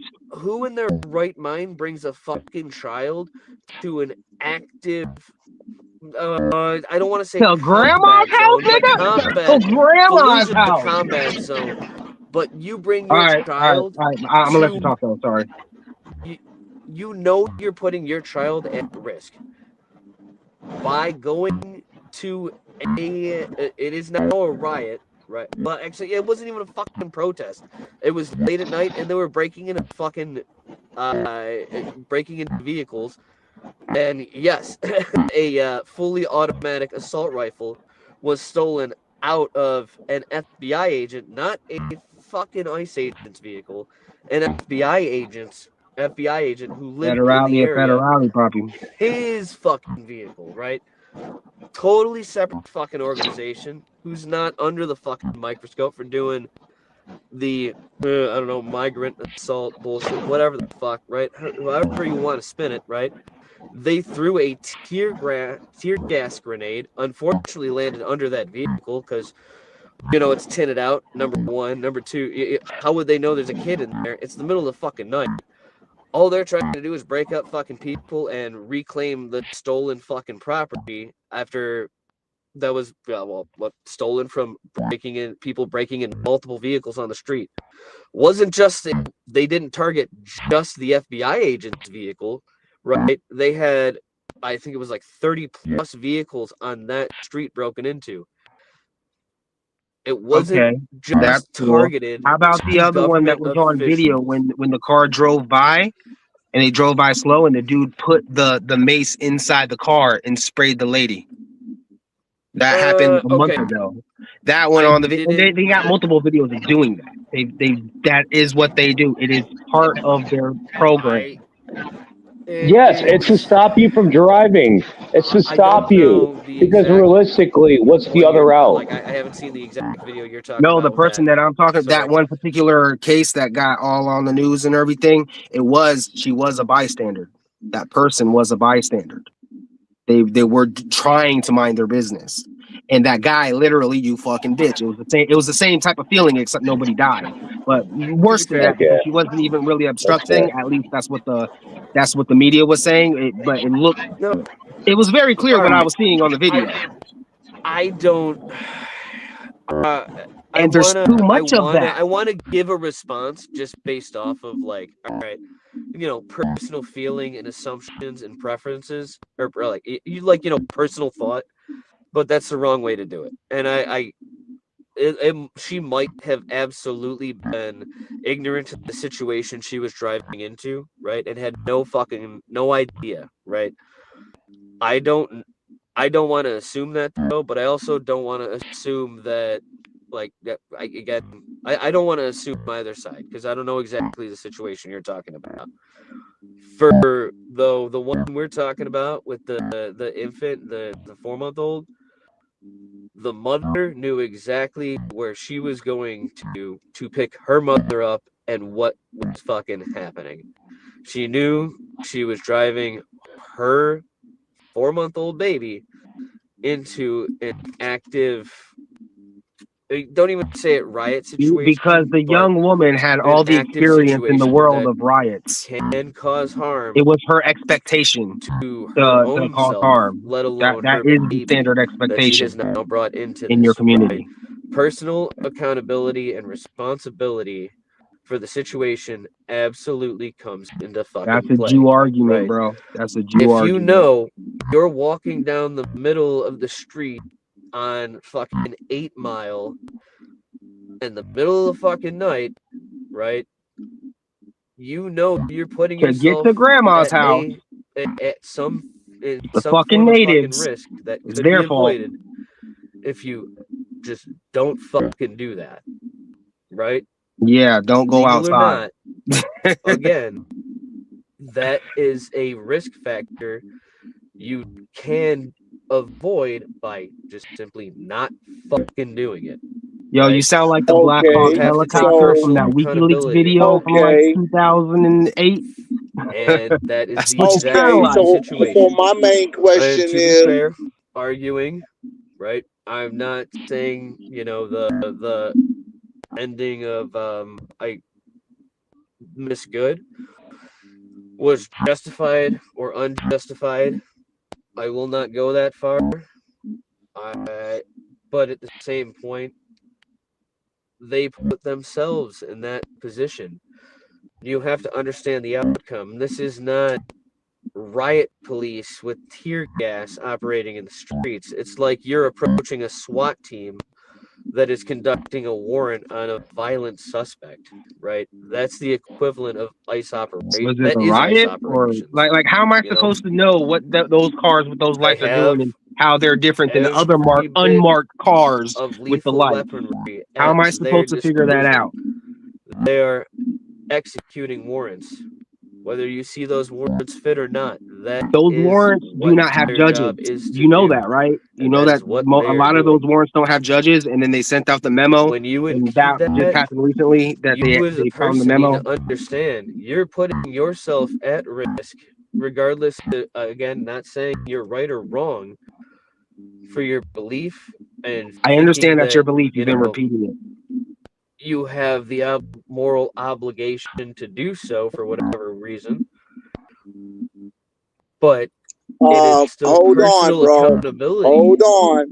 Hold on. I got something to say. Why didn't they put barricades around the area like what we do here in LA?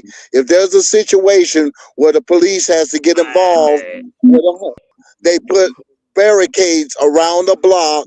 They post vehicles and tell people divert traffic and say, hey, you can't come down this block. You can't come down this street.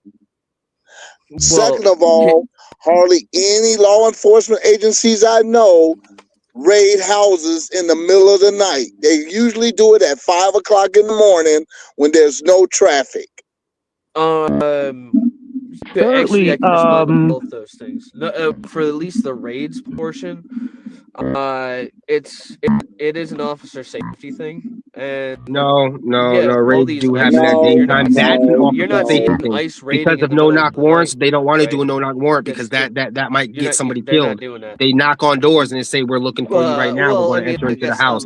That's how it does go in America standard. Whoever their warrant is for, and then that's the only time they can do it. But you're not seeing that. But business hours are safer, unless if it's a military operation. Business hours are safer for cops. Support and the government pushback, because that was Minnesota, right? Minnesota specifically.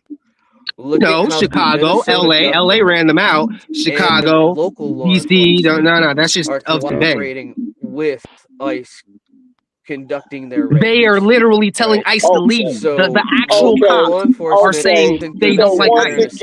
And shutting down. So once again, I am saying to this man, no ICE. What I'm saying to this man is, you ain't in the city, buddy. You ain't from an urban area. Most of the apartment buildings have gates and they have buzzers where you buzz people into your building. Yep. So all that nonsense about knocking on doors, what if it's in an apartment? And if they're immigrants, they ain't in no house. They're in an apartment building. So when you sit up here, up here talking about, well, they got a warrant, they go to the apartment. The warrant is for that particular apartment, not the building.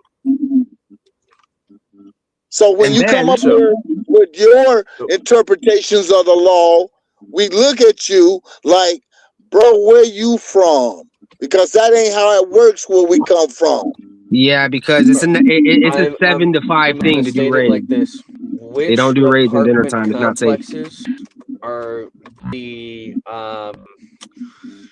topic points, like as far as these ICE raids go, right? What about the one ICE guy that got caught raping that girl? What about that other ICE guy that said that he was barricaded in, and then now a camera footage has came out, and they have proven that he was not barricaded in, and he shot that woman 5 times, and then bragged about it on his phone? How about that guy? The stories keep piling up. They just keep piling up. So at what point in time are you going to say that what you're seeing is actually what you're seeing? The answer's the answer. Instead of, hey, that lady that was walking down the street that he put 7 bullets in with 5 bullets, 7 holes in with 5 bullets, it was her fault. These were mainly warrants served to the warrants do not have judges, and it is literally illegal. And the judges of they've literally been tried. It's in court right now, and they're telling them that they cannot do that. And then when our court system told them that they cannot do warrantless warrants, they literally sent the memo out saying keep doing it. And now that memo got leaked by some inside ICE people. That happened a day ago. What? And also getting beaten and taken away. People are literally missing. People are unable to be tracked. Or using various other means. Next. This is Dorsey talking to you now. You can't talk to him because this is the same type of people that we had to deal with in the 60s, the 70s, the 80s, the 90s. But once again, no, I don't believe that, man. Once again, I'll go back to your jaded. We have to keep going, bro. What you mean, no? It's like telling. It's like telling MLK no because we had slaves in the past, so shut the fuck up. Like, no, I'm gonna still keep. I don't care. So what I'm saying is, multiply this by 10 million. They didn't believe black people was being brutalized until they came up with body cameras. They didn't believe the Holocaust was happening until And then when we did have the photographic evidence, they said, "Oh, don't believe your lying eyes." These are the same people who always move the goalposts. They always move the goalposts to make excuse for a brutality against minorities. But as soon as they don't want to do something, oh, we love the blue, but you went January 6th and beat up the damn police, hit them with bear spray, flagpoles, and everything else, and said, oh, they were just doing their constitutional rights. But when we try to express our constitutional rights, oh, all of a sudden, or we just trying to go to grandma's house. We just trying to go to grandma's house, bro. What the fuck? Yeah, I didn't know it was the war zone. What I'm saying What is this guy talking about? This girl right now, like I said, that girl went to protect her grandma because grandma probably called and say, hey, there's a bunch of flashing lights in front of my house. I'm scared. And the girl said, oh, don't worry, grandma. I'll come and get you. See, we are normal people. We care about our old folks. I don't mean to stop you. I just clarification on your last statement. I don't know the last thing you were saying. I want to understand what you were saying. The last situation. We're saying that you don't believe in what you see because you want to believe what you want to believe. Okay. What? Oh no. What was it? I'm genuinely asking. I'm genuinely asking. I don't know what it was. If you don't mind, if not, we can skip past it. I ain't gonna hold the whole fucking chat up for it. Sir, I don't know who you're talking to. You lost your argument. That's why you want to move on. That's why. Nah, he's being calm. I mean, I do believe he believes in what he wants to believe, and that I'm trying to learn. I feel is an issue. Hey man, I'm being 100. I see through his little game. First he attacks people, then he retreats, and then try to play the victim. I don't play that. You sitting up here telling me that it's okay for ICE agents to assault American citizens. You got photos. You know what them people look like. So why are you harassing people who have nothing to do with the suspect? The amount is very high in its conviction, in its actual video, and it's a lot of violence. Americans want to harass people just because they can't. I mean, yeah. All right, you know what? Never mind. I can't make that argument because cops. I mean, fucking. Y'all do it all the time. Local cops do that shit all the fucking time. I know. All right. I ain't gonna argue. No. If local cops do what ICE guy is doing in Chicago, he fucking hates the North. He fucking hates the Spits. He fucking hates the people of Chicago. And you put that guy over there, and that guy did 2 tours in Iraq, and he hates the Muslims. You put that guy in Chicago and tell him to go wild. Highly misinformed position. No, we not, bro. You the one who ignoring the facts. We are stating the facts, but what you like to do, you try to isolate each and every fact by coming with your misinformation. And this is why I don't get along with y'all. Because when we go ahead and tell you the truth, y'all then start. Let's stop telling him you. What you are doing is racial profiling. Let's keep it on debate. Let's keep it on debate. If we feel he's incorrect, but let's keep it on debate. Let's not be like you are blah blah blah blah, because then it turns into a snowball, and then we're just talking too much. What the government is doing is racial profiling. And that's what it is. Racial profiling, what was supposed to be stopped. The government, the U.S. federal government is doing that by violating people's civil rights of American citizens. you do realize the overarching majority of people picked up were, I think, of Eastern European and not even South American for illegal migration. Are you saying a majority, Okay, or are you saying a where the scapegoat? Eastern Europeans got deported? Show me that. Hey, did you just use the word majority? There was a fuckload of Russians. No, I guess I don't know. It depends on how you consider Lebanon or Lebanese people. Eastern Europe or Muslim, quote unquote, or well, not. In Muslim, what but, city? In what city? In what city?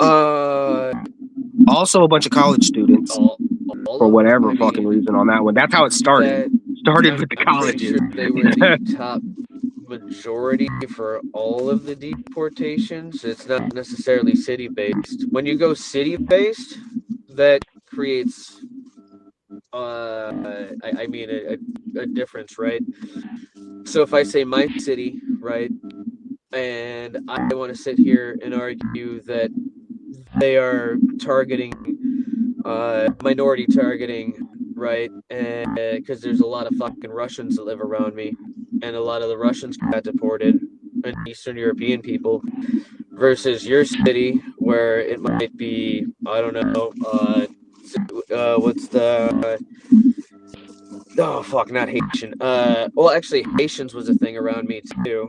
Well, same state, right? City by city doesn't equate to racial profiling by ICE. When ICE, the main target is illegal status in the States.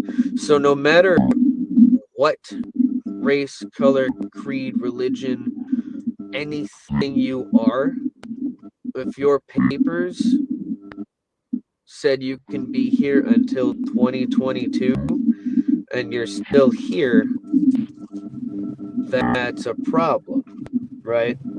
Or yeah, I think we calling it tonight. Have papers. That's a problem. It's not about the race, unfortunately. I think it's about the race, sir.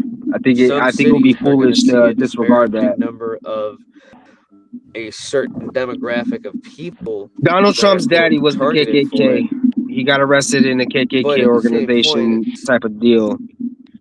On top of that, they're backed up by the Heritage Foundation, which wants a civil war. They say it all the time. If you ever listen to Heritage Foundation, you know what? It is about I'm race. gonna be honest with you. I got better things to do than sit up here and sleep. Yeah, I know, but it's dead though. Don't say that. Just say assalamu alaikum, bro. It's okay.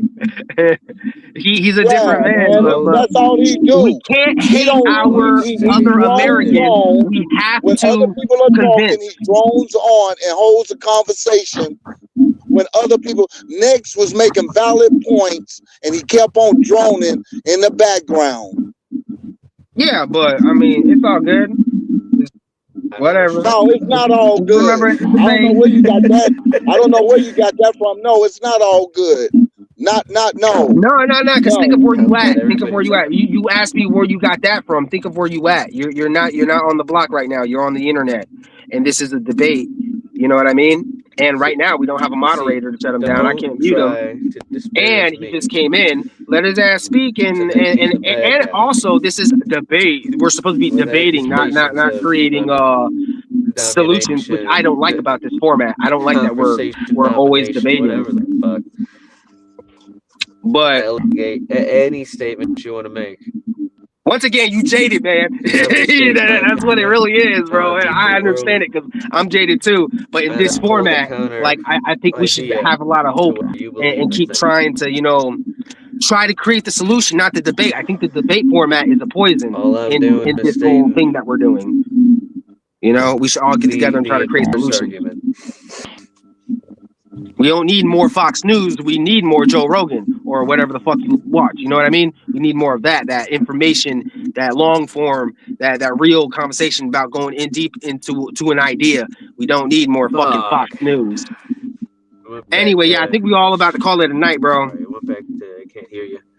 Unless you want to talk about something else, we can try to talk about something else.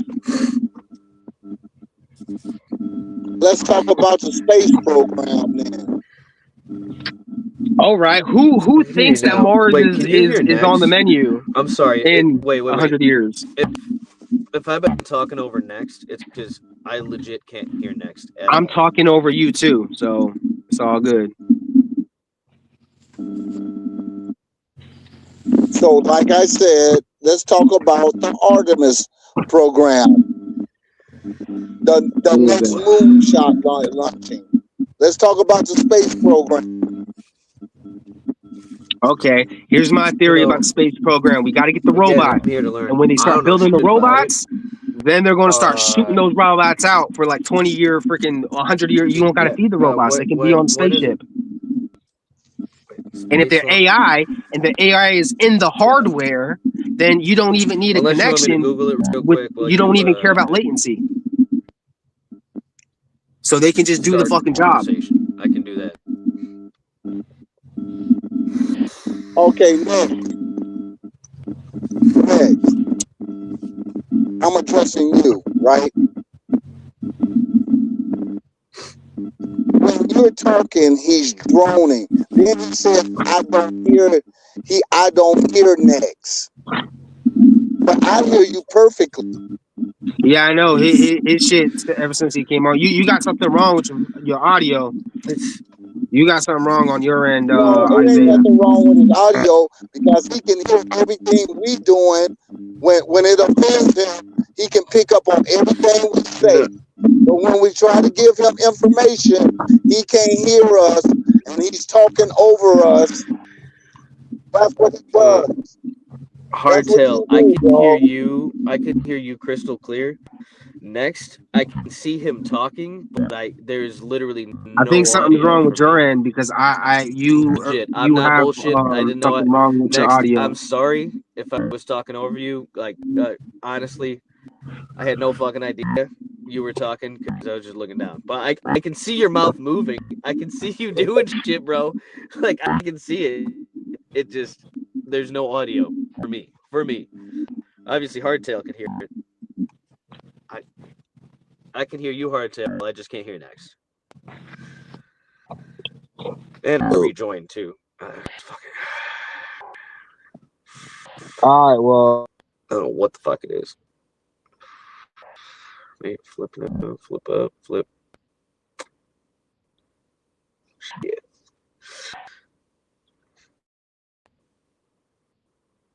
Is this one?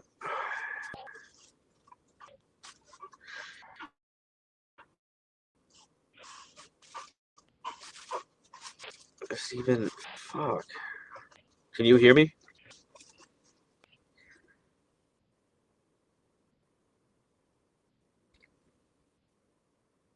All right, I'll take it as a no.